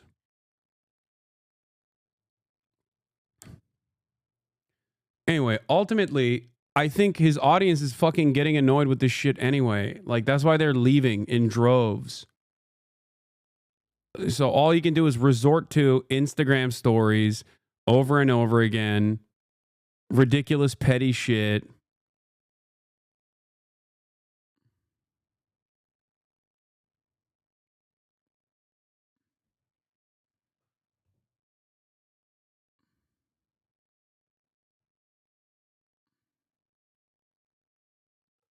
I just don't think that. I just I wonder why he's so afraid. When the title changed from Justin Bieber to a Hassan thumbnail, yeah. His audience doesn't like this shit either. They probably think it's fucking annoying. Please watch his Anne Frank one because that's the grossest one that he did. Okay, you guys are literally making me slowly but surely watch every piece of this fucking content puke by making me watch different bad empanada videos of him covering it. Well, and I'd just like to go over another ridiculous talking point from Ethan Klein's content puke. Haha, I'm very funny, aren't I? Oh. What started the hate with you and him? I don't hate Ethan, even after all this shit. I don't. I mean this sincerely. I hope he gets help. I'm not joking when I say this. I want him to get better.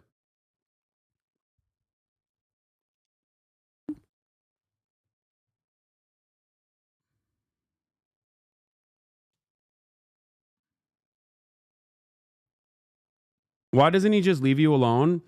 Hurt ego paired up with an inability to recognize that like his own community turned on him because of his positions on Israel, and also because I think drama is how he makes his money. I'm not the first fucking co-host that he is like literally pursued in this insane way for years and years. Ethan doesn't have any content if he doesn't have any fucking enemies, okay? And for the most part, I think it was like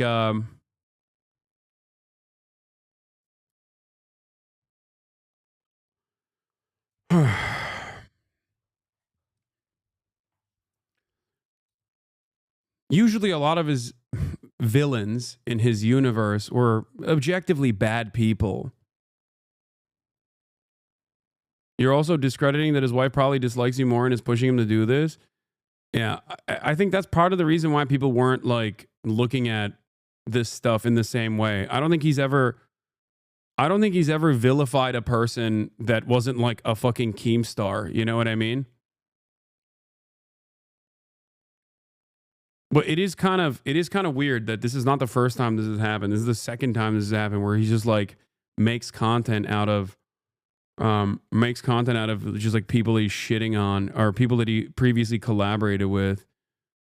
Thanks for warning us of a waste of an episode today will be. The show is not turning to shit despite these comments. Ethan has always stood up for what he believed on multiple accounts. Enough with the Hassan stuff, please. Completely unwatchable these days.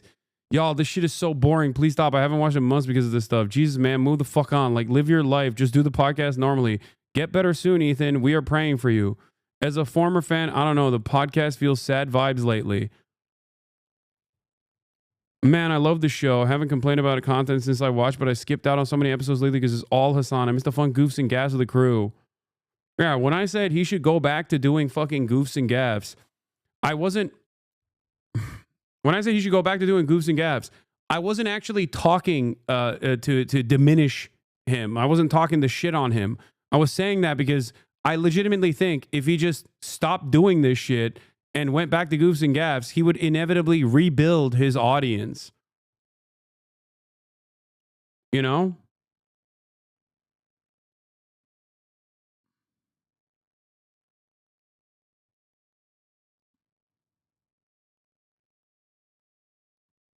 And it's funny because like all the stuff that he did to Ryan Kavanaugh, he has basically become Ryan Kavanaugh. That's what's so wild about it. And what's extra wild is that his audience doesn't realize that he has literally become the Ryan Kavanaugh of this equation. And I didn't even do anything for him to get to this point. Who's Ryan Kavanaugh? He's like, also, what is this fucking photoshopping, dude? I know Cam would have never done some shit like this. That is crazy. Ryan Kavanaugh's some fucking super wealthy guy that Ethan hated.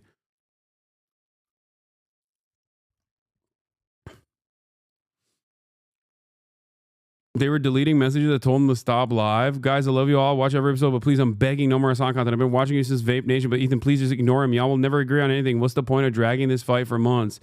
Go back to the goofs and gabs, brother. This show's turning into shit, dog. Oh, brother, not this again. Enough with the Hasan stuff. We're so over it, bro.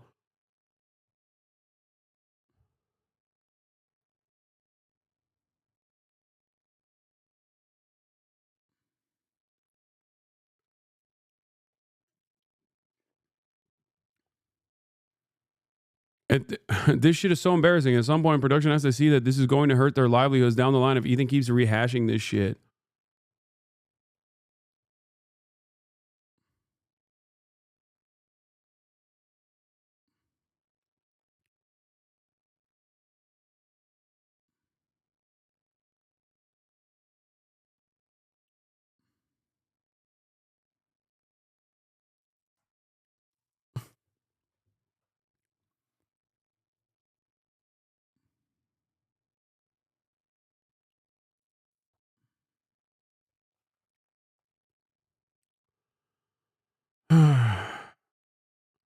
I think he's in a weird predicament where if he stops this, he's going to lose out on all the Keemstar and like Sex Pestiny fans that come in for the Fuck Hasan content. Okay? If he does anything else, because he's like already hemorrhaged a lot of his base of support, he's going to experience even more loss. But ironically, the remaining like foot soldier fan base that's like somewhat progressive and still believes that Ethan is actually doing this because it's valid, because like I'm the number one anti-Semite on the planet or something. Those people are slowly but surely going, okay, dude, like sure, we get it. Hasan is the most evil person on the planet, but Jesus Christ.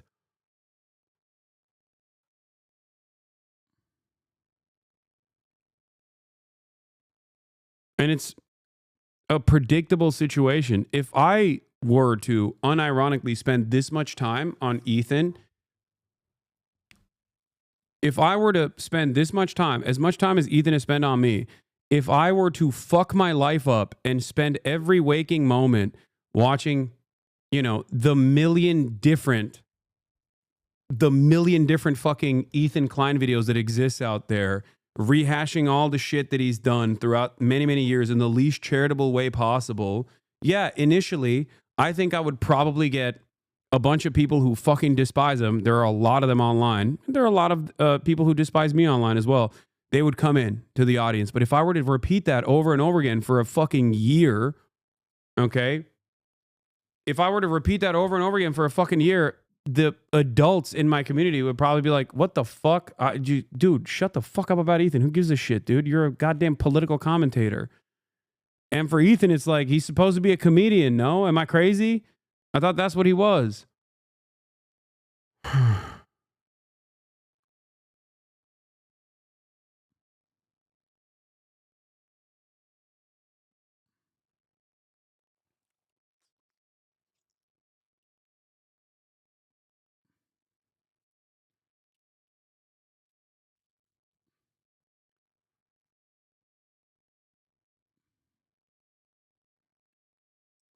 Anyway.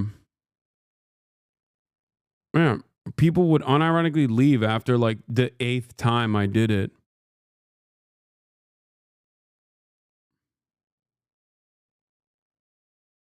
Because, like, where did the fucking goofs and gaffs go? Are you an activist? If you're an activist, what's your activism? What? Attacking a fucking progressive content creator?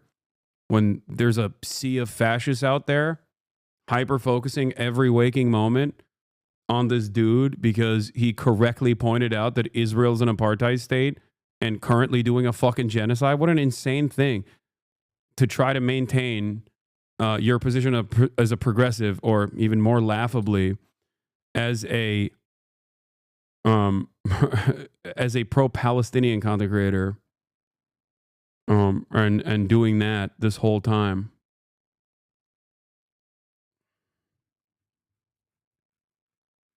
Goofs and gaffs. Chat is brigading Ethan posts now. I thought you were above that. What do you mean brigading Ethan posts? These are from 4 fucking hours ago, dumbass. Like, this person doesn't even follow me. None of these people follow me. This person might. Nope. Doesn't follow me either. Ethan needs to let things go and just move on. Hassan, he wrote the double S, supported Ethan enough to co-host an entire show on Ethan's YouTube channel. Now they have a disagreement and Ethan is treating him like Keemstar. It just seems very disingenuous.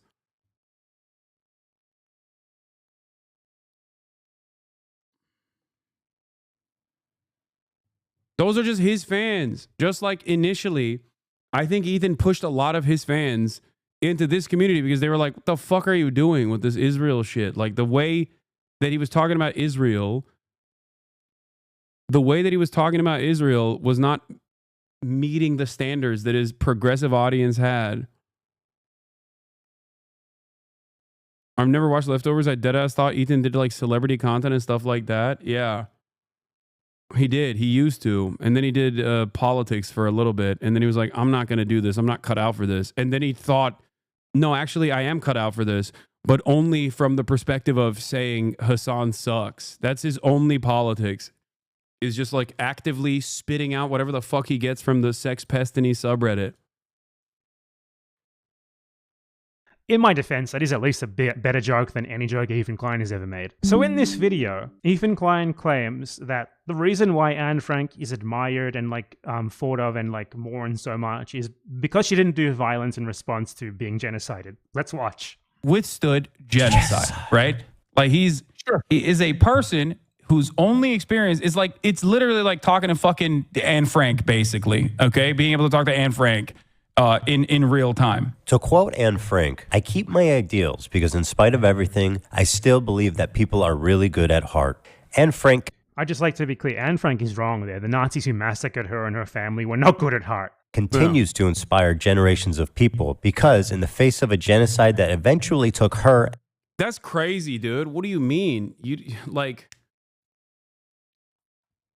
He was making fun of your hoof shoes? That was the most valid shit I've heard only? Okay. First of all, Margiela Tabbies, that's wearable art. Okay? And her entire family's life, except for her dad. She refused to give in to hate, malice, and violence. And then there's this guy. So I want to be very clear here that what Ethan Klein is implying there is that what is like important about Anne Frank's story is not that she was like this little... We didn't leave on a bad note. I was actually a fan of Leftovers, and as someone who stopped watching Ethan's content after it ended, I didn't even think you guys had left on that bad of a note. No, we didn't. This shit popped off like a year later because I think he never gave up on basically talking about Israel every now and then whenever like shit was popping off. And his audience, every time he talked about it, would understandably push back and be like, what the fuck are you saying, dude?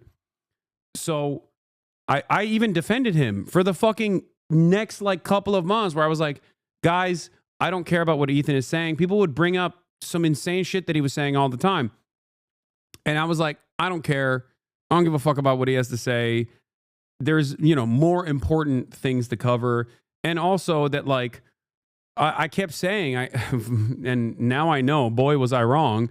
I kept saying that Ethan is pro-Palestine. He's pro-Palestine. He's pro-Palestine. He's not your enemy. He's not your enemy. He's not your enemy. He's not your enemy. Okay?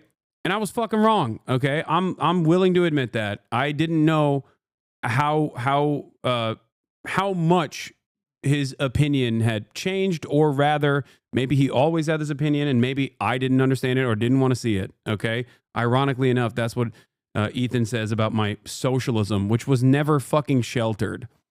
Okay?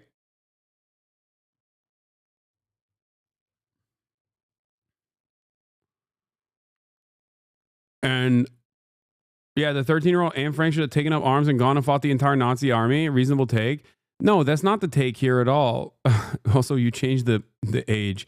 No, the take here is that saying that a Yemeni teenager that experienced genocide is very different than Anne Frank, because Anne Frank was a humanitarian, even though she was experiencing a genocide, is ridiculous. Like, what the fuck? It's like saying the people that did the Warsaw Ghetto Uprising were in the wrong. Do you see what I mean? Like, can you imagine Ethan being like, the people that are in the Warsaw Ghetto Uprising were in the wrong for fighting against the Nazi occupation, fighting against their Nazi concentration camp guards? Like, that's insane.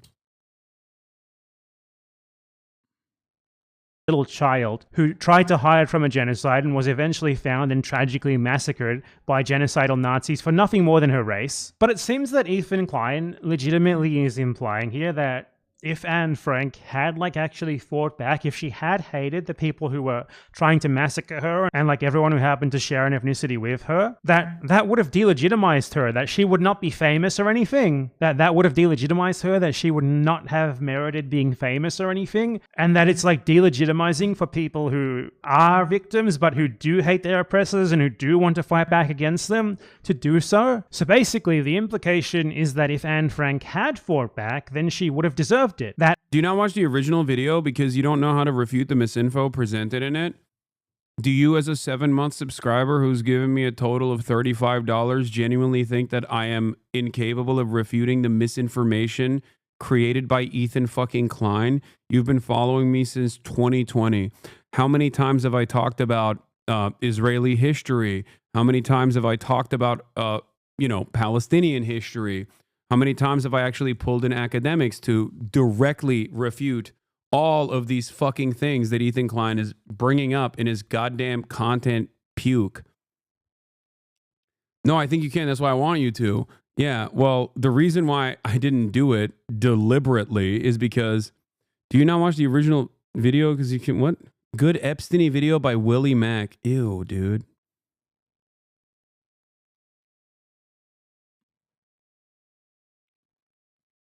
It's not like while I'm watching Bad Empanada and giving him a shout out because I think he did great work on this. I'm not refuting in real time what the many different instances of misinformation Ethan has presented. You know? Yeah, Willie Sloptube voluntarily posting a Willie Sloptube fucking a video in the chat. Jesus Christ. That resistance to racial genocide is bad, and the only virtuous thing to do in the face of it is to not fight back and just sort of hide or kind of lie down and just hope they don't come for you. I guess he really hated resistance groups who fought back against the Nazis who didn't lie down. That seems to be his mentality anyway. And that really sums it up, and I think it explains really well why he hates people who fight back against Israel in any way, whether it's protest, donations, blockades, or actual resistance, so much. That's his mentality, summarized perfectly. All right. I think that's good enough. I don't know. I don't know what else he's refuted in his video, and I also don't know what else Ethan has said in his video, with the exception of these clips that I have seen. But I will consistently repeat my position that I'm not watching it, but I will watch it with Ethan, alongside Ethan, if he would like me to do so. Okay?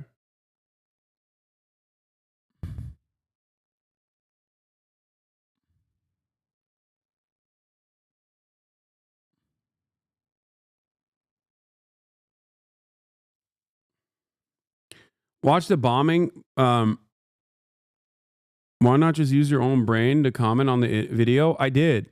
And not only did I... Wait. He didn't defend Israel at every turn. He just wanted a shred of empathy from Hassan to understand why people in Israel will feel the way they do. I know why people in Israel feel the way that they do. I've also had Israelis on this broadcast numerous times.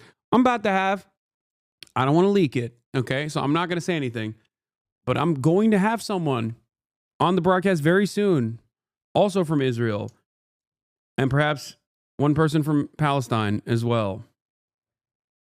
Now, having said that, that's great. Yeah, dude, the fuck? You know, I had people from Israel on this fucking broadcast in the month of October in 2023. So why the fuck is Ethan Klein on an extended crash out like this? Think, chatter, think. It's because it's too embarrassing for him to actively be like, oh my God, I fucking love Israel and all the death and destruction. So he just has to resort to being like, oh no, it's my feelings that are hurt in this process. And it's my feelings that no one is entertaining. And it's like, yeah, of course nobody gives a fuck about your feelings, dude. What the fuck are you talking about? Well, if Ethan has a Palestinian on, does that make him pro-Palestine? Has Ethan had a Palestinian person on his broadcast? Because I would love to watch that. Okay? And no, the Israeli citizens that I had on were not fucking pro-Israel. What are you, dense? They were anti-Zionist themselves. I'm not pro-Israel. I'm anti-Israel. Hello? Israel is a fucking apartheid state. I'm not saying I'm pro-Israel. I am, however, saying that obviously people who are... What about sex pestiny? You can't be fucking serious, dude. Yeah, Ethan's going to have son of Hamas on.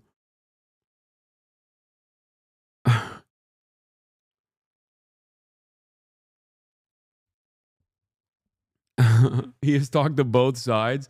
Yeah, you all... I like that you already know he's done sex crimes, okay? And you're still using him as a talking point here. You're like, what about my favorite content creator who is a fucking sex pest? Like, you should be a little bit more embarrassed than to bring this up. Yeah. Anyway, in terms of the refutation, yes, there are plenty of people. There are plenty of people you can talk to make it seem as though you're approaching this. Why dodge it then? Dodge what? What are you talking about? What am I dodging? I'm the one who says I want to literally talk to. I am the one who is saying I want to talk to Ethan. He's the one who is running away because he cannot fucking take any pushback whatsoever because Ethan is a fucking coward. The only people that he can get highs off of is dunking on random TikTok kids that are super fucking dumb, okay, or just pearly things.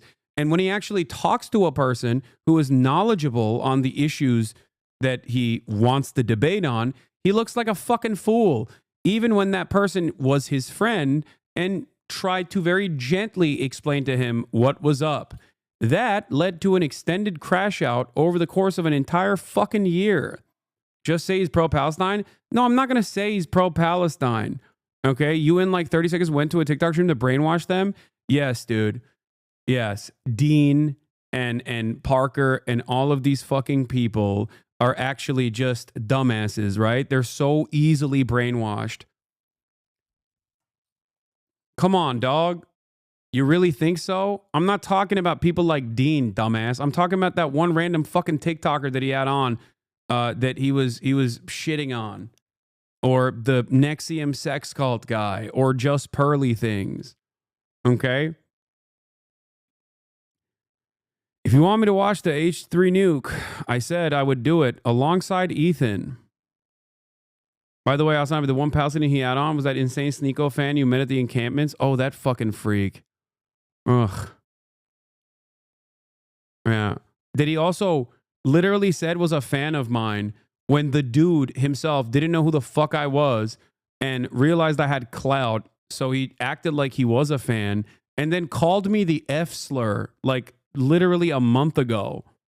Yeah, real fan that guy was.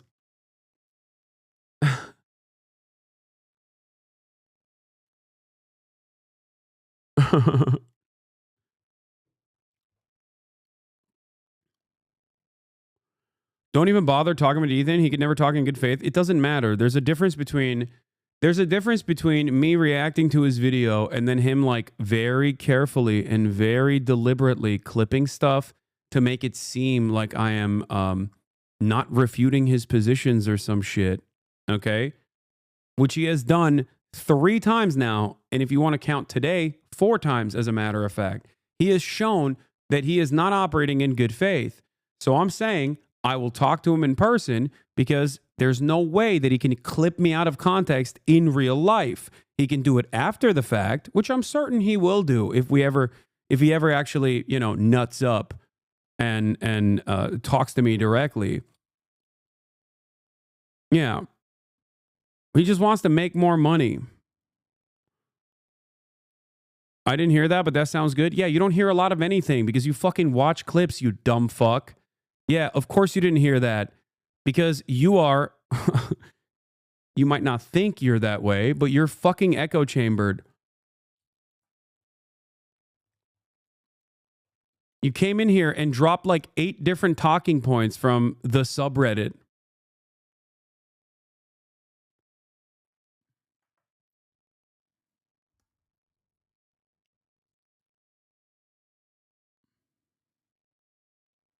He said, maybe at this point I'll talk to him just to debate why he isn't watching the video. That would be funny.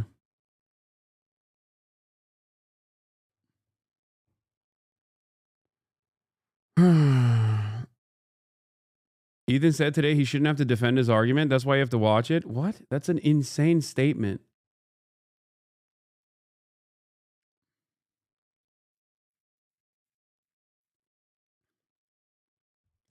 It's got to be real sad because he can't even fucking, oh my God, what a nightmare, Sam Cedar me with Sex Pestiny because he was outed as a fucking sex criminal. Lo and behold. Oh my God. The chatter in my chat is a frequent user of the r/Destiny subreddit and also the H3H3 production subreddit. And lo and behold, also the Asmongold subreddit. The 3 the 3 heads on Mount Rushmore, dude.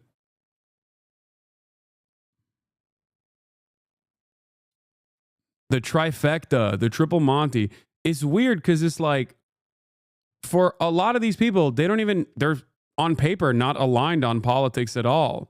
So how the fuck are they so aligned on one thing? And that is hating my ass, okay? Perhaps it has nothing to do with politics at all and everything to do with you advancing the cause of your own favorite parasocial daddy. What is this? Oh, this is from DGG. They're also in DGG watching right now as well, which makes it even funnier.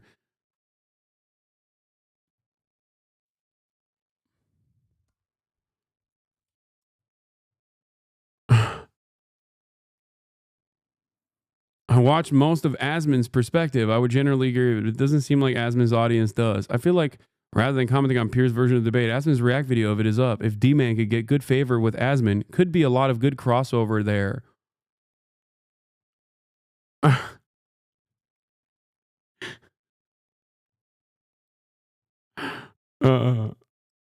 Anyway.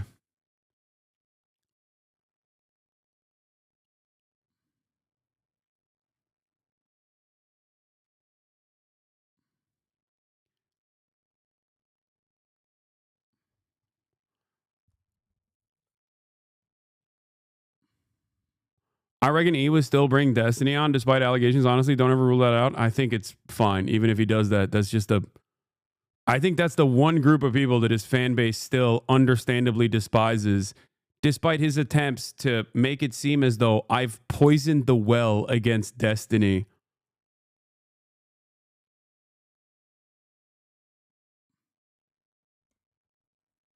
What? Please watch the 4th video on the playlist. Hello, it's me, Minecraft Steve, and welcome to another episode of Ethan Klein's Content Nuke being dissected. quickly and succinctly, on specific points that he tried to make within it. So this time, we're going to be going over Ethan Klein's incredibly compelling evidence that he was pro-Palestine, which he mentioned in the video. As you saw in the previous video, Ethan Klein was very much against a blockade against Israel and its allies in order to stop shipping that was associated with them and put pressure on them to force them to stop doing genocide. In the rest of his video, he also revealed that he is vehemently against pretty much every single resistance action against Israel. He very clearly believes that it's wrong for anyone to militarily fight back against Israel in any context, whether they are Palestinian or some other country standing up for Palestinians. But there was one thing that he seemed to endorse, and that was charity, because he brought up the fact that he had made a donation to a Palestinian charity as pretty much the only evidence that he had of him supposedly being pro-Palestine. This is the last video I'm going to watch on this.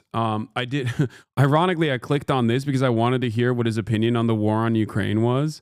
And then we sidestepped into this fucking massive black hole of Whereas everything Ethan else content. seems to point to the opposite. He was very proud of this, and he genuinely seemed to believe that mentioning this was evidence of him being pro-Palestinian. You know, a millionaire like him throwing $6,500 at something, which for him is nothing at all. We're supposed to just believe that's a huge deal that proves his goodness in spite of all of the Zionist propaganda that he's doing. And I think probably the best part about this is that he says it immediately after he frames like Zionist fears and painting of Palestinians as a like evil demographic threat in their own homeland. He does that, and then he immediately moves on to talking about how pro-Palestinian he is. It's absolutely crazy. Israel as a Jewish state, and considering the historical context of Jews being pogromed from Arab countries, is it really that crazy for them to not feel safe as an ethnic minority? Is it really crazy for us to keep out our genocided colonized victims? And then he moves so fluidly from this into just framing himself as a Palestinian ally because he made a donation. A little bit. And that's pretty much the entirety of our disagreement. Despite what you've read on TikTok and Twitter, Our disagreement was just this. He's pro-Palestine, but he also understands why Israel has reasonable demographic concerns. Israel has reasonable fears of the scary Arabs that have wronged them consistently. Okay? Consistently. Please don't look into the history. Please. Please don't look into the fact that I personally said 1 million Jews were forcibly expelled from other Arab nations, not Palestinian, other Arab nations, okay? Even though that part of the story is also not completely correct, and made it seem as though that was worse than the fucking Nakba. That is psychotic. donated $6,500 to a Palestinian charity after the war started. Hey, Ethan Klein, thank you for the dono. Ethan Klein gave $6,500. My goat. Thank you, Ethan. Okay, he donated $6,500. So let's see what Ethan actually thinks about donations. Much bigger donations, in fact. That's Creators for Palestine raised $1.6 million. That's fantastic. Literally negligible. They've received billions of fucking dollars. It's a good thing. Has $1.6 million had an outcome on anything happening in Gaza? Absolutely fucking not. Has it helped people? Sure. Has it helped fucking the actual, like, movement? No. Like, what the fuck? Wait.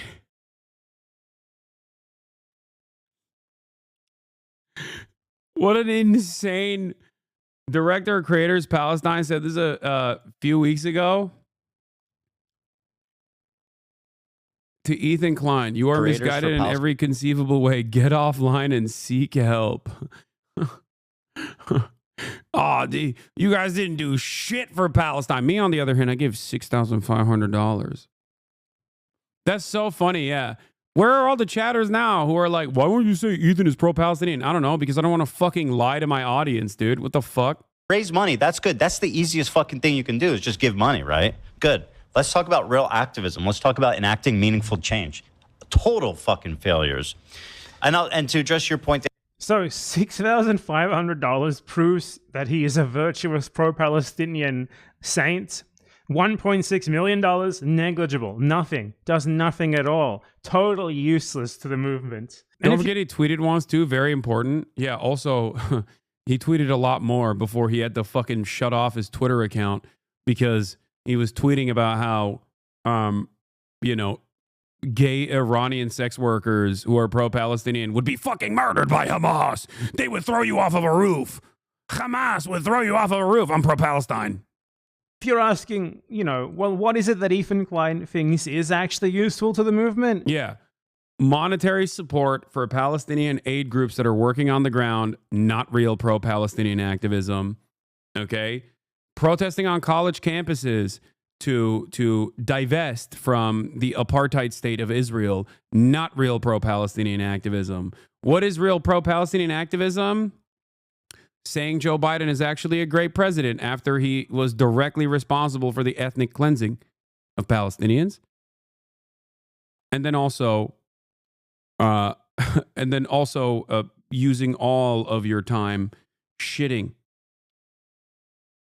on people who are pro-Palestinian and then actively trying to get them fucking deplatformed. This is how you do pro-Palestine. Well, he's against everything else as well. He's against literally everything. He thinks actual meaningful action, such as blockading Israeli and allied ships in order to put actual material pressure on them, Oh yeah, is I wrong. forgot. That's terrorism. Yeah, that's right. Doing a blockade on the Red Sea in order to cripple Israel economically as it continues doing its genocide is terrorism and completely unacceptable. He thinks fighting back against Israel, whether you are Palestinian, Iranian, Lebanese, literally anyone, he thinks that's wrong as well. In fact, he even argued. He argued in this video that wanting to blockade Israel, to put pressure on Israel and its population, to force the government to stop doing genocide in Gaza, he argued that's the same as supporting the Holocaust. Look, I'm not kidding. I know it sounds unbelievable. I know it sounds like I'm making it up. But he literally goes from Hassan Piker, talking about how the intention of the blockade is to put pressure on Israel to cause discontent among the population, so they stop doing genocide, they leave Israel, or some stuff like that, because they can't get their frivolous little treats anymore, like their Amazon Prime deliveries. And Ethan Klein's reaction is to straight up say, oh, you want them to be in death camps, don't you? That's what you're saying. This is like a hostile... They're streaming this? Yeah. They're flexing. What? And they're coming in hot with guns. Yeah, but you have to understand, this is a deterrence. Israeli society is going to start getting upset. They're going to be like, I can't get my treats. I can't get my Amazon Prime deliveries. What the fuck is going on? I hate this. Israel sucks. I'm leaving Israel. That's the goal. I find it disturbing that Hassan thinks that a slowdown of imports is going to cause Jews to flee Israel. He says Jews. He's so excited to say the word Jews every time. 80% of Israelis were born there and do not have citizenship anywhere else. So where do you want them to go, Hassan? Back to Poland or back? By the way, unironically, a thing that I've never said, a thing that I've never advocated for, and something that Bad Empanada probably disagrees with me on. That is the entire point of why I'm an advocate for the one-state solution. So he's just making shit up. And he knows that that's not my position. Okay? He knows that is not my position at all, because I've had this conversation with him. I've directly had this conversation with him about why I believe a one-state solution. Okay? Flexing. You're saying or some pressure like that, because they can't get their frivolous little treats anymore, like their Amazon Prime deliveries. And Ethan Klein's reaction is to straight up say, oh, you want them to be in death camps, don't you? That's what you're saying. This is like a hostile... They're streaming this? Yeah, they're flexing. What? And they're coming in hot with guns. Yeah, but you have to understand, this is a deterrence. Israeli society is going to start getting upset. They're going to be like, I can't get my treats. I can't get my Amazon Prime deliveries. What the fuck is going on? I hate this. Israel sucks. I'm leaving Israel. That's the goal. I find it disturbing that Hassan thinks that a slowdown of imports is going to cause Jews to flee Israel. He says Jews. Wait, first of all, that did happen. That literally did happen. That straight up happened. Yes, when you are adjusted to a life of privilege and those treats are taken away from you, that has an economic impact. Okay? And when that has an economic impact born out of this blockade and the economic pressure created by this blockade, which is, by the way, infinitely painless in comparison to a fucking literal genocide, okay? Remember that. Then yeah, you actually cause pressure on the country to change trajectory. Jews, like he's so excited to say the word Jews every time. Israel. 80% of Israelis were born there and do not have citizenship anywhere else. So where do you want them to go, Hasan? Back to Poland or back? Yeah, that's what I meant. Yeah, that's what I said. Shut up. That's so fucking stupid. Bro, oh my God. I forget how stupid the average American is. I feel like the dumbest motherfucker you know. The dumbest motherfucker you know is watching this and going, yeah, this guy is a bad guy. This is a song guy. He flashed the picture of the fucking Auschwitz death camp. Like, so donations don't count. Donations aren't real activism. That's not effective. That doesn't help the movement.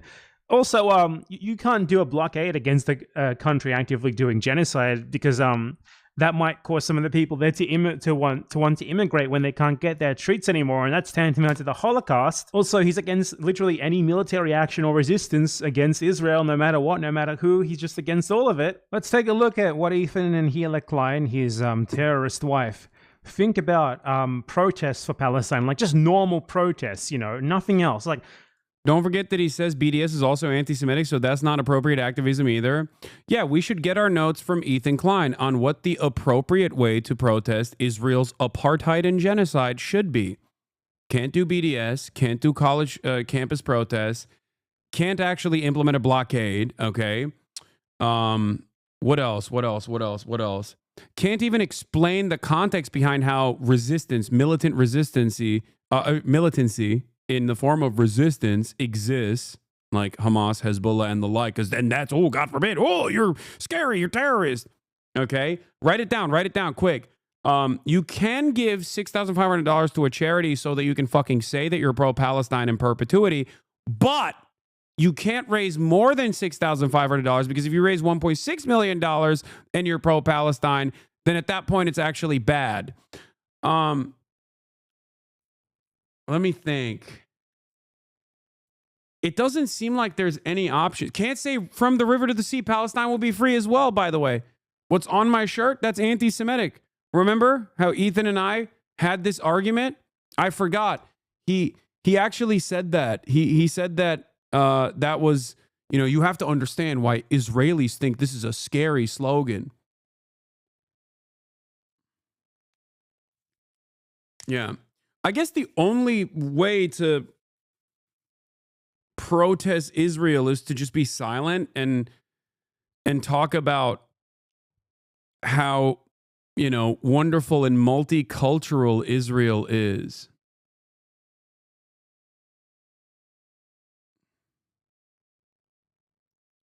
Is that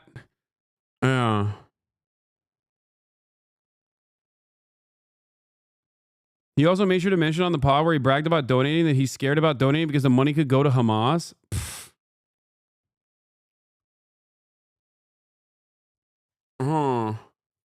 I guess there's not really anything you can do. You just got to send thoughts and prayers to the Palestinians. But hey, what if the thoughts and prayers that you're sending to the Palestinians is going to the wrong Palestinian?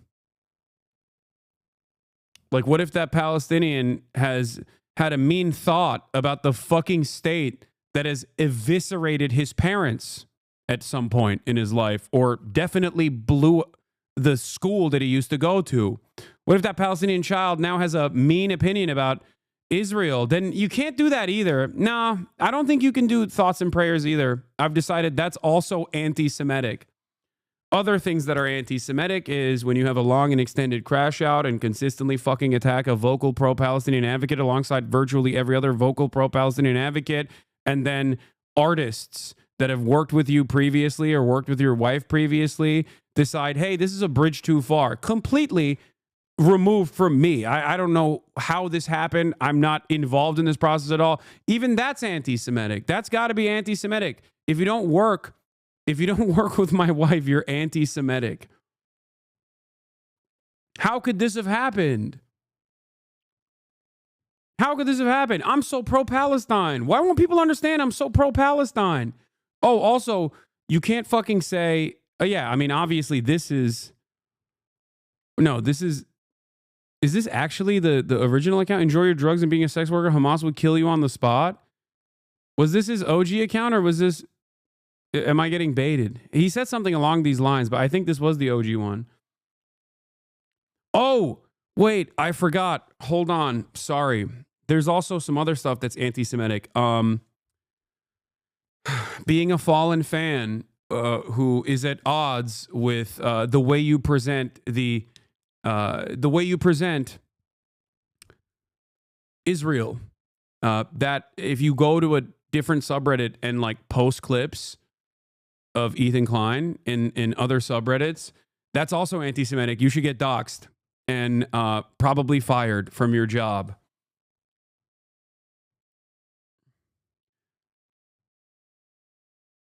Being mean to Ethan, anti-Semitism. Oh, there was another one. Remember when I personally sent Ethan a text message when he was like a couple months ago? And I was like, listen, it's obvious that you don't respect me, but I know you respect Sam Cedar. I think you should privately talk to Sam Cedar about this stuff. And he also outed that I sent him that text message and then fucking said that that was anti-Semitic. You know, because I said, hey, you can talk to someone who you respect, who also has like life experience that's comparable, okay? Because clearly you don't fucking trust anything I'm saying because I'm a dirty Muslim terror lover, which, oh, fuck, that's right. He compared me to Osama bin Laden playing that game that Sex Pestinies community had made. That's true. Is Sam Jewish? Yes. He said, telling me to talk to another Jew, that's anti-Semitic. That's what he said.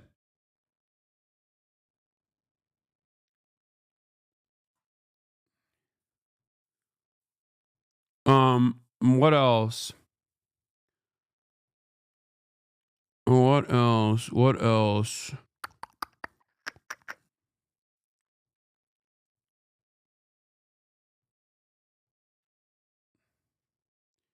Yeah, there's just a lot of stuff that's anti-Semitic, man. It seems like virtually every position you have is anti-Semitic.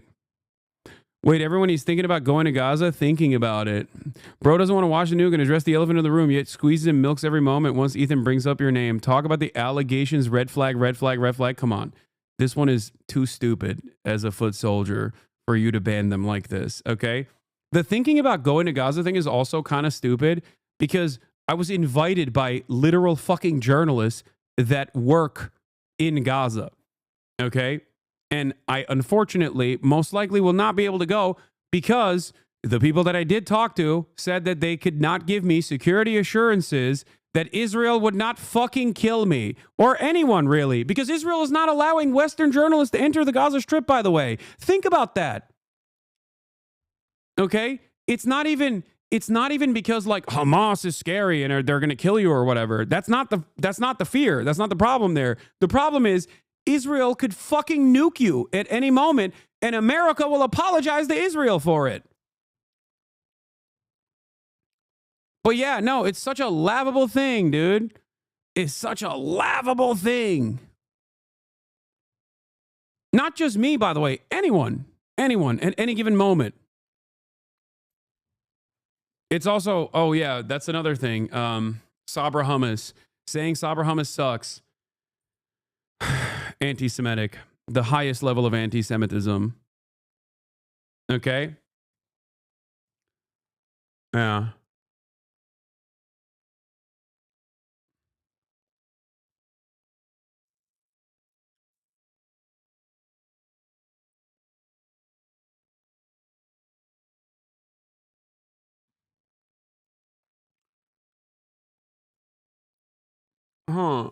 Hasan, you are digging your own grave and aligning with people like Bad Amp. Everyone knows Ethan is not PW brother bother.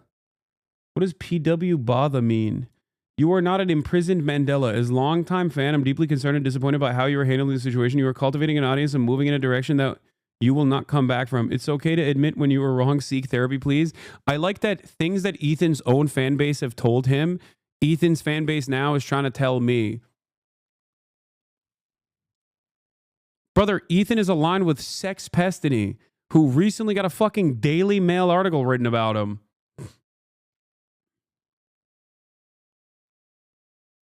The fuck? As a longtime fan, by the way.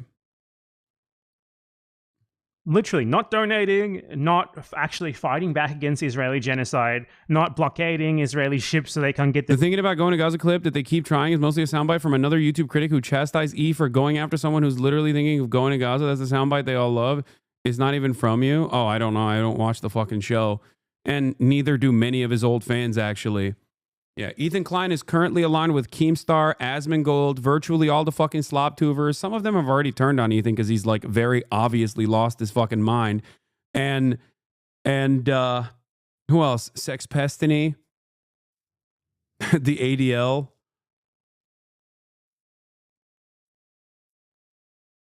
It's crazy. Their Amazon Prime deliveries because, you know, that would be the Holocaust. So let's check what they think about something as simple as protesting. But people who would like to criticize the army and Israel need to understand that it's a daily threat that something needs to happen about it. It's not like we have Palestinians are a daily threat. A choice. Do you find it ironic when there's these when you talk about privilege? Let's talk about someone who's going to UC Berkeley, paid by their parents, $200,000. You got Myron defending you? No, the fuck he's not, dumbass. Get out of here. The notion that Myron is defending me is so funny because every time he literally, in between calling me the F slur or telling everyone that I'm bought by the Jews, he will literally reply to every single one of my fucking tweets to be like, oh, it's time to admit you're bought by the Jews, or it's time to admit that Jews are the problem. I wonder why I don't fucking voluntarily align myself with Myron in the way that fucking Ethan Klein has aligned himself with the likes of Keemstar, as a matter of fact. Perhaps it's because I despise him and I'm not a fucking anti-Semite. I'm at work, don't bully me. Yeah.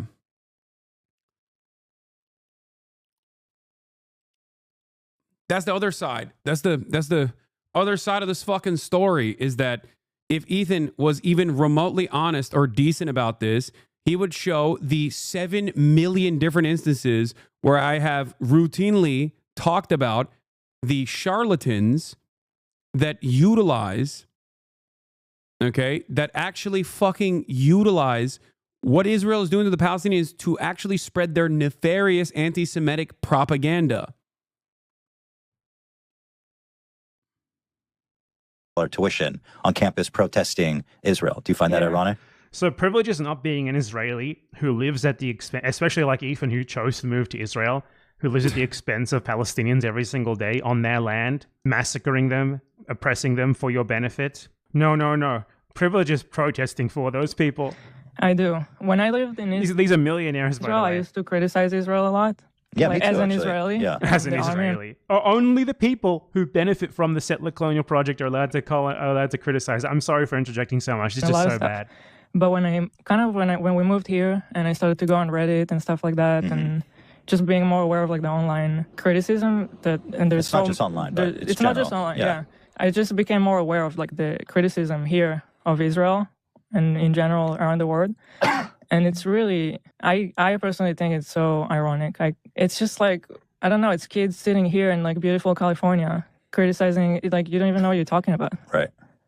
Yeah, totally. And I mean, it's easy to reduce. It's funny because, like you said, when you're in Israel, you're super critical of the government. You're like, dude, no, you fucking aren't. You're expanding the West Bank. That's bullshit. You know, the government is turning off water and Gaza doing weird shit to control, make land grabs and stuff. Yeah. And that kind of stuff is like, yo, what are you guys doing? But when you come to Israel and then what you hear is people criticize. They genuinely think the only people who should be allowed to say anything negative about their settler colonial project made for their racial benefit, Ethan even chose to move there. Again, I have to emphasize that he chose to move there and receive racial benefits just for an accident of his birth at the expense of Palestinians. They genuinely think the only people who should be allowed to criticize that are themselves.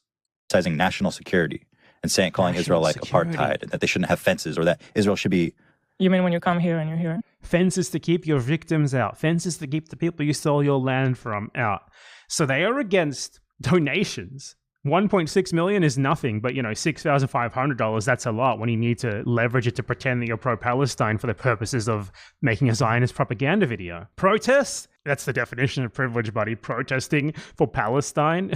Posting on the internet, criticizing Israel, that's also out. That's also, the definition of privilege, the definition of irony as well. Blockades, that's definitely out. Blockading Israel, boycotting it, sanctioning it, anything like that. That's tantamount to Auschwitz. It's like wanting to put Jews into concentration camps all over again. It's the Holocaust. And you better believe actually fighting back against Israel is even worse. The fighting back against Israel is like 10 Holocausts, basically. Ethan Klein has not seen a single pro-Palestinian act that he supports, but it's especially ironic that the only thing that he has to point to him apparently being pro-Palestinian is a little token donation that he made once being a millionaire, an amount of money that's nothing for him, and then he comes out and belittles others who donated 246 times more than him. So yeah, what else is there to say? Hello. Yeah. If any of his viewers are still here, maybe cap it off with the Boston Marathon video. There might be too depressing. No, I'm not going to fucking use that video. That is disgusting. No, the only way you can criticize Israel is by talking about Benjamin Netanyahu being bad. I forgot. That is appropriate. But not so much. You know what I mean?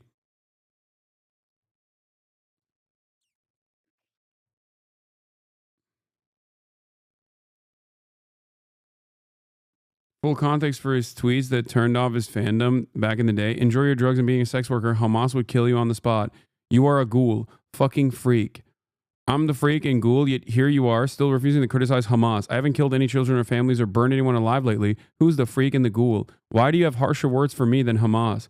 Was it hard to type that bullshit with one hand jerking off to the thought of queer Muslims being murdered? Bro, what the fuck? I'm fully in your corner. What's wrong? What was I wrong about? This is the revolution you're supporting, right? Just don't go anywhere near Hamas because your life would 100% be in danger. Am I wrong, genuinely?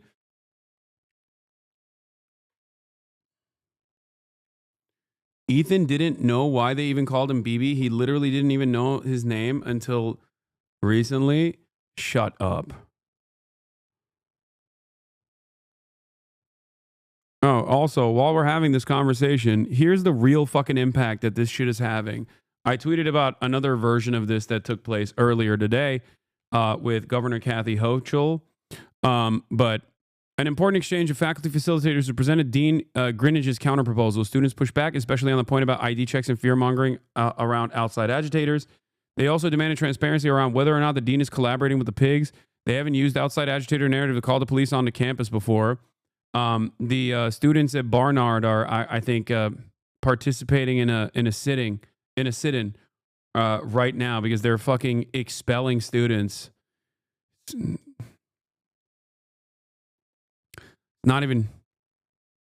It's not even shocking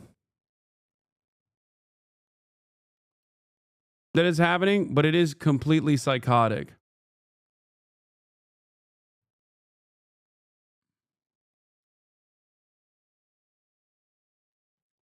Hochul, sorry, not Hochul. This is the other thing that I wanted to show you.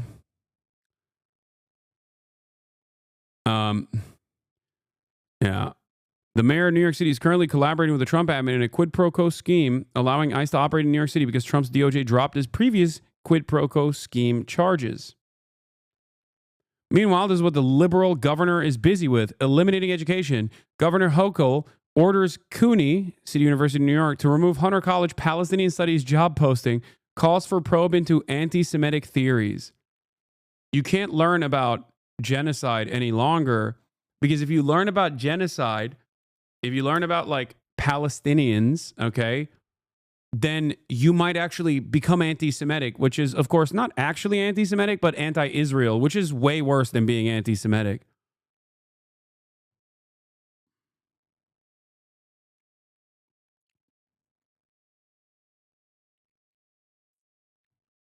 Yeah.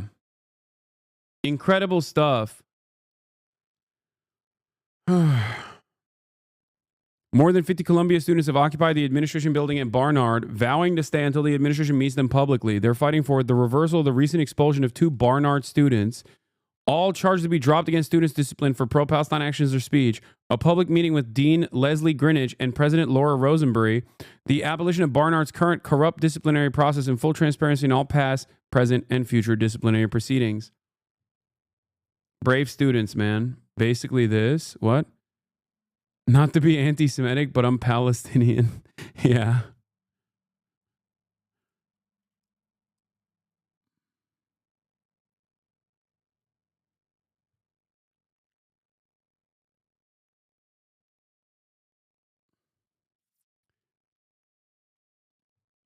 It's truly, truly depraved.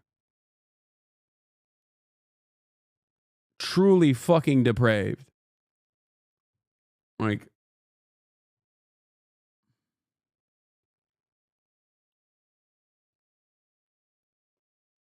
is it okay to stay if I'm Arab? Don't want to be bigoted? Nah, you know this is the number one. This is the, how is anti-Israel worse? I'm being sarcastic, my friend. I'm not even being sarcastic. Like, this is literally what a lot of Zionists believe. They believe that being anti-Israel is far more dangerous than being actually anti-Semitic. That's why so many fucking people. Bad Empanada's recent IG video saying he controls you. He's trolling so hard right now. He does. You know what he's doing? He's coping. Okay, he's coping for the ancestral carnage that took place. Of course, a Greek would say that. Typical. He is my janissary, and he knows it.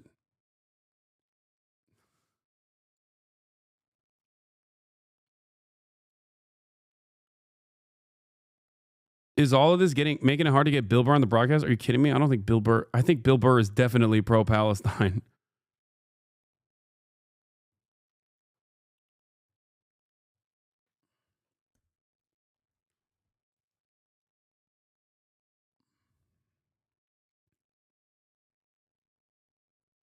Yes, I know that Gavin Newsom is doing a podcast, and yes, I will go on his podcast.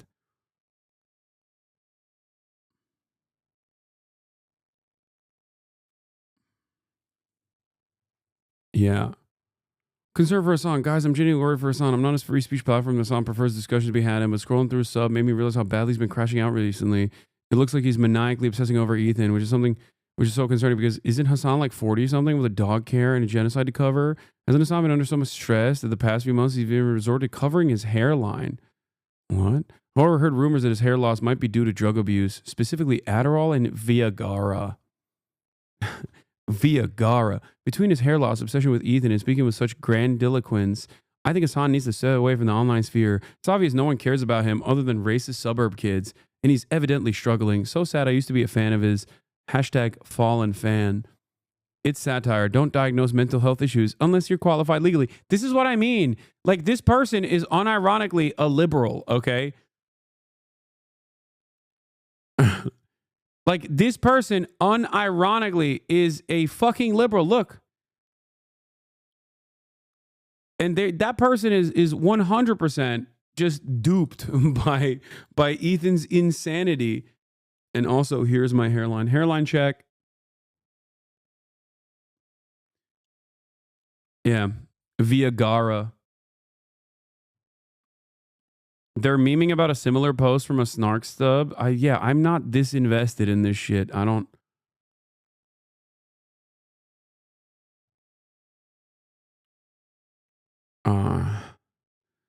Anyway, we're fucking done with the extended crash out for the day. Holy fuck. Turkey did wonders on that hairline. I didn't even talk about this. Dr. I think Nick Merckx. Dr. fucking Kid Inspect apparently had a long and extended crash out as well, ranting on stream saying all of his peers that abandoned him for admitting that he was trying to fuck a minor were actually the fake and phony ones.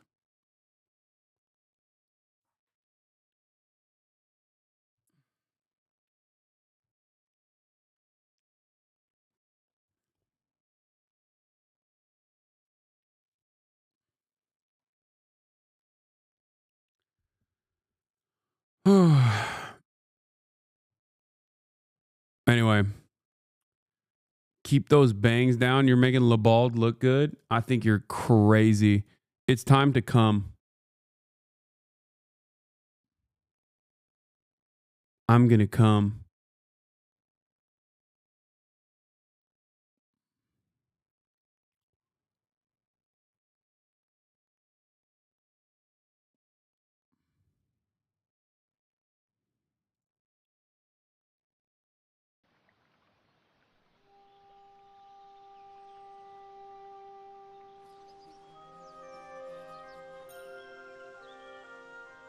Here it is. Me lordship, it's time for a good shellacking. Are you ready, my lord?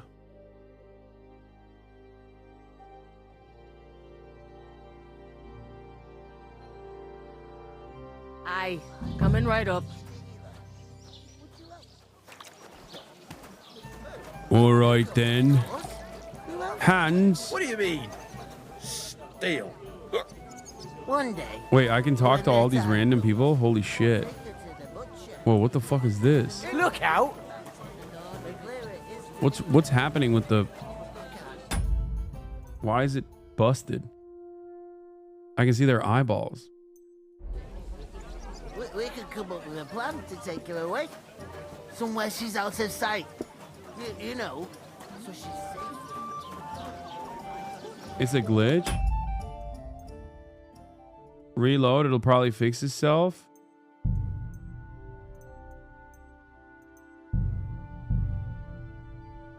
Or do I have to restart the game? Coming right up. What? Oh no, I have to restart the game, I think. It's fine. What do you mean? It's a buh. It happens. Just watch where you're going next time. Wait, what the fuck? Never mind. It's not getting fixed. I'm not gonna update my drivers right now.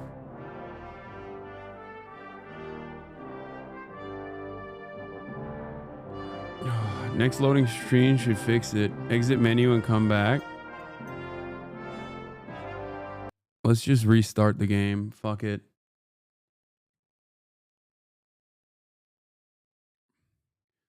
Classic case of wokeness. Doing the damn thing.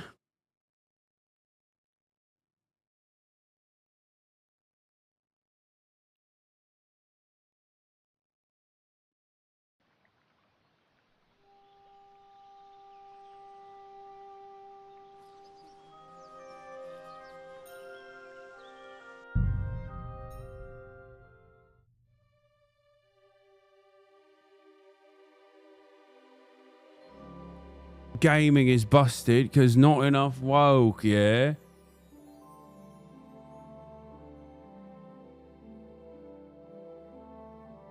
Aye, coming right up. Seemingly is fixed To now. that woman from the pond. I noticed. It didn't look like she was too pleased to see you, though. The main thing is, she denied ever being at the pond. It's definitely her, though. You don't forget a figure like hers. I got the feeling she didn't want to talk about it for some reason. I did get something out of her, though. What? Don't keep me in suspense. Von Bergov is about to leave the castle. Sacra! If he pledges to Sigismund before we can get to him, everything's fucked. Calm down. Let me finish. There's also going to be a big wedding in the region. Young Warger, Lord Semi, thank you from for the local 30 noble gifted family, subs, lad. is getting married. He's marrying the local bailiff's daughter. It's going to be a big event. Why should some wedding in a shithole near Trotsky be of any interest to us? Because it looks like von Bergov will be there. Oh, that's fantastic news, Henry. So all we have to do is get on the guest list. And that shouldn't be a problem because you've got a cunning plan, right? No. I'll think of something. I hope so. You can't expect me to do the thinking for both of us all the time. We'll ask the locals and see. There's something else we have to sort out first. I spoke to the innkeeper. I noticed that too. We can work off our debt. All we have to do is carry a few sacks of flour from that cart to the pantry. If we both do it, we'll be finished in no time. Lug sacks? Are yanking my noble pizzle. My I'm noble serious. pizzle. I can't work. I'm a noble. What if someone saw me? Do you have any idea what you look Do you have like? any idea what you look like? Well, all right. I may not look much like a... People will remember my face, and when everything's cleared up, word will get around that I lugged as if the disgrace at the... You know, sir, not everyone is born with a silver spoon in their mouth. Ordinary people have to work their whole lives. So you should be able to manage it too, at least for one day. Henry, haven't you ever heard of the 3 states of man? Would that be some Reputation aristocratic gain. excuse? Not so fast. It's God's law. Oratoris, the priests who pray for us. Laboratoris. Okay, this is also Sexo Run. Okay, I'm actually teasing him and simultaneously making him do labor to unlock his true potential. And just like that, I will unlock his true sexual potential as well. Do you understand? Like, that's what's going on here. Where, like, I'm negging him a little bit. Plebs who shovel shit and pay taxes. And Bellatoris, the warriors who protect the ones on their knees or in the fields. Now, which am I? So if you find me a sword, I can get to work. But we're... You've learned Roman Catholic Church, feudalism, nobility. You've learned 3 states of man, and you've learned farming.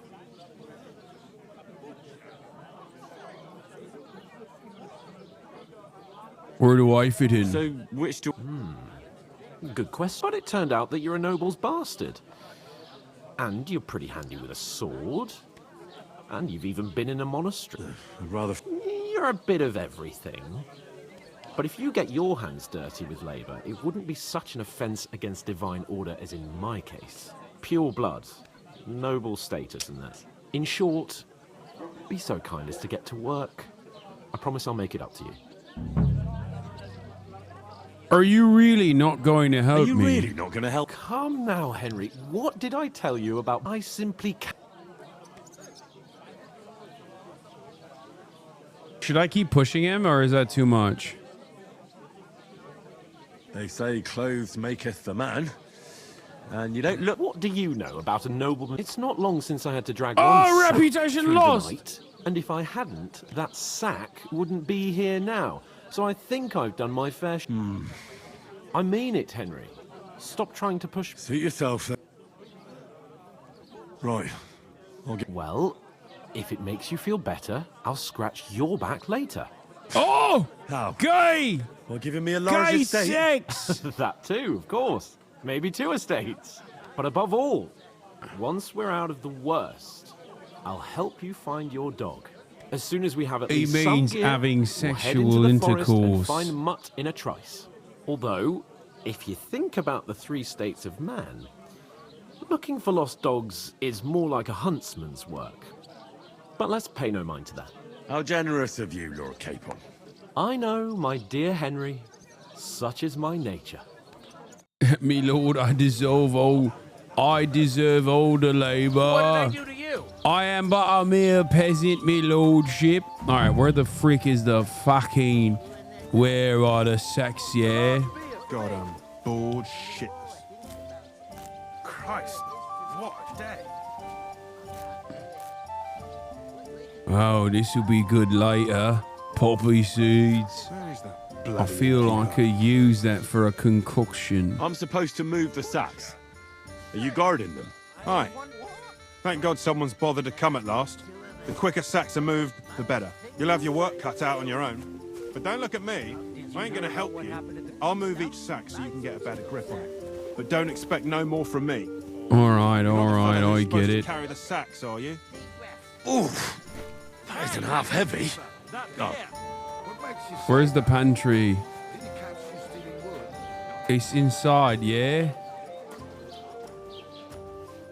One beer, please. I've gotten a good grip on the sacks, yeah? The biggest sacks. Is this it? He gets this feeling that his time's Oi, fucking hell. Good day to you. Once old folks start getting soft in the head. Bad news. Exactly. Let me tell you, I'd rather die cool to your health, my friend. Riveting gameplay? Dude, this is a ultra realistic medieval simulator.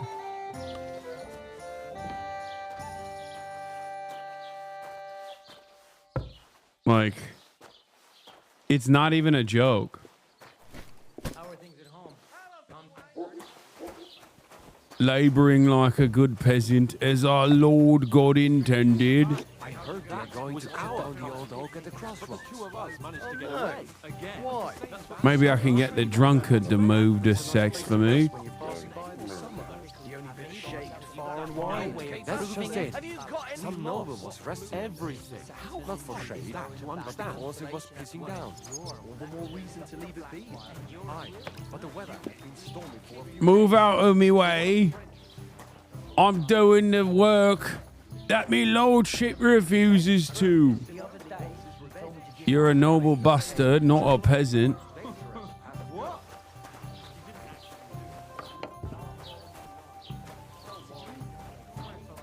What did you say? Say it again. Oh, I will have to their own defend. fault. What do you mean? They attacked themselves? What the fuck are you trying to say? Everyone knows it's dangerous around Trotsky. Making camp in such an unprotected place is suicide. Where else were they supposed to make camp, smartass? Somewhere in the rocks, maybe. Not out in the open by the pond. Only a fool would do that.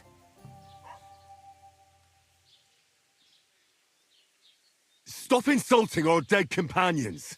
What dead companions? You think I'm gonna fall for that cock and bull story? Pack it in here. I'm sorry. I can't get over American accents in my medieval simulator. Okay? Like, when I hear an American accent, it just is like nails to a chalkboard. DEI gone mad, me lordship.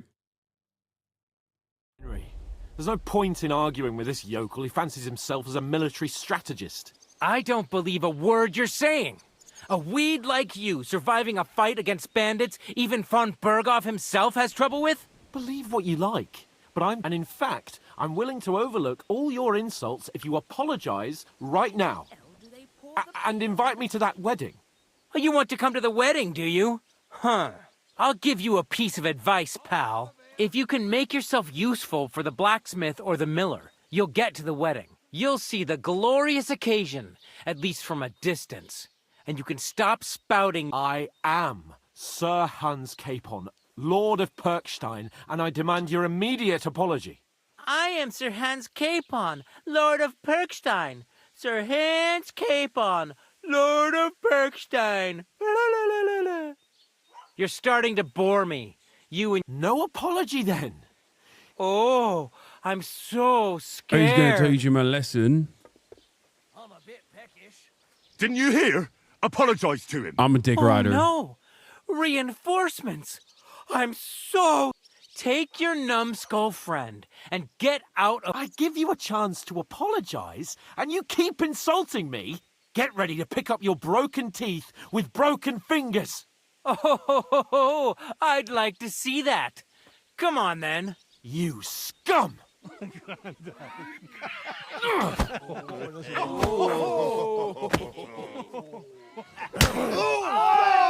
Oh! Law's got hands, me lordship. You whore son! It was him! Don't find him!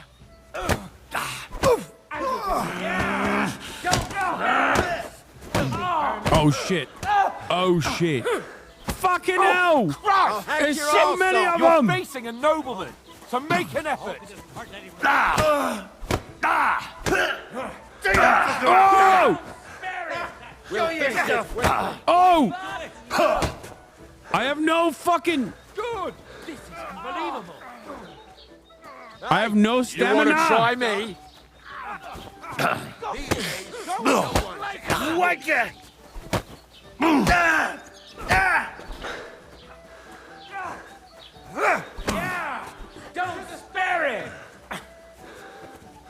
Oh my God, how am I supposed to fight all these guys? You're no match for us, fucker.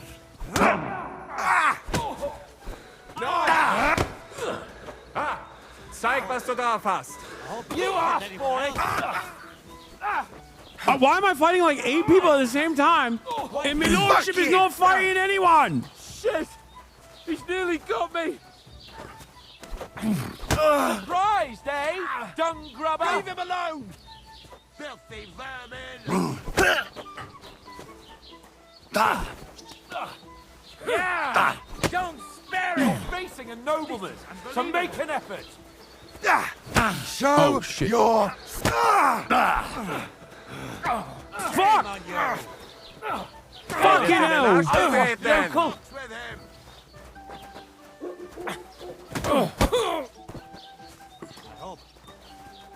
Come on then! I'm all yours! Your arse open! That madman. Oh! I got his ass! What the hell is going on here? Grab them vagabonds! Boyfriend's on the floor? Oh no.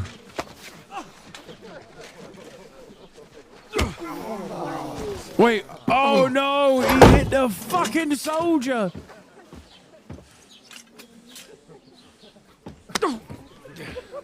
Bastards! This will cost you dearly. Keep your mouth shut and don't make it worse. What? You behave like a spoilt brat.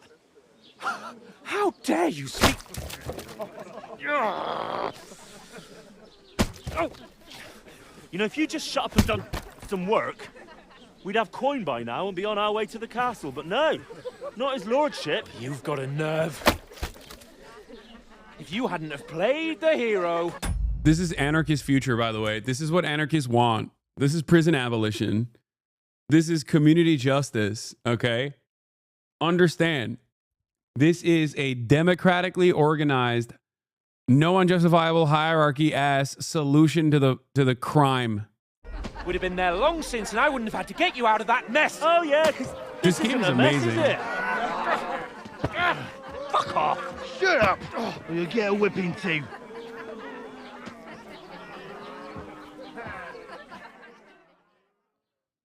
Just who the hell do you think you are?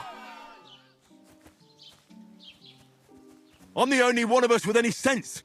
I'm not the one who acts like a spoiled child. Spoiled child? You're in danger of crossing the line, Henry. Better keep your mouth shut. I shouldn't have brought you along. Well, that's something we can agree on. I could have been sitting in the mill instead of rotting in these stocks. And whose fault is that? I was just defending you. Should I have let that fop beat you senseless? I only wanted him to apologise. I'd expect my right-hand man to argue my case a bit better. What do you think I was trying to do? Ah, what an idiot I was to stand up for you. Oh, don't say that. Fuck all! If it hadn't been for me, we wouldn't have even been in that tavern. We've been in the shit right from the start because you had to play at being the knight in shining underwear, saving damsels in distress. It's a lover's quarrel. I don't believe it. You're trying to put the blame on me? Just like that? Who else is to blame? You're just a simple peasant who has no idea how the world works. Hey, let's just stop all this arguing.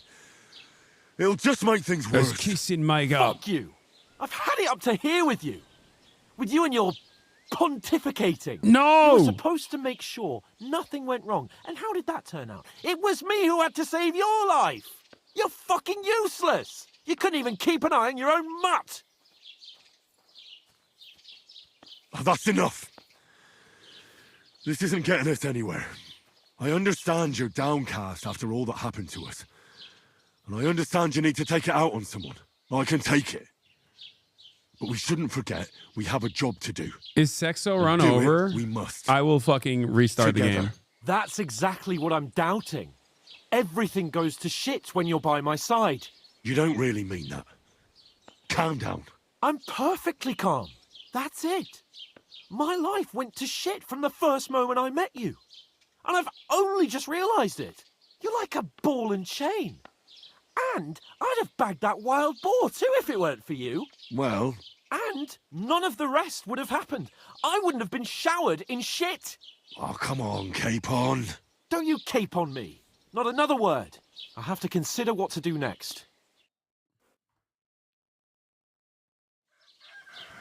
He's coming to realize his gay feelings. This is good. Okay. He doesn't mean it. He still loves me. How do you sleep like that?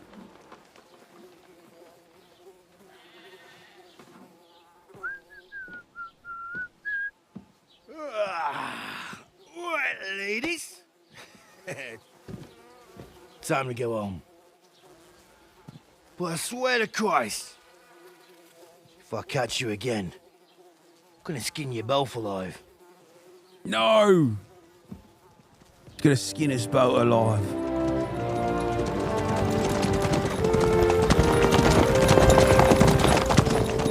Isn't that? Otto. Hey! Go!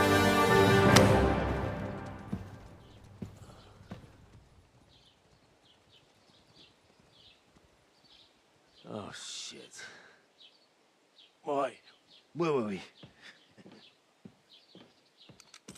That's crazy.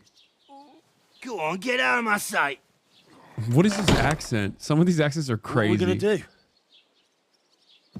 You can do as you like. You can go and carry sacks or dig latrines.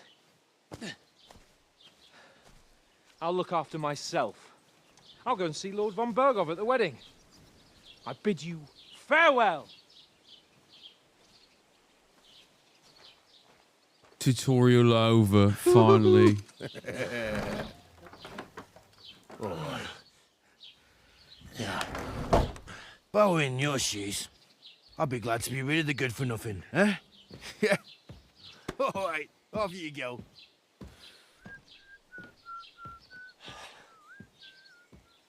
I gotta chase after him, right? Or does he not like the chase? He doesn't like being chased. Oh, fuck. Ow, ow, ow, ow, ow, ow, ow, ow. Crime and reputation. Ow, ow, ow. I sneezed so hard, my fucking stomach cramped because I did too much ab work today. God damn, brother. I am an old man. Holy moly, I'm an old man. Reputation affects how people treat Suppose you. I really do need to find some job. I'll find muck without you. It's about Stuck up time. north of Perkstone. Come here.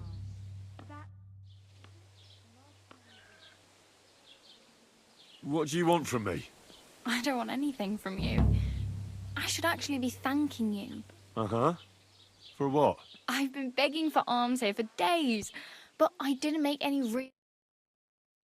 That's thanks to you. The scene you made brought out nearly all of Troskowitz. Okay, we're fucking. You're welcome. At least it was good for something. Oh well. Not many people can make such a strong first impression. Oh, we're fucking. But look on the bright side. Hmm? Now things can only get better. Yes, you're probably right. It doesn't get much worse than that. Unless somebody tries to kill me. I have to sex her. I have to sex her. You're still I have to sex this alive beggar. in one piece. It's a new day and the sun is shining. Like Tomcat always says, bruises build character. Do you know anything more about Tomcat? They say he's a master swordsman, but a real joker too. He loves showing off to girls. Do you think Tomcat might teach me? No offence, but compared to him, you're a bit of a lightweight. I don't want to pull wagons, but if you can handle it. Chatter said, bit of a power dynamic. Problematic power dynamics? Dog, I'm literally half naked and the entire town threw their dookie at me. I'm the only person in the entire region that is lower than the beggar. The beggar literally said, hey, thanks for being a jackass because I could finally beg and get extra money.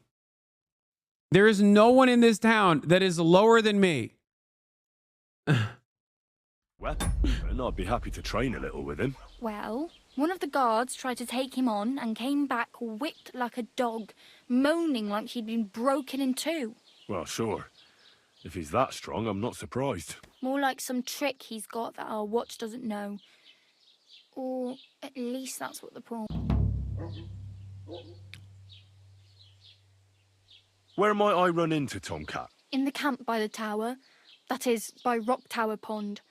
He watches the camp for the nomads. Should I watch out for them? No, I don't think so. They mind their own business, but strangers usually mean trouble for them, so they're careful. Bro, woman was nice to you for 2 seconds? Yeah, it's sexo run. Tongue. Otherwise, Tomcat will show you some of his other skills.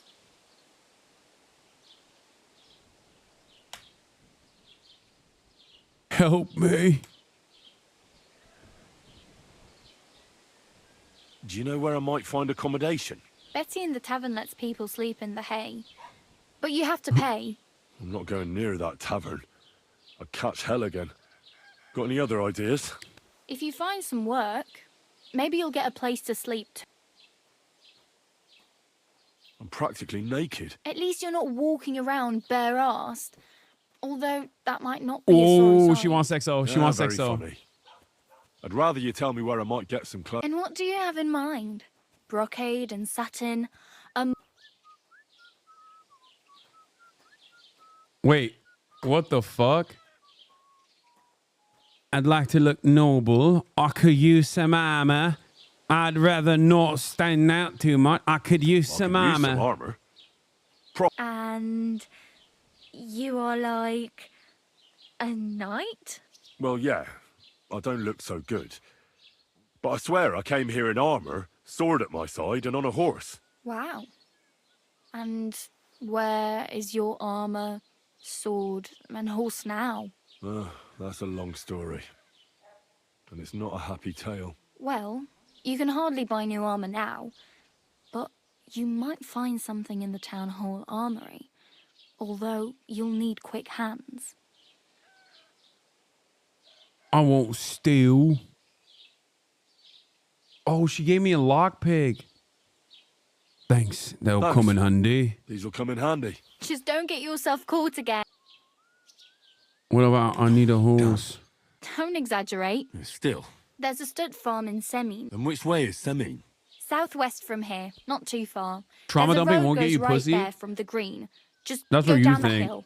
Once I'm on you that see pity the Wolf sex. farmhouse, you're there. Though I'll be a queen before you can afford a horse from Semin. I have no money. I might as well beg on the village green like you. The hell? Here you go. I'll skip supper.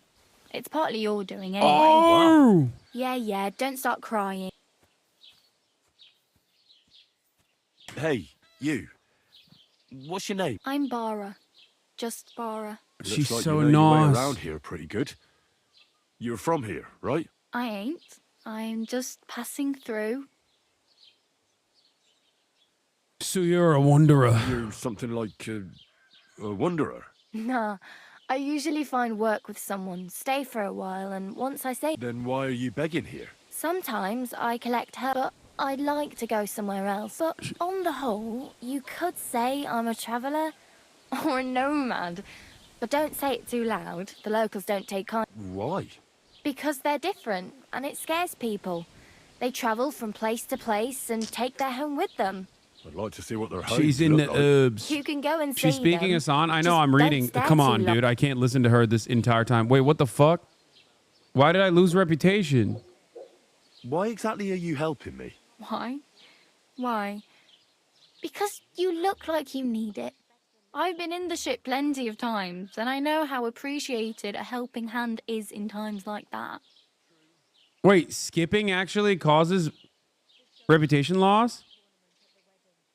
I have to listen to women? What kind of fucking woke game is this?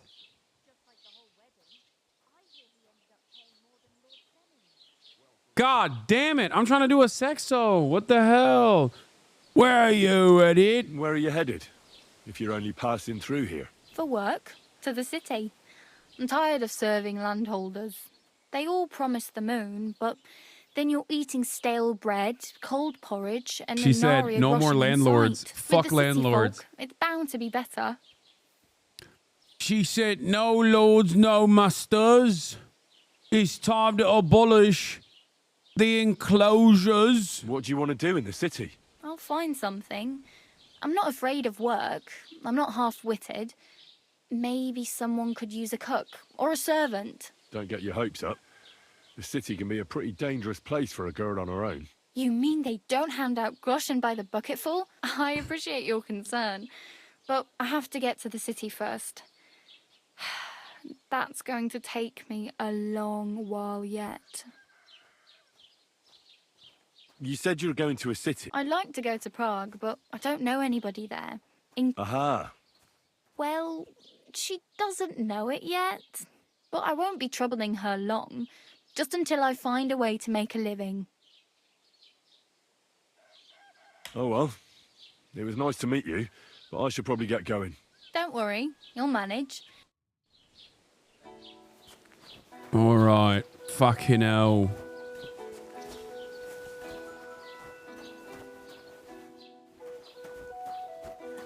Find dog first, please.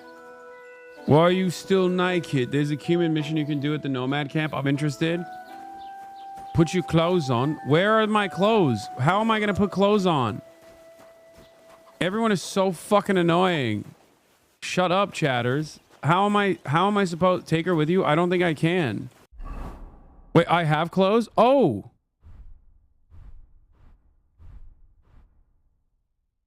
I didn't realize I did have my clothes still. I didn't realize that I had my clothes still and my hunting sword. Nice. Fucking hell. Is a apple.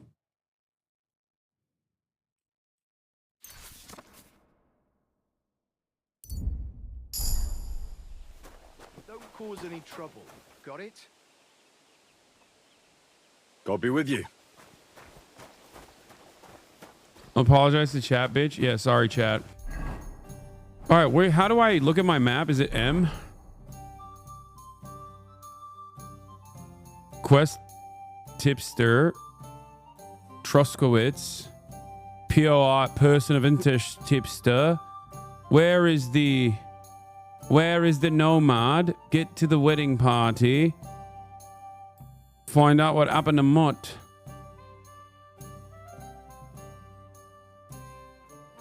Me lordship. Chatters know your place. There's three types of people. Chatters and nobility. And mods, which are the coppers, yeah? I am the streamer, which means I'm nobility. And nobility never apologize to the chatter serfs. Go southwest, send me into the wall building. You can get your horse back. Southwest, send me into the walled building. Go to Red Bee Purse, get a permanent bed and chest. That's so far, dog. I need to get my horse first. Shouldn't I get my horse first?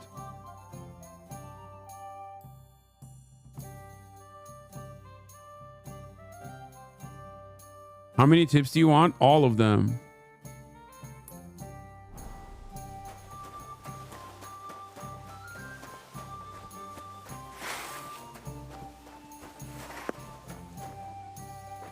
I'm not gonna steal. You can fast travel, but I don't know how to fast travel. I don't know. I don't think I can fast travel to an area that I haven't been to yet.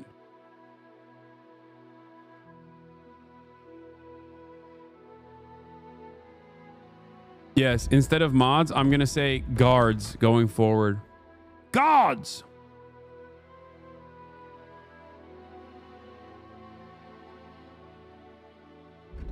What we got here? Polish wares. Adept of the mystic arts. Who buy and sell potions and herbs. Artisan. You grew up in a forge, so you understand the craft and all the honorable and dishonorable practices. Selling, buy weapons, armor, and clothing. 10% better price. I'll take it. I am an artisan, after all.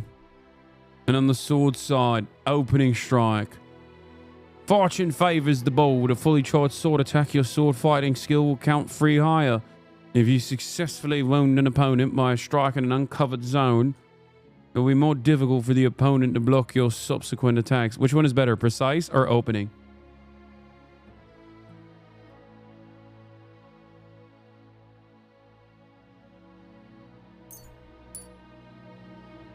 Alright, fucking hell. Wombo combos. Drinking skills. Under the influence of alcohol, you'll be less likely to be injured from falling. This one's better. Nightcap, yeah. Fucking hell. Find out an RP, boyo. There's no way to find. Drying herbs. Fresh herbs spoil like their food and their quality affects the potions. But if you dry them in a drying shed, it'll help.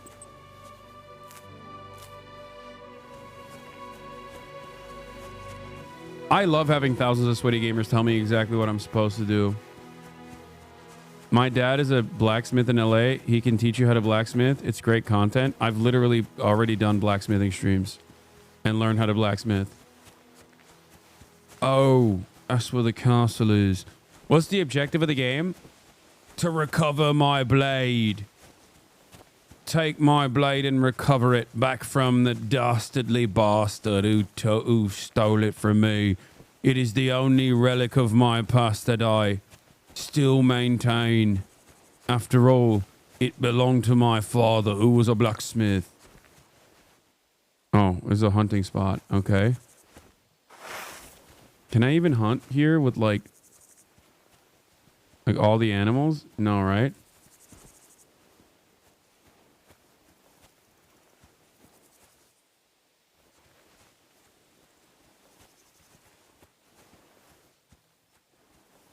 Poaching is illegal, by the way? What do you mean? What? What's going to happen? You have a park ranger that's going to show up? It's defunded, my lord. Trotsky defunded the park rangers. There is no animal warden. Who's going to fucking know? Trotsky got the fucking gamekeepers and the wardens. He fired them all. Open map. What do you mean? I'm going to the fucking direction. Supposed to be murdered flautist. Wait, what? I passed a murdered flautist? I did not see that at all. Should I go back to the murdered flautist? Hold on then.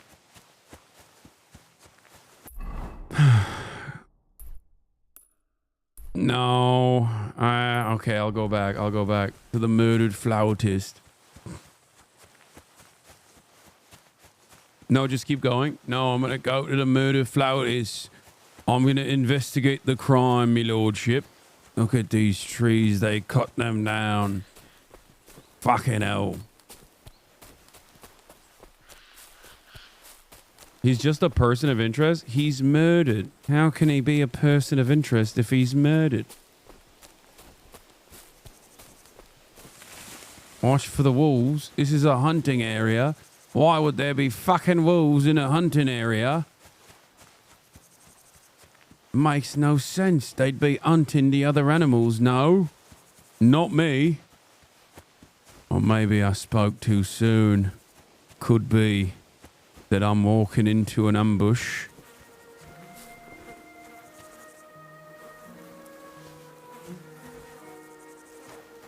A bohemian cap. Thank you. Not like you're going to be using that anyway, right? What's this then? Can I grab this? No. Investigate. God, he looks terrible. Why does he have a flute in his ear? Can I get all this, or is that messed up?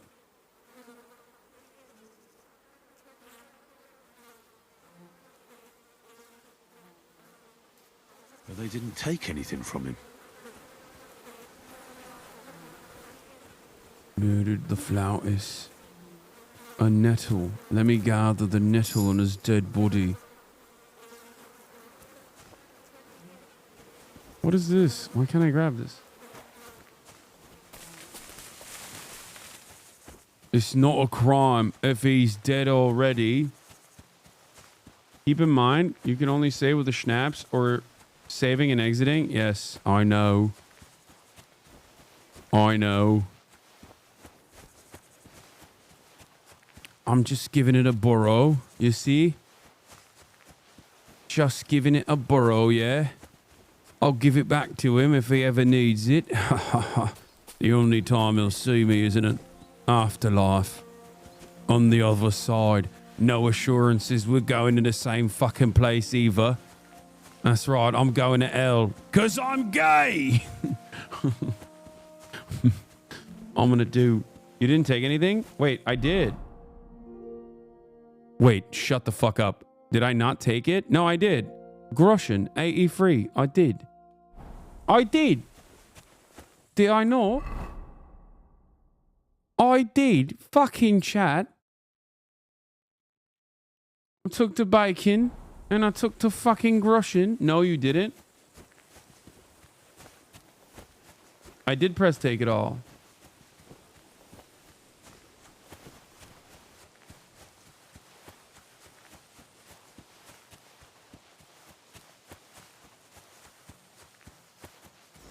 He said, watch it for the wolves. Put the hat on. Oh, you're right. It's time to look like a fucking noble. Put the Bohemian... Wait, what? Bohemian cap? Oh, it kind of looks Turkish. For a second, I thought it was literally a fez. But I feel like that would be too early for a fez. Be careful of the wolves, my lord. Flee if you must. Oh, I will. I will run away. I don't even know if I'll be able to run away. But I'm waiting for the fucking music to change if there are wolves about. I bet there would be a noticeable aura shift, yeah? A shift in the aura. Start a potato farm.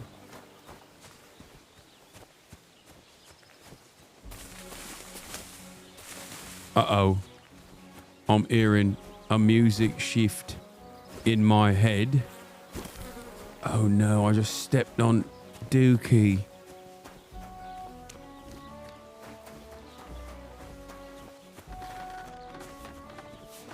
Greetings to you.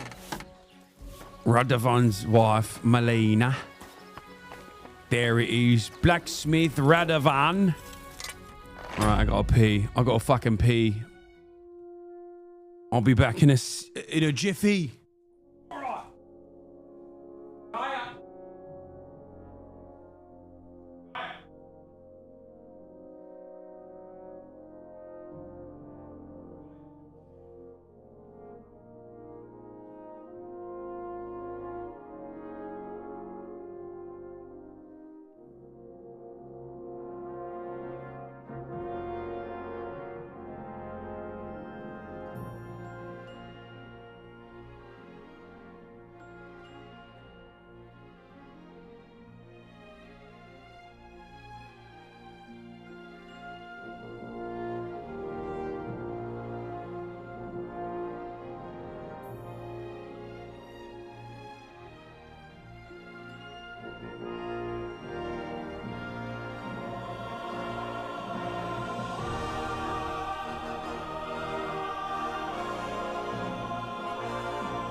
I'm back, yeah?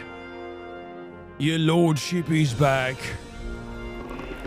Okay, I feel like I should probably save here before I talk to this man. Just to make sure, right?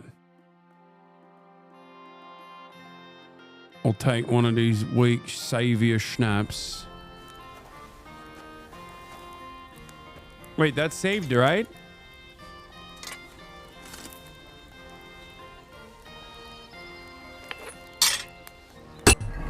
I might have to save scum it, yeah. Drunkenness. What does that do?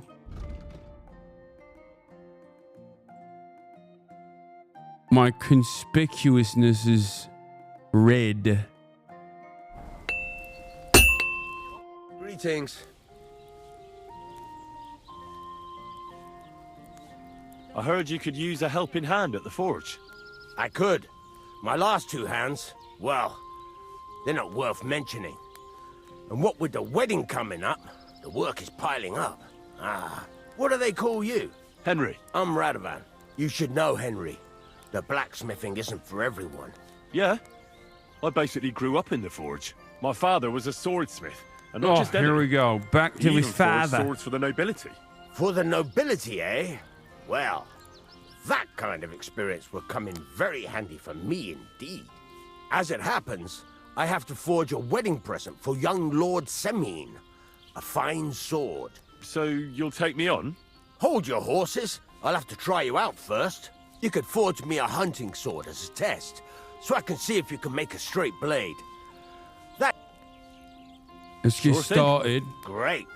Find some iron. You can't make a sword out of butter, but if you don't have your own stuff, you can get everything from the chest in my forge. All right, then. Wait, this guy teaches me a combat move, right, chat? Go over to the anvil and let's get started.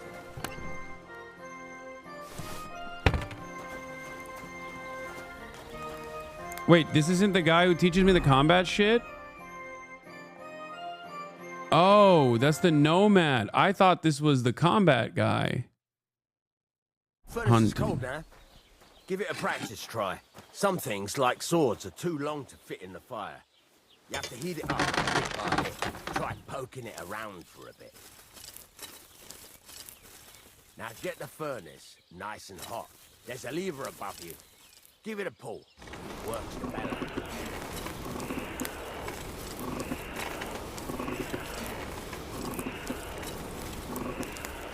Just the tip of it, yeah. Is it turning? Oh, it's getting bright red. I see it. You can tell the temperature by the color, but you won't be able to tell when it's in the fire. You have to take it out from time to time and take a look. Try it out. See?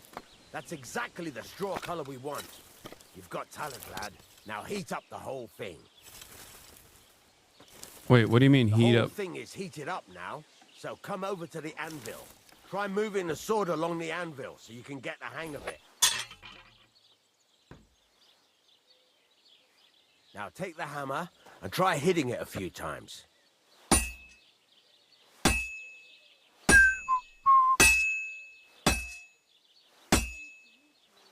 See the sparks?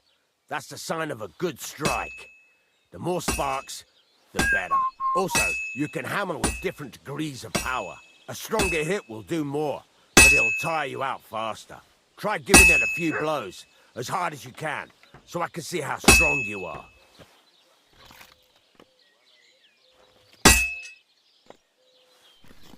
Yeah. Yeah. That's got a nice ring to it.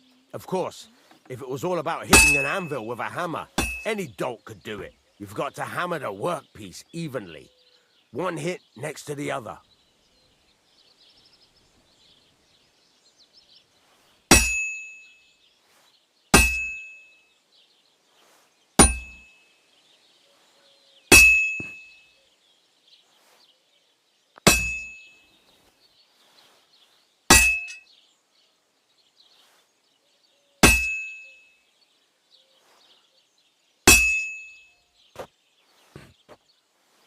I'm doing it. I'm going down Very nice. slowly. You're doing just fine. But when I say evenly, I mean it. A sword has two sides, like a lot of other things, including myself. Turn it over and continue on the other side. Rotate the workpiece. Yes, pling, pling, pling. I'm hitting it. I'm fucking hitting it. Nice. Now try forging it on both sides. The closer it is to being finished, the more it will take on the shape you want. It'll cool off soon anyway. Wait, the closer you are to completion, the closer the shape resembles. Wait, how do I go back to the forge? Hurry up now. It's cooling and you're not doing anything. How do I do it? How do I go back to the fire?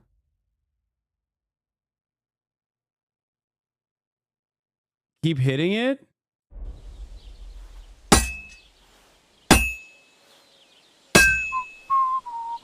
It's cooled now.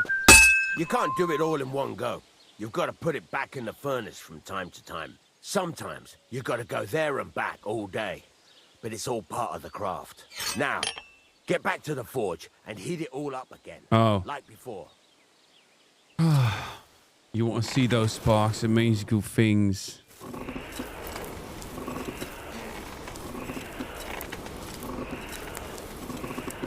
I can't believe I'm just raw dogging this with my bare hands, yeah. It's starting to get a little warm, yeah.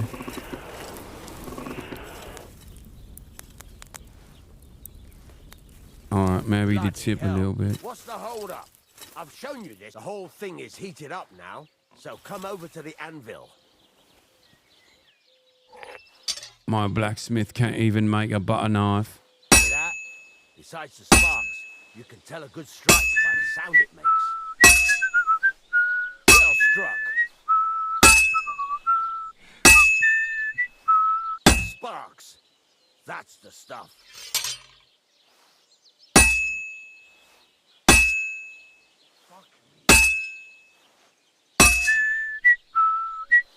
Fucking hell. I keep beating it. I keep beating it silly, yeah? That's the stuff.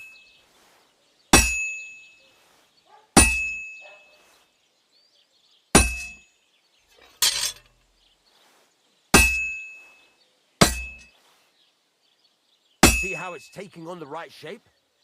That's how you can tell it's almost finished. Now, I've got a piece of advice for you.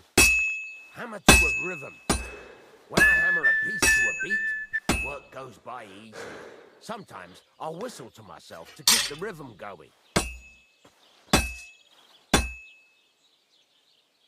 Back to the forge, yeah? How much of the beat? Impossible.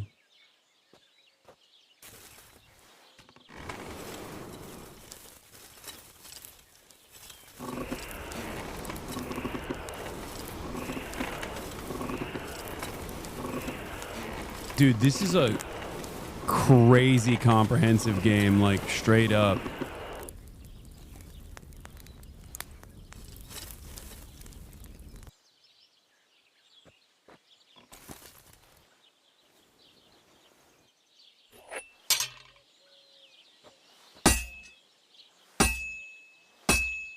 That's some nice. There you go.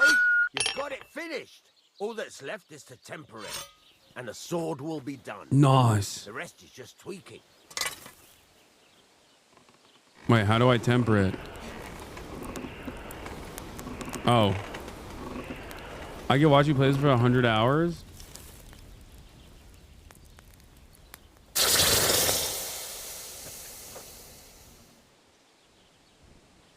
First you make it hot and then put it in the water.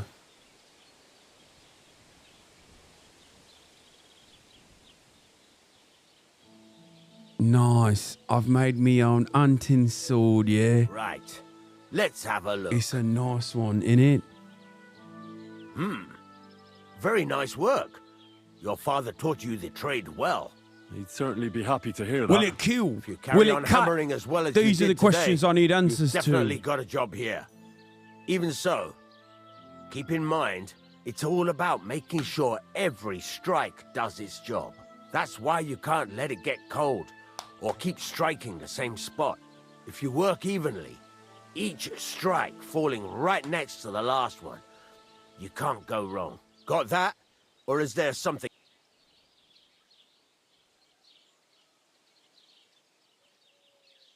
Thanks. That's all I need to know. You can sleep in the chamber by the woodshed. And and of course, you can use the forge anytime you want. Yes. Any questions? Where can I get material? You can buy some essentials from me. But Oh. if you want to make a fancy sword with lots of... This is just a village, you know. The locals ain't after luxury. And they can't afford it neither. You sure have an active chat? Thanks, I guess. What can I do with the items I've fought? What now? What do you think?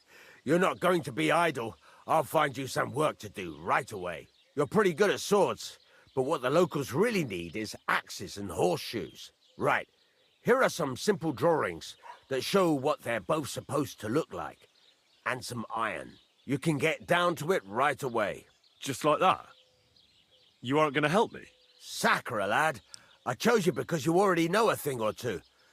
You take care of these smaller jobs. Forge away as long as you're able, and then sell it all. Once you've made some coin and feel like being out in the open again, I'll give... Nice. I've got me own bed now. Fucking hell. Nice then. Wash myself after a long day. Make axes. Fuck horseshoes. Is Henry a true Brexit geezer? It's a day in the life. Yes. All right then. We've met the blacksmith. We can get information on the wedding party. But that's not what I want to do, is it? There's nests out here. Would that be considered poaching? Skill teacher. That's the guy. That's where I need to go, right? Go find your bed and rest. All right then.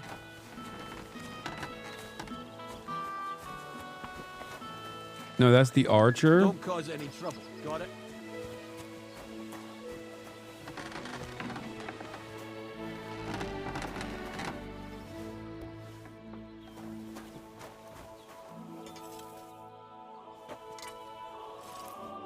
I'll sleep in the bed for an hour.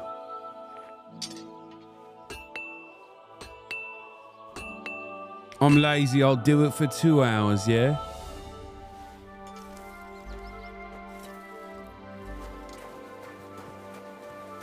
Wait, wrong bed. Oops. Where is my bed then? Rob? No, I don't want to rob this man who's graciously giving me a job, yeah? Where is my fucking bed? Is this it?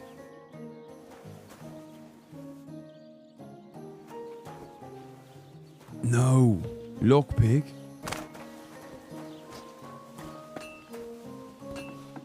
Second door. I've got my own place, yeah?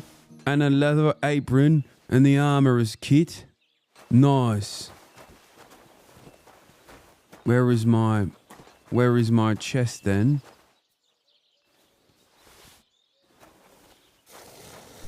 This is it. Wait, what? This is not mine, is it?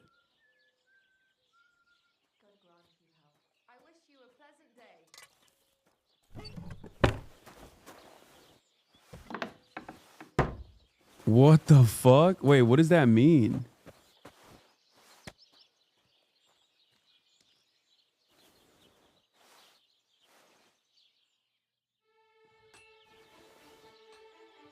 Oh my god, I've got the fucking pay to win bonus, yeah? I've got the fucking pay to win bonus. Look at all these shields I have. Fucking hell. I've got a crossbow, hunting bows, a Master Huntsman's hood, a Nimrod's coat, Master Huntsman's gloves. I should gear up, yes? Delete them? Smash. Delete the items, you fucking bastard. You are not supposed to be wearing those. Socialist. My ass.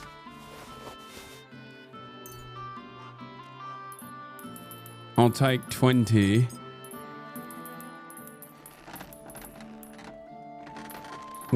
Doesn't Nimrod mean stupid?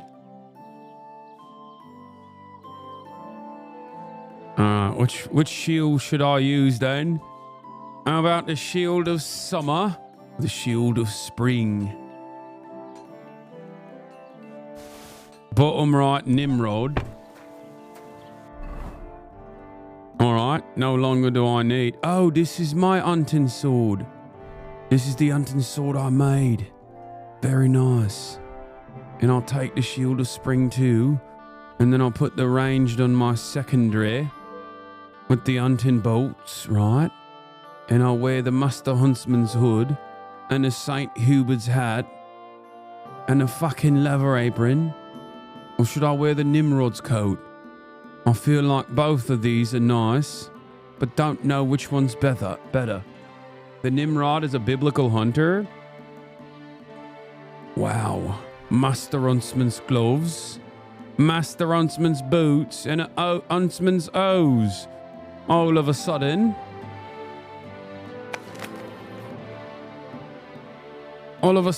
we're cooking, lads. No longer a vagrant, me lord. Now put the old armor in the chest. Wait, why?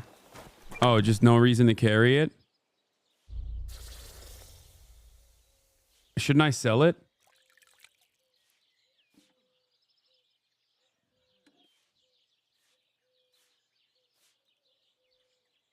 I was gonna sell it, yeah. Leather apron and leather gloves boost crafting by 5+ each. Good to wear when smithing. All right.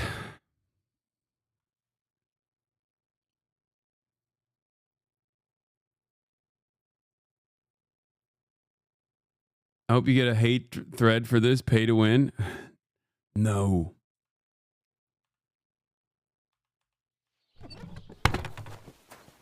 Keep it as a reminder from where you're from. You have bad selling prices. Best to keep. Is this mod? No.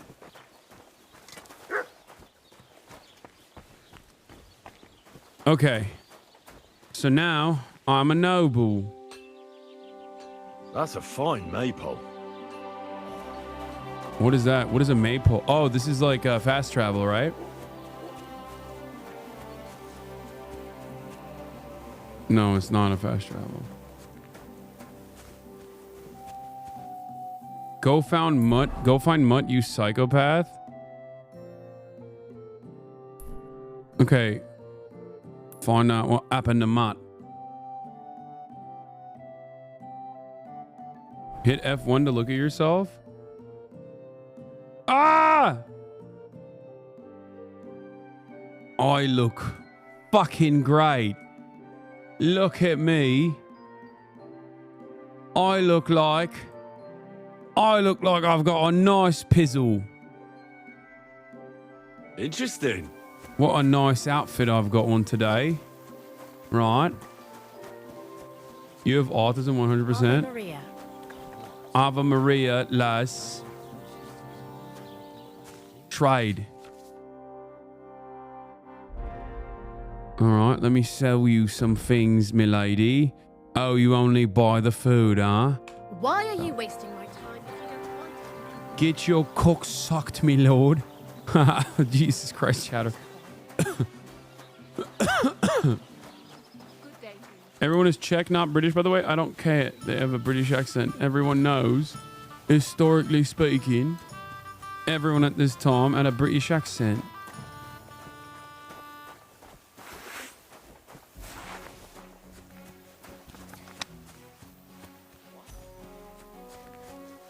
You learned camping. Hey there, good man. If you're looking for company, come and sit by the fire. Oh, I know what this is. I'm not looking for company, you bastard. I know a shady bloke when I see it from afar. You want to steal my money by using the weighted dice. I need to go back to my camp to get the trusted weighted fucking dice. And then I'll come back, I will. I'll come back with a vengeance.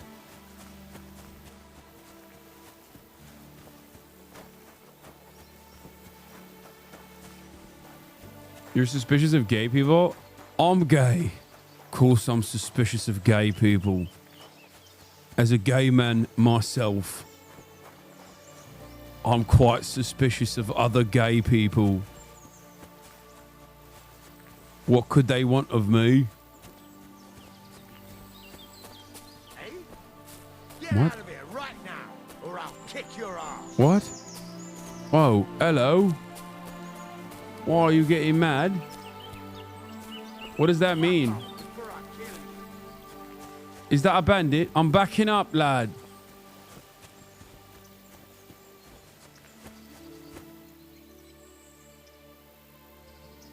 Should I kill him? A wild bandit appeared. Can I? You will get your ass whooped?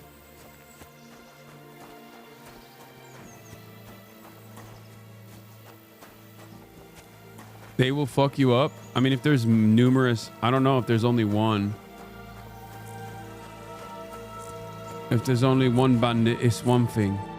But if there are multiple bandits, then I'm gonna have a hard time, ain't it? Fortune favors the fucking bold, lad. That's right, Fortuna, Ave Maria, or whatever the fuck it's called. Wait, how am I gonna get across this land? Are there bandits in this forest?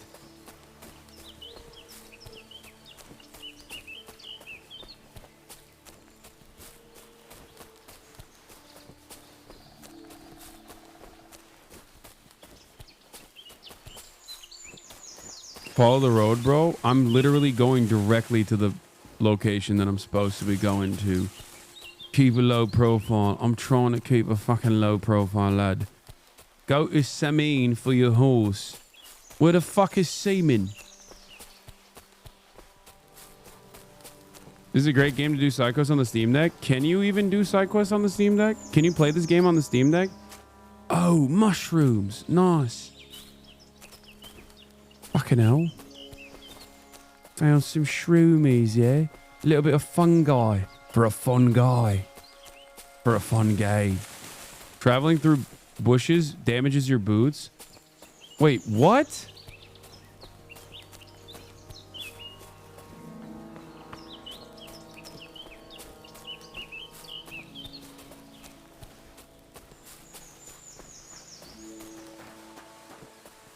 You guys have cooked me. I'm definitely doing side quests on the Steamy. Oh no. How will I get across this? Fucking hell. What do I do? How do I get down? And if I do get down, how do I get across?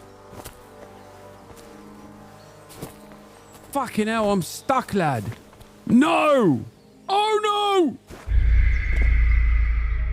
You have fallen to your death. That was crazy. I can't believe I got fucking... Help me, step-lad. I'm stuck. Oh no, when you die, you're just like... Ugh. Okay, that's a good place to end it for tonight. Jesus Christ, I'm not trying to fucking do that again. All right. That's a... I got one-shotted by gravity and I'm out, you know?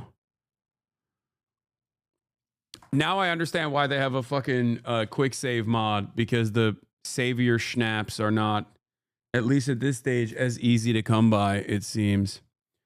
But regardless, yeah, it's so good, lads. It's so fucking good, lads. We're doing a fucking thing. Gaming is alive. It's live and it's fucking alive, lads. We'll do the new Drewski tomorrow. Rage Quitter Hasan? Dude, it's 9 hours, bro. I'm fucking tired. You know, I have some time to myself in it. Gotta have some fucking time to myself in it. Alright, lads. See you all tomorrow. Have a jolly old time. We'll watch the Drewski thing tomorrow.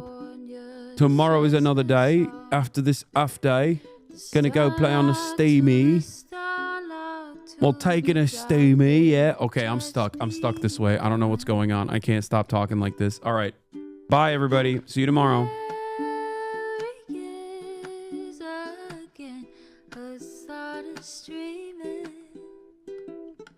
Her sun is streaming. There he is again. Her sun is streaming.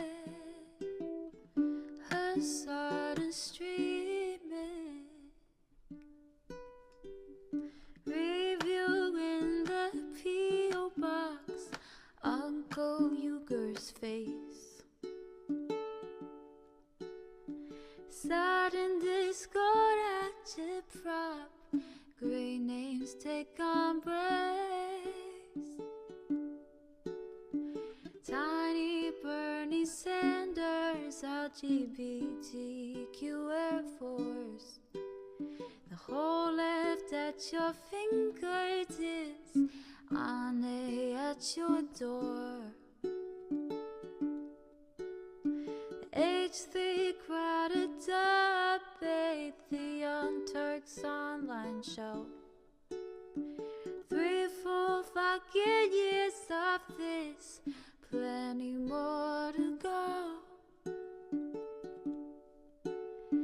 90-day fiance talks of champagne bourgeoisie. A Trump rally live reaction on mass riot at DC. There he is again, her sun is streaming. Her sun is streaming. There he is again, the sun is streaming. Her sun is streaming. Reading live stream fair comments, Austin show chat advice. And all the ways the right-wing pipeline can suck you in online. JCS react, Lord frame gets broken, cover blown. A full-blown mass pandemic monster streaming at your home. Total radicalization coming out to find. The system you were taught to trust in was broken the whole time. All these daily streams, whether big or whether small, have helped me and so many find the meaning through it all. There he is again, her sun is streaming. Her sun is streaming.